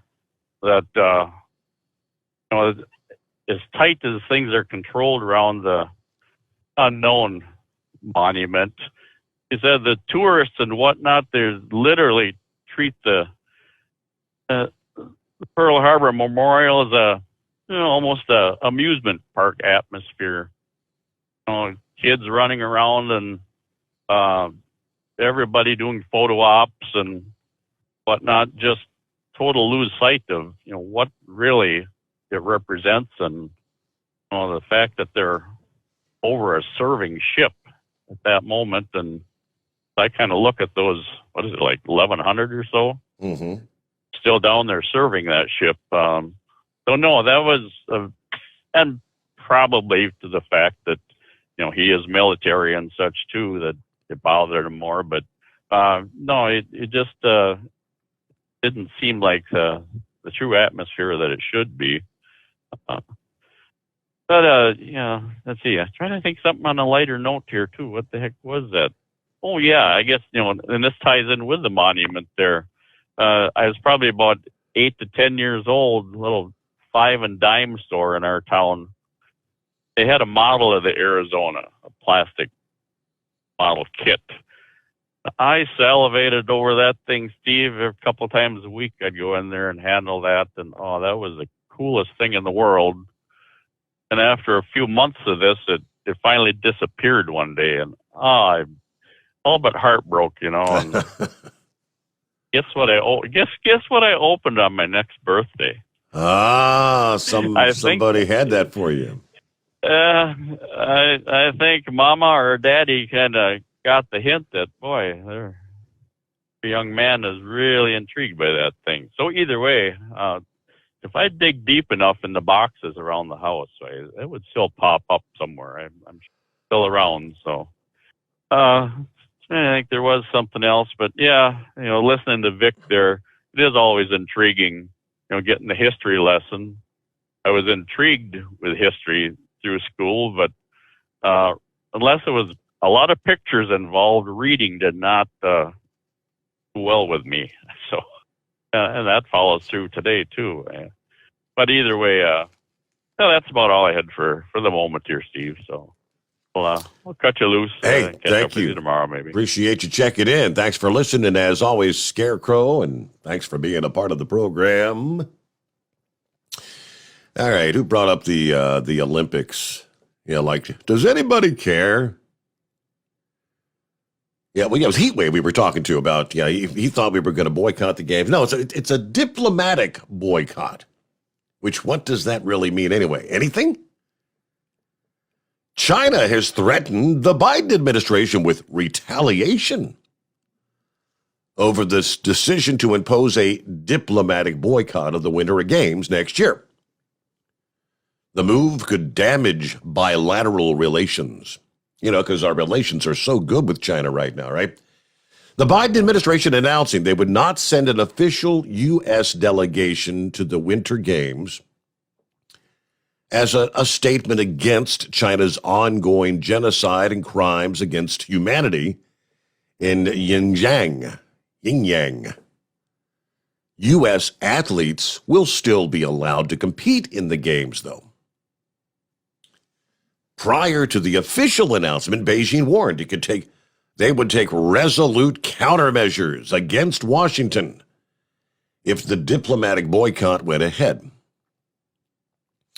The Chinese Foreign Ministry spokesperson says U.S. politicians keep hyping a diplomatic boycott without even being invited to the games. This wishful thinking and pure grandstanding is aimed at political manipulation. Went on to call the boycott a grave travesty of the spirit of the Olympic Charter, a serious insult to the 1.4 billion Chinese people. He said the U.S. should stop politicizing sports and hyping up the so-called diplomatic boycott so as not to affect China-U.S. dialogue and cooperation in important areas. Supposedly, relationships had begun to improve after the virtual summit between Joe Biden and his Chinese counterpart, Xi Jinping. Yeah. What kind of countermeasures might they be talking about? They've offered no clue as to what that would be, but the possibility of further retaliation now threatens to once again derail bilateral relations between the two countries. Let's see, this is kind of funny. Politicians calling for boycott 2022 Beijing Olympics are doing so for their own political interests and posturing. In fact, no one would care about whether these people come or not. And it has no impact whatsoever on Beijing, the Olympics to be successfully held. Spokesperson of the Chinese embassy in the United States. No one would care. Who cares if the U.S. delegation shows up, right? Obviously, they don't. And final hour just ahead here. Thanks for hanging on with us. The Steve Sommers Overnight Drive live from the Hot Shot Secret Studios. USA Radio News. I'm Brad Bernards. The Justice Department is suing the state of Texas over its newly redistricted congressional and state legislature maps. Attorney General Merrick Garland announced Monday.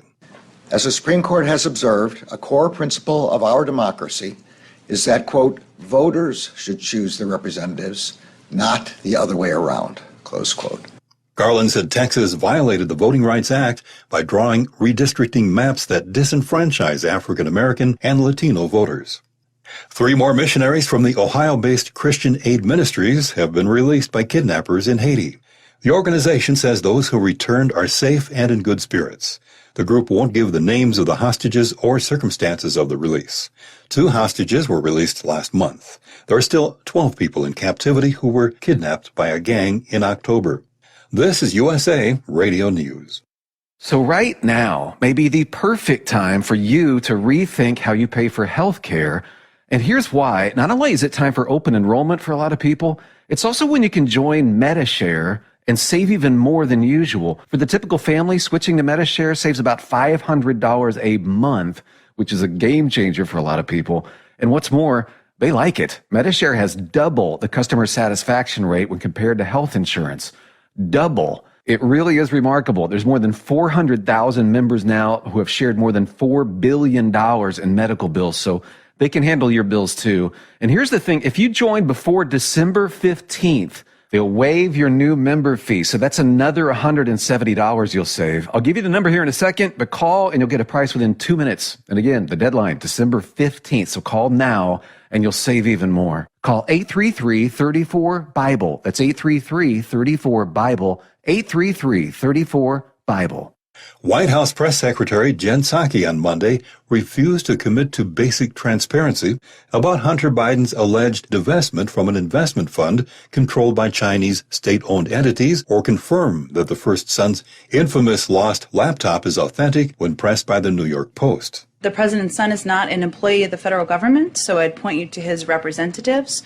And as it relates to the book, I have neither had the time nor interest in exploring or reading the book. Go ahead, Tina.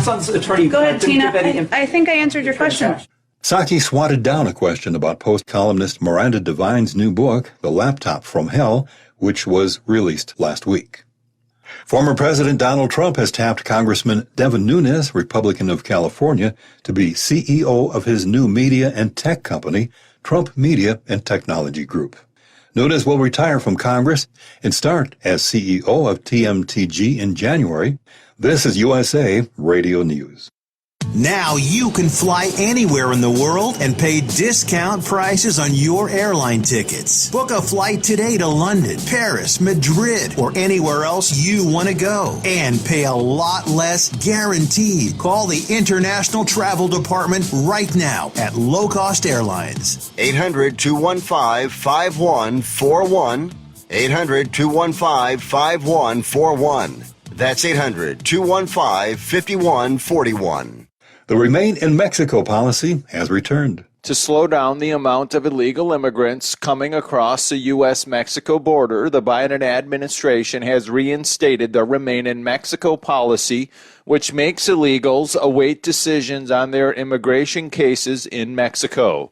Lieutenant Chris Oliveras with the Texas Department of Public Safety joins Fox News and says the Biden administration should have acted sooner. This is something that should have been done at the beginning of the year, but we're almost a year into this border crisis, and there has been no action taken upon the federal government to try to curb or deter or stop this border crisis. From the USA Radio News Phoenix Bureau, I'm Tim Berg. Gas prices across the country have fallen since last week amid fears of an Omicron variant-led economic slowdown. The national average price of regular gas per gallon dipped 4 cents this week to $3.35. Indiana saw the largest price drop at 21 cents to an average of $3.19.2 per gallon. Prices are expected to further decline even more this winter as fewer drivers are expected on the roads. The price of gas is still $1.21 more compared to the same time last year. The opening price on Monday of West Texas Intermediate crude was $68.18 per barrel, $4 down from last Monday, with Brent crude oil at $71.82 per barrel, nearly $5 below prices last week. For USA Radio News, I'm Brad Bernards. It's coming. Crisp fall mornings turn bitter cold.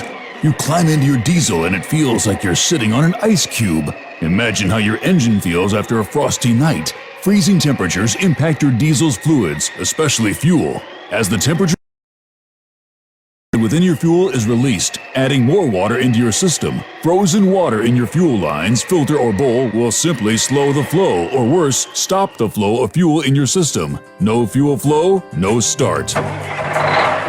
Get prepared now for the cold that is coming. Hot Shot Secret Diesel Winter Anti-Gel is a premium fuel additive that lowers your fuel's pour point to minus 65 degrees. If it's that cold out, you shouldn't be on the road. You ought to be at home in front of the fireplace. Hot Shot Secret Diesel Winter Anti-Gel Premium Fuel Additive. Available now online at hotshotsecret.com. Hot Shot Secret. Powered by science.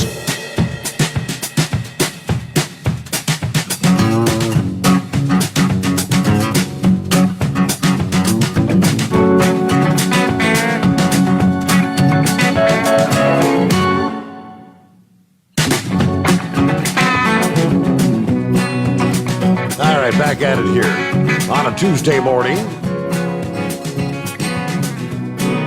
That's the way to start a new week. The computer's acting a little squirrely again. Okay, let's get back to our calls here. Maybe. If the computer wants to cooperate. Yeah, maybe it's like everything's decided. It's like, hey, we're going to take a dump. Shut it all down. That's 844-844-3388. So, meanwhile, a couple of other tidbits. As, yes, I may have to do a restart here momentarily. So we'll just pause. If you tune into the Weather Channel and you're watching like when they break away for your local updates at any given time, whatever part of the country you're in, you hear the computer voice, and I believe the voice is supposed to be akin to the sound of Jim Cantori, right? Yeah, the famous Weather Channel guy. And it sounds like he's really reading your local forecast. It's all computerized. With more and more artificial intelligence, the likes of Alexa and Siri and all those good things that we've all become so familiar with. Out of California, Andy Chanley, the afternoon drive host at Southern California's public radio station, 88.5 KCSN, has been a radio DJ for like over 32 years. And now, thanks to artificial intelligence technology, his voice will live on simultaneously in many places. I may be a robot, but I still love to rock, says the robot DJ named Andy, which was derived from artificial yet neutral disc jockey Y in Chanley's voice. During a demonstration for Reuters News, the voice, they say, was very difficult to distinguish from the real human disc jockey. Our phones, our speakers, our rice cookers have been talking to us for years, but their voices have been very robotic, right? AKA Siri or Alexa. There's a Seattle-based startup, Well Said Labs.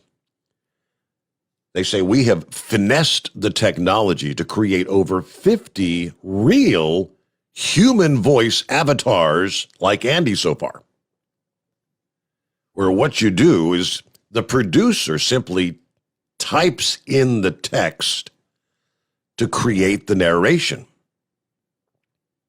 That's exactly what you're hearing with the voice of Jim Cantori reading your local weather.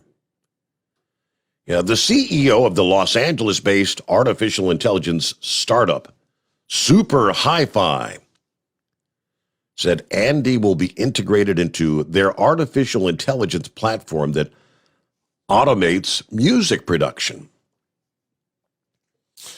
The jobs in the broadcast industry have been more and more difficult to come by. I mean, they went to the automation systems to where an individual I could sit down here at the microphone and I could have my little cards to read and essentially put together a full 5-hour or 3-hour radio broadcast of music in, say, 30 minutes time. Just insert the little wording between the songs. The songs then are all automated in the system. And that's what more and more radio stations around the country have been going to.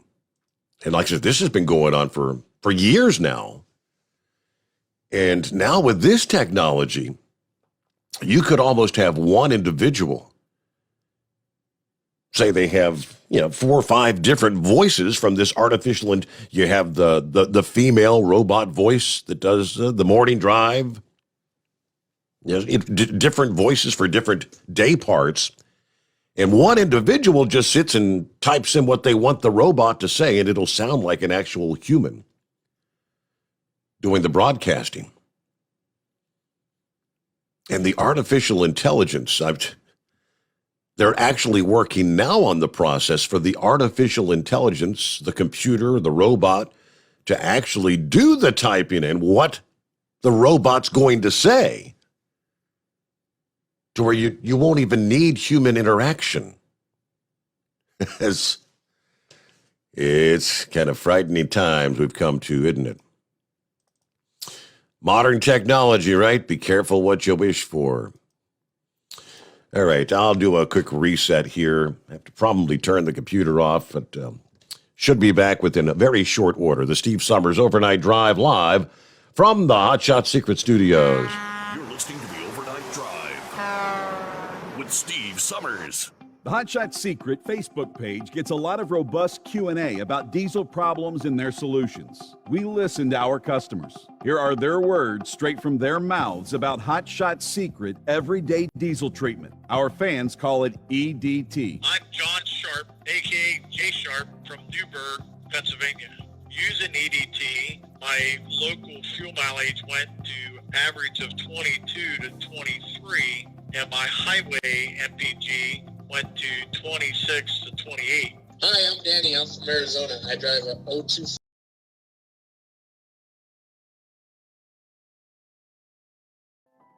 Early screening and intervention can make a lifetime of difference and unlock a world of possibilities.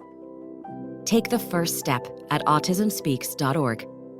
A public service announcement brought to you by Autism Speaks and the Ad Council. And now, back to the Steve Sommers Overnight Drive, live from the Hot Shot Secret Studios.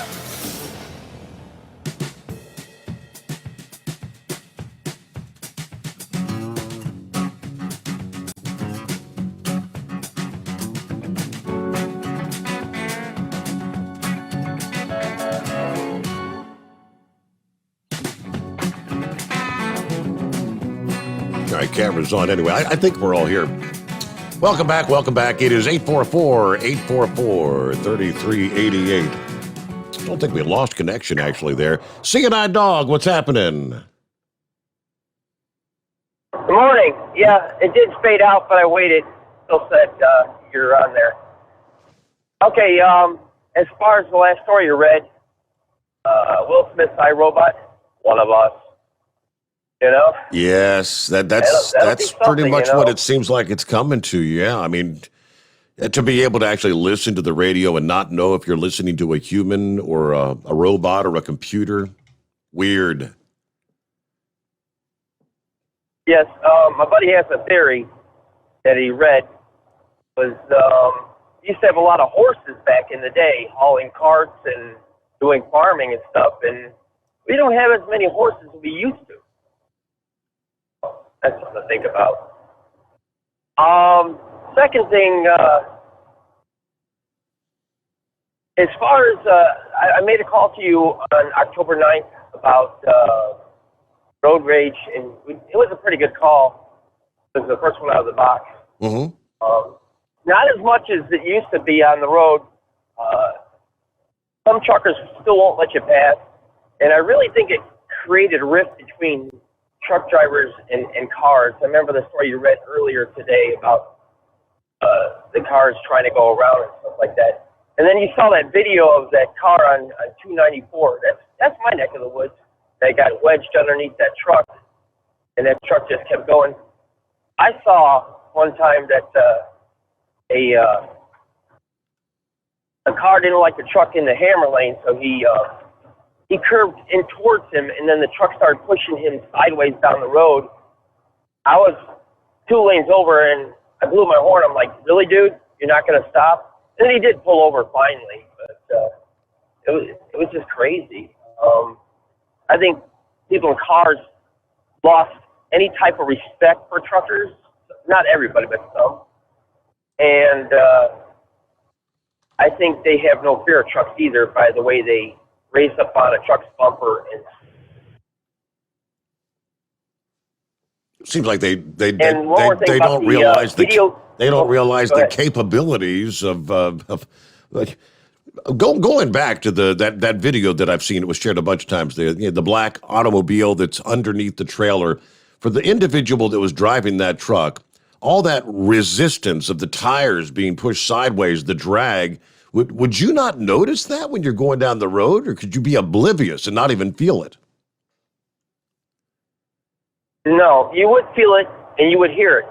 But like I said, I saw it in person where that car was displeased with the truck in the far left lane where it didn't belong, the fourth lane, that he tried to cut in front of him to make him slow down or change lanes, and he got sucked up into the front of the truck. And he was pushing him sideways, and he didn't come to a stop right away. I think the only reason he did come to a stop is I blew my air horn at him, saying, really, dude? You know, I was right next to him. Yeah. But 2 lanes over. You know, it's not like I chose to be next to him. It's just that's how it all worked out. Last thing is video games. I remember back in the day,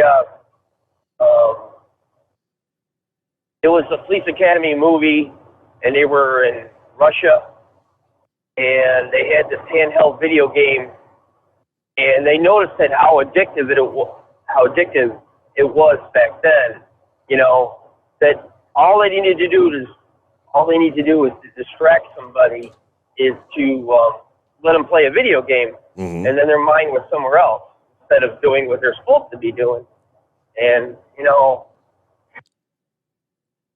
there's a time and place for video games, but it's hurting the country, in my opinion. You know, you need technical guys, you need mechanics, you need truck drivers, you need plumbers, electricians, construction workers, or this country will, you know, have a lot of problems in the future. And I'd like to give a shout out to Steve in Nashville. We miss you, buddy. Thank you, Steve. Thank you for checking in, CNI Dog. Yeah, I did get to briefly speak with Steve. Listen, I'm going into Thanksgiving weekend. Gave him a quick call. He was actually out there with all that mad traffic getting things underway the Wednesday before Thanksgiving. He had to work that day. So he was out there on the road, and he pretty much said it was madness out there. But, yeah, I miss getting to hear from Steve on a regular basis. What's going on, Big Moose? Take strike three, right? Strike three. Good grief, man. I tell you what, you're harder to get a hold of than the IRS when they owe you money. I was on there twice. He hung up on me both times. I said, well, if he hangs up on me again, I'll do like Knucklebuster. I'll write you a heart-wrenching letter about how I'll never call back and bother you. But, yeah. I didn't hung up on you. I didn't do that. The computers, they wouldn't let me do anything, so. Well, that's what you get, buddy. Start relying on them computers. Next thing you know, you got a Terminator delivering your pizza. Exactly. Yeah, this old world run a long time. It run just fine on pencil and paper, and carbon paper, and all that fun stuff. But anyway, gonna tell you, man, had a pretty good weekend. Got to do a little deer hunting, and I tell you what, Steve, a good friend of our mutual friend of ours, enlightened me on a new hunting technique. And I'm going to be using this technique as long as I'm able to hunt. You know, old Big Sexy there out there in Jonesboro, Arkansas. Yeah. Yeah, what I did this year, I didn't even pack a gun. I went down there and bought me a Dodge Caravan and a newspaper. Wound that sucker up to about 70 and hung that newspaper out the window. That deer jumped right through the windshield, landed in the passenger seat, stone dead. I drove it straight to the processor, never even had to get out of the van or fire a shot. That's the best deer hunting experience I've had in years. You lazy bum. Don't get a little costly, though. Yeah, well, get a little costly, though. You know, good used Caravan going for about $6,500. So, but, yeah, I think for the convenience factor, that's the way to go from here on out. But, yeah, no, all kidding aside, we had a pretty good weekend, pretty successful weekend, and it was a little warmer than I care for it to be when I'm deer hunting, but it turned out pretty good. And seen where old Bob Dole died, buddy. Boy, I hated to hear that. I always liked old Bob Dole, you know. Mm-hmm. He was the real deal. He was one of I think he was the last of the old warbirds, you know. He was the real deal. The greatest generation, you know. I tell you what, you know, you get all these sorry asses wanting to kneel down and take a bow at these sporting events and everything. And I tell you what, when old H.W. died there and they rolled old Bob Dole up there in that wheelchair, and that boy picked him up out of that chair, and that old timer stood there and saluted, buddy. That just put the whole thing in perspective. You know, that guy right there, he was the real deal. He knew what it took, and he wasn't even able to get up and salute that man, but he did it anyway. And you got these ungrateful, spoiled brats taking a knee just because they're woke or whatever nonsense they're coming up with. Yeah. It's a pitiful thing, but his troubles are over. He don't have to worry about it no more. And the world's a lot darker place for not having him in it no more, but he made a lot of things a lot better. And I tell you what, for disabled people, you know, he was he was the real champion for people with disabilities for a lot of years, you know, because he suffered with that himself, you know, after getting hit by that shell. But, yeah, I sure hated to see him go. And let's see, what else was it? Oh, Pearl Harbor Day, you know, we got the anniversary of Pearl Harbor. I think in Japan they call it a holy crap we screwed up day, and then can't remember that. So, but I know that they still haven't dropped the flags for Bob Dole yet. So hopefully Biden will, one of his handlers will, you know, get him up there to at least make the announcement to drop the flags for Senator Dole. I think that's the proper thing to do, and I need to do that in a hurry. But well, since you obviously a wanted man, I'll let you get a more intelligent caller on here, and I'll say keep it twixt or spotted the solid and sunny side up and all that jazz. We'll be 10-10 till we do it again sometime. Good to hear from you. Be safe out there, Big Moose. We'll chat again. And, no, all kidding aside, though, right? He and his boy actually did, according to Billy Kidd, got a pretty decent-sized buck over the weekend.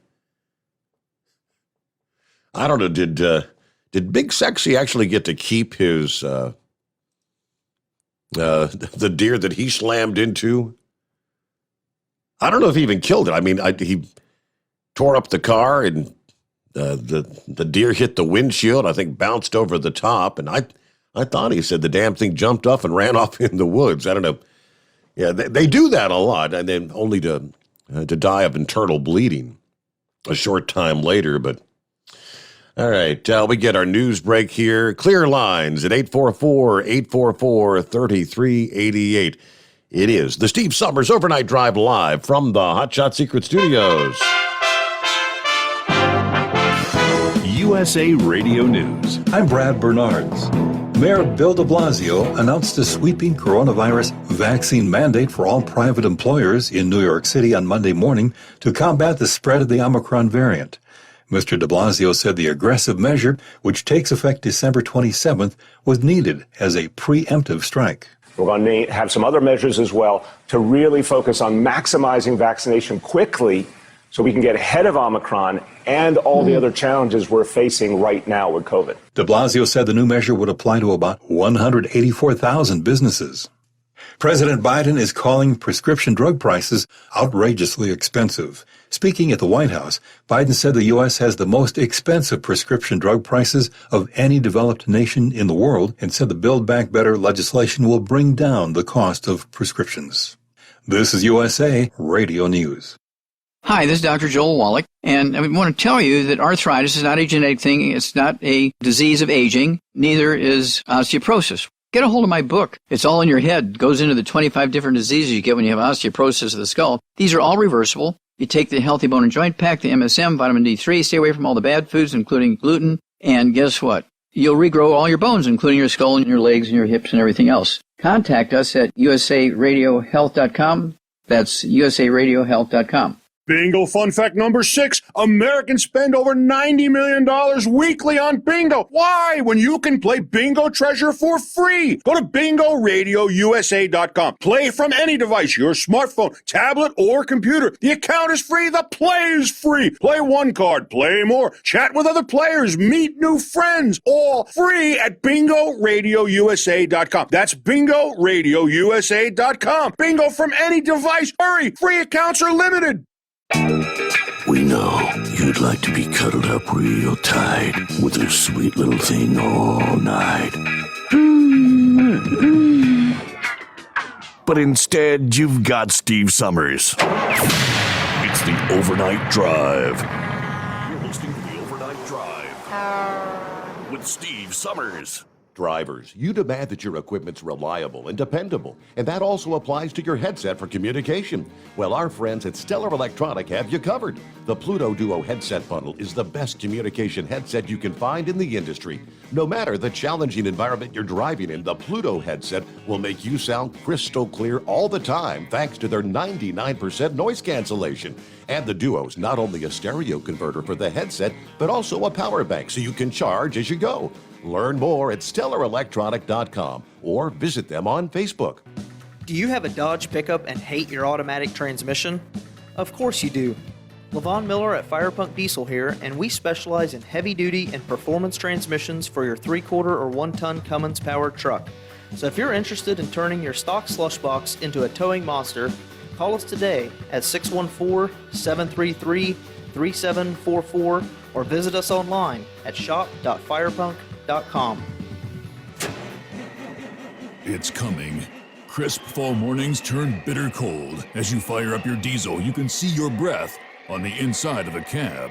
Imagine looking deep into your engine. Freezing temperatures impact your diesel's fluids, especially fuel. On a 23-degree morning, the paraffin wax in your untreated fuel starts to morph from fluid to large crystals. These crystals clump together and form a gel. At minus 10 degrees, your fuel hits the point where it no longer pours like a liquid. It's so dense that the flow through the fuel filter will slow, causing hard starts or no starts. Get prepared now for the cold that is coming. Hot Shot's Secret Diesel Winter Anti-Gel is a premium fuel additive that lowers your fuel's pour point to minus 65 degrees. If it's that cold out, you shouldn't be on the road. You ought to be at home in front of the fireplace. Hot Shot's Secret Diesel Winter Anti-Gel Premium Fuel Additive. Available now online at HotShotSecret.com. Hot Shot Secret. Powered by science. Attention all truckers, Dean Michael, the tax doctor here. I want to talk to you about those dreaded tax problems. I know you want to keep on trucking and not even think about them. Well, let's face it, they're not going away all on their own. You need professional help. I've been helping truckers put their tax problems in the rearview mirror for years. I can help you too. Call me for a free consultation at 888-632-4506 or go to mytaxhelpmd.com. It's like I always say, keep your eyes on the road, I'll keep mine on the IRS. 888-632-4506. After a long winter road trip, there's nothing like coming home to a warm, comfortable home. Hi, I'm Steve with USA Insulation. When we put our foam in your walls, it's like putting a coat around your entire home. It keeps the cold air out and the warm air in. We're getting homes ready right now for winter, and we have $1,000 savings for everyone. But because we love our truckers, we're going to give you an additional $250 discount for mentioning the show. 1-800-USA-FOAM or USAinsulation.net. Hey, Dad, your prescription will be ready in just a minute. Hey, Dad, your laundry will be ready in just a minute. Dad, your lunch will be ready in just a minute. Hey, honey, why don't you take a minute? When you help care for a loved one, you give them as much time as you can, making sure they're safe and comfortable. But it's just as important that you take some time for yourself. At AARP, we can help with information and useful tips on how you can maintain a healthy life balance, care for your own physical and mental well-being, and manage the challenges of caring for a loved one. Because the better care you take of yourself, the better care you can provide for your loved one. Thanks, Dad. Thank you. You're there for them. We're here for you. Find free care guides to support you and your loved one at aarp.org/caregiving. That's aarp.org/caregiving. A public service announcement brought to you by AARP and the Ad Council. And now, back to the Steve Sommers Overnight Drive, live from the Hot Shot Secret Studios.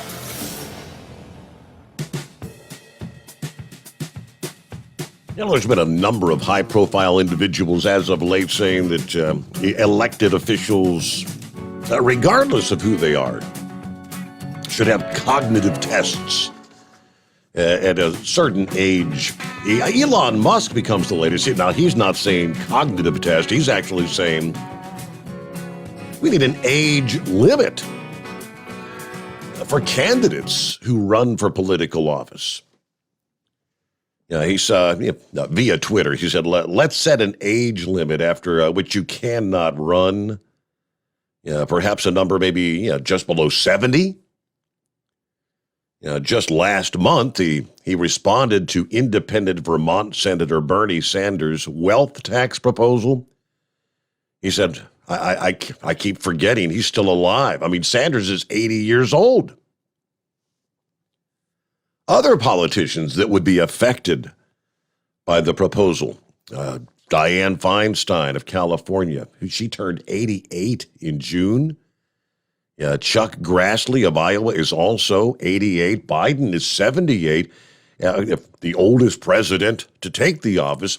And, of course, now you've got even Trump at 75 years old. Get a load of this. The average age of senators as we started this year was 64.3 years old.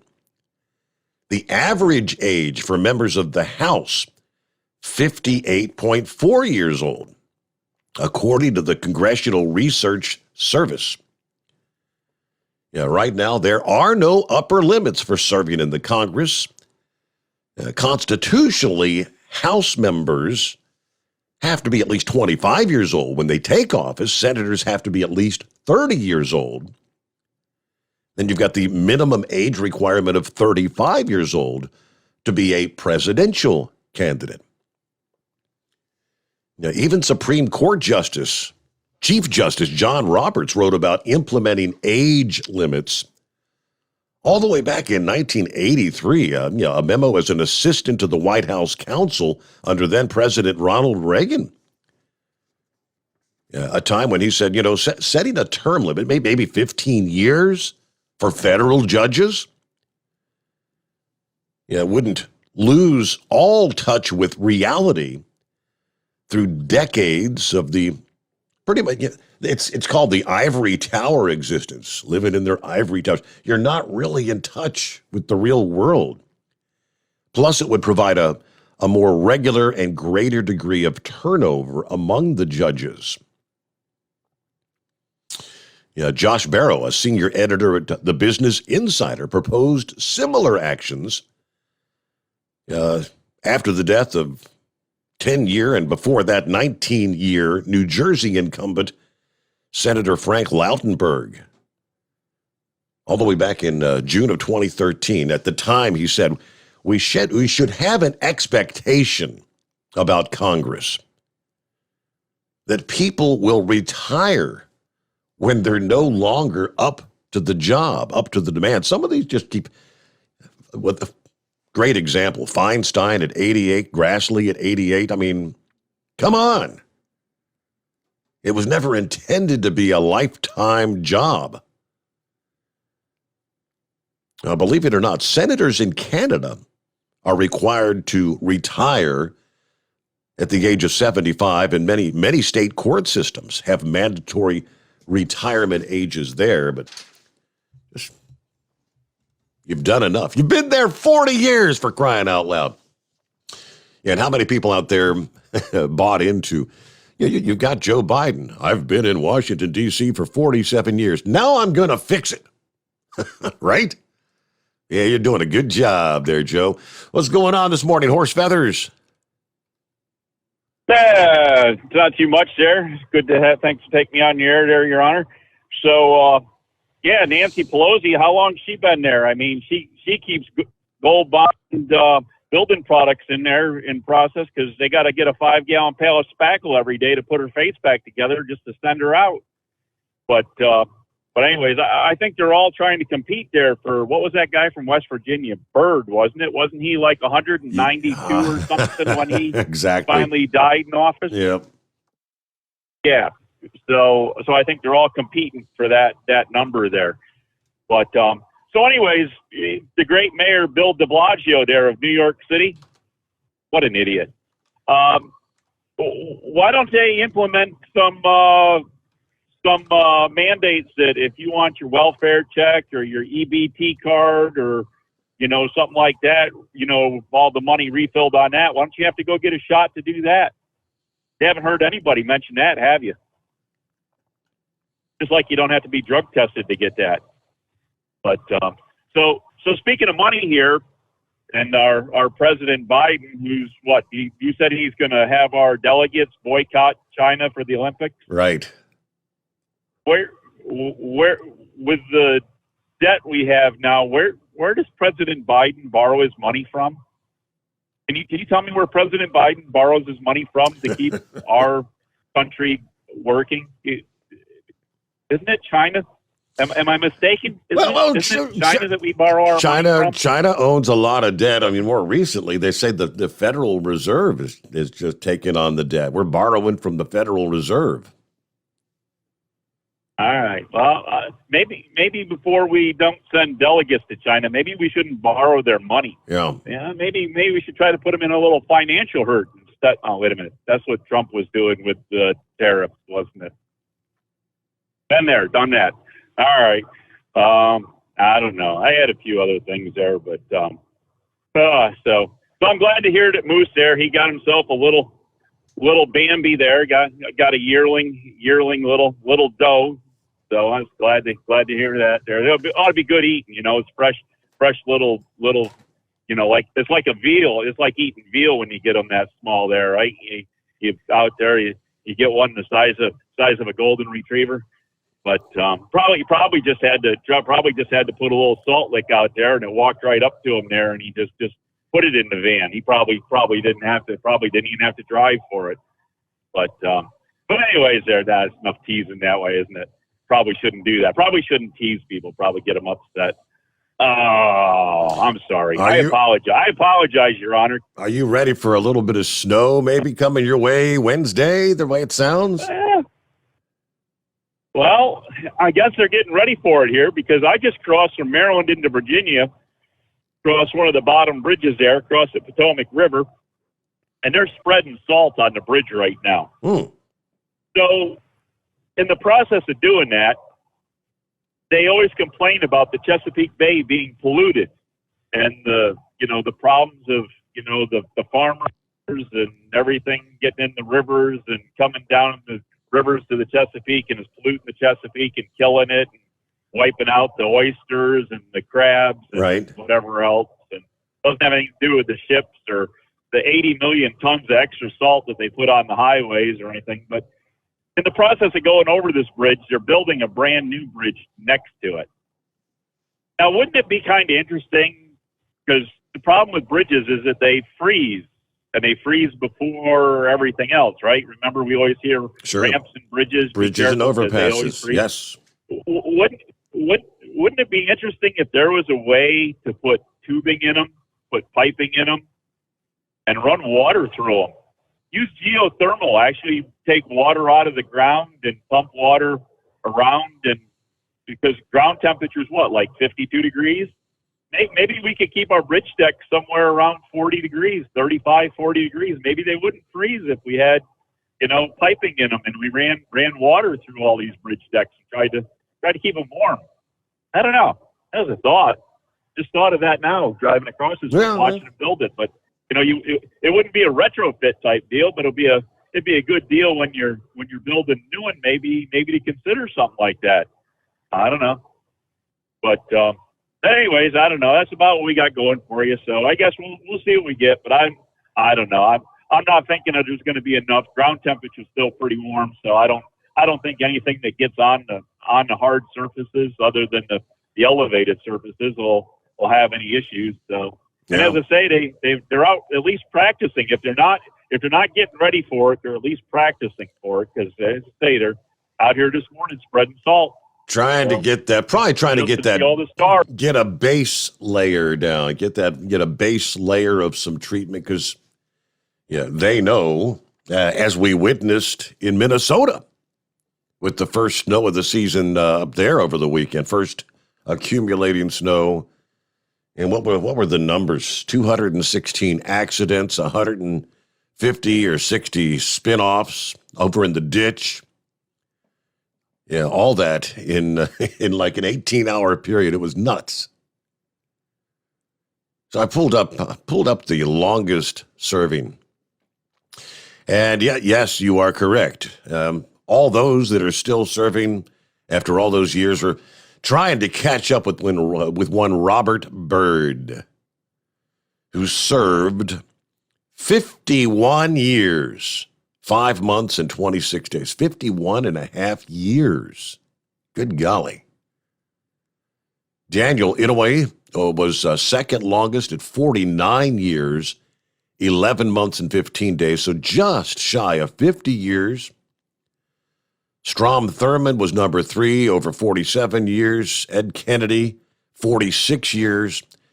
And the longest current serving, Patrick Leahy, 46 years he's been up there. January 3rd of 1975 to this day. All right, about 12 before the hour. It is 844-844-3388. The Steve Sommers Overnight Drive live from the Hot Shot Secret Studios. Live from the Hot Shot Secret Studios, the Steve Sommers Overnight Drive. Some say their truck reflects who they are, dependable and reliable. That's why you trust Blue Def. Now the best just got better. Introducing Blue Def Platinum, a revolutionary innovation with advanced System Shield technology to significantly reduce harmful deposits. To maintain fuel economy, save money on costly repairs, and sustain the life of your SCR system, there's only one DEF to choose. Blue Def Platinum.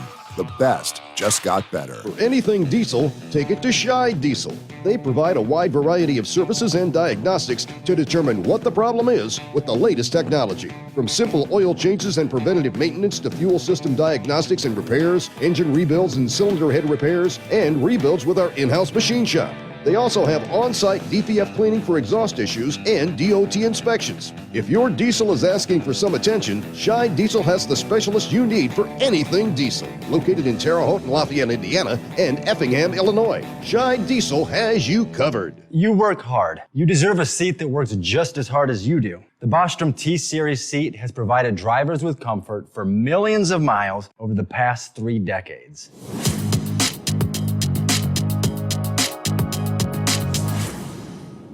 Each seat is built right here in the USA and has 4-position front cushion tilt and higher low-profile air suspension with isolator. It's also equipped with many standard and optional comfort features, such as high and mid backrests, 9.4-inch fore-aft slide adjustment, adjustable armrests, and manual or dual air lumbar support systems to keep you comfortable throughout your ride. Build your T-Series seat today at BostromSeating.com and ensure your ultimate comfort for wherever the road takes you. Bostrom Seating, the ultimate comfort for the open road. Keep the bugs off your glass and the smokies off your ass. This is the Overnight Drive with Steve Sommers.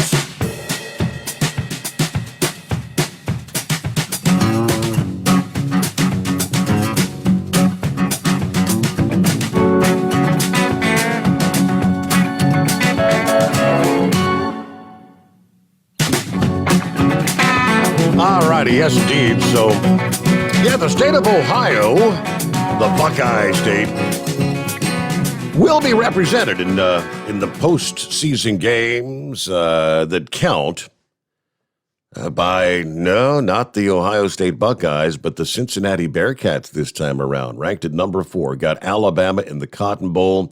Even Ohio State's Coach Day, congratulated Fickell. He said he's done a great job. We have nothing but a tremendous amount of respect for what they've done. The 13-0 Bearcats, congratulations to him, Day says. It's not easy to go that far undefeated. To bring that week in and week out, that's tremendous. We wish them nothing but the best of luck in the playoffs. But the Buckeyes have to settle for, well, in their 132nd football season ending where 15 have previously ended in Pasadena, California. The Buckeyes ultimately finished 6th in the rankings, so they're the choice for the Rose Bowl. Of course, after Michigan was picked for the college football playoffs, Ohio State will now face the Pac-12 champ, Utah, in the Rose Bowl, 5 o'clock on New Year's Day. Coach Ryan Day had that more to talk about Sunday afternoon, his first media appearance since that loss to Michigan. He doesn't know a whole lot about Utah just yet, he says. And interesting, he says right now he does not see any of his players opting out of the game. I guess reaching the Rose Bowl at one point was the only goal that Big Ten teams had at the start of the season. But this year the Buckeyes are heading west without a conference title or a chance to win the championship, while players that are looking to start preparation for the NFL draft have made a habit of skipping these kind of games in recent years, I guess to avoid injury and whatnot. Coach Day said at this point he doesn't anticipate any of the Buckeyes are going to do that. I think the goal here is to win championships. That's the goal we have year in and year out. We did not reach that goal, but we have an opportunity to play in a very traditional, rich Rose Bowl. And yes, that means a lot.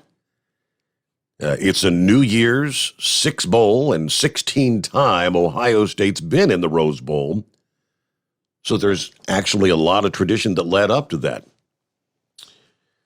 And I know that you guys, our guys are going to want to play hard to win that game. So, yeah, he kind of reflected on how difficult it was as first week as coach of the Buckeyes after a loss to Michigan. Very difficult. All right, Utah versus Ohio State, 5 o'clock again. New Year's Day in the Rose Bowl. And ultimately, we will get to witness, prior to that game, again on New Year's Eve, the UC Bearcats versus the Alabama Crimson Tide. I bet you're going to wager on the Bearcats, aren't you?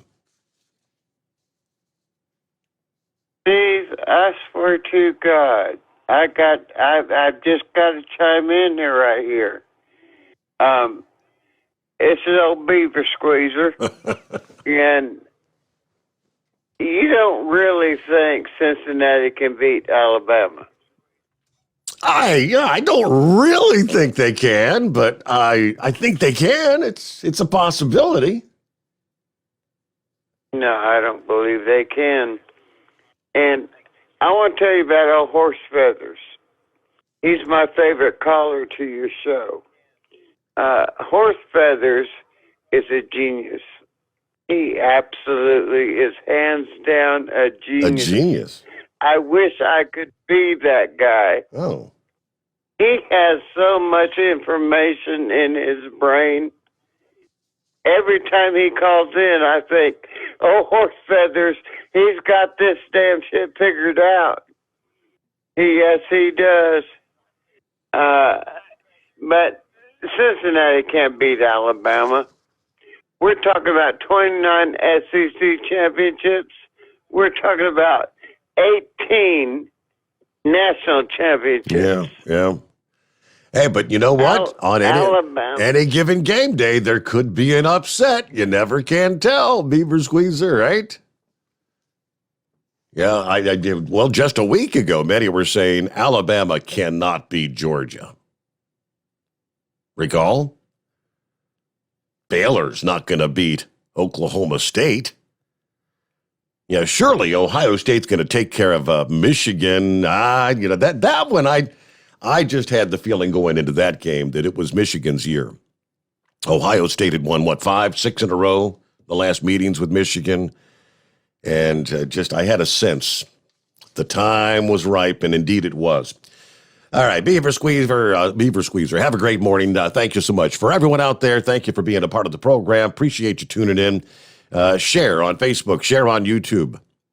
Tell your friends about the Steve Sommers Overnight Drive, and we will see you back, hopefully, at the midnight hour tonight. The Steve Sommers Overnight Drive live from the Hot Shot Secret Studios.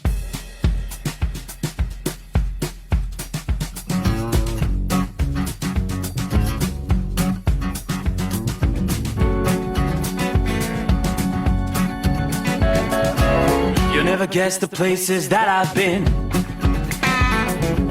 You never guess the places that I've been.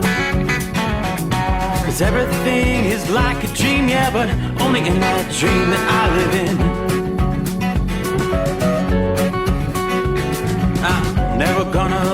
day begin. Never gonna let the day begin. 'Cause everything is like a dream, yeah, but only in that dream that I live in. Oh, don't wake me up before you go, and I'll just make this bed my home. Oh, darling, please just let me sleep. Give me my dreams.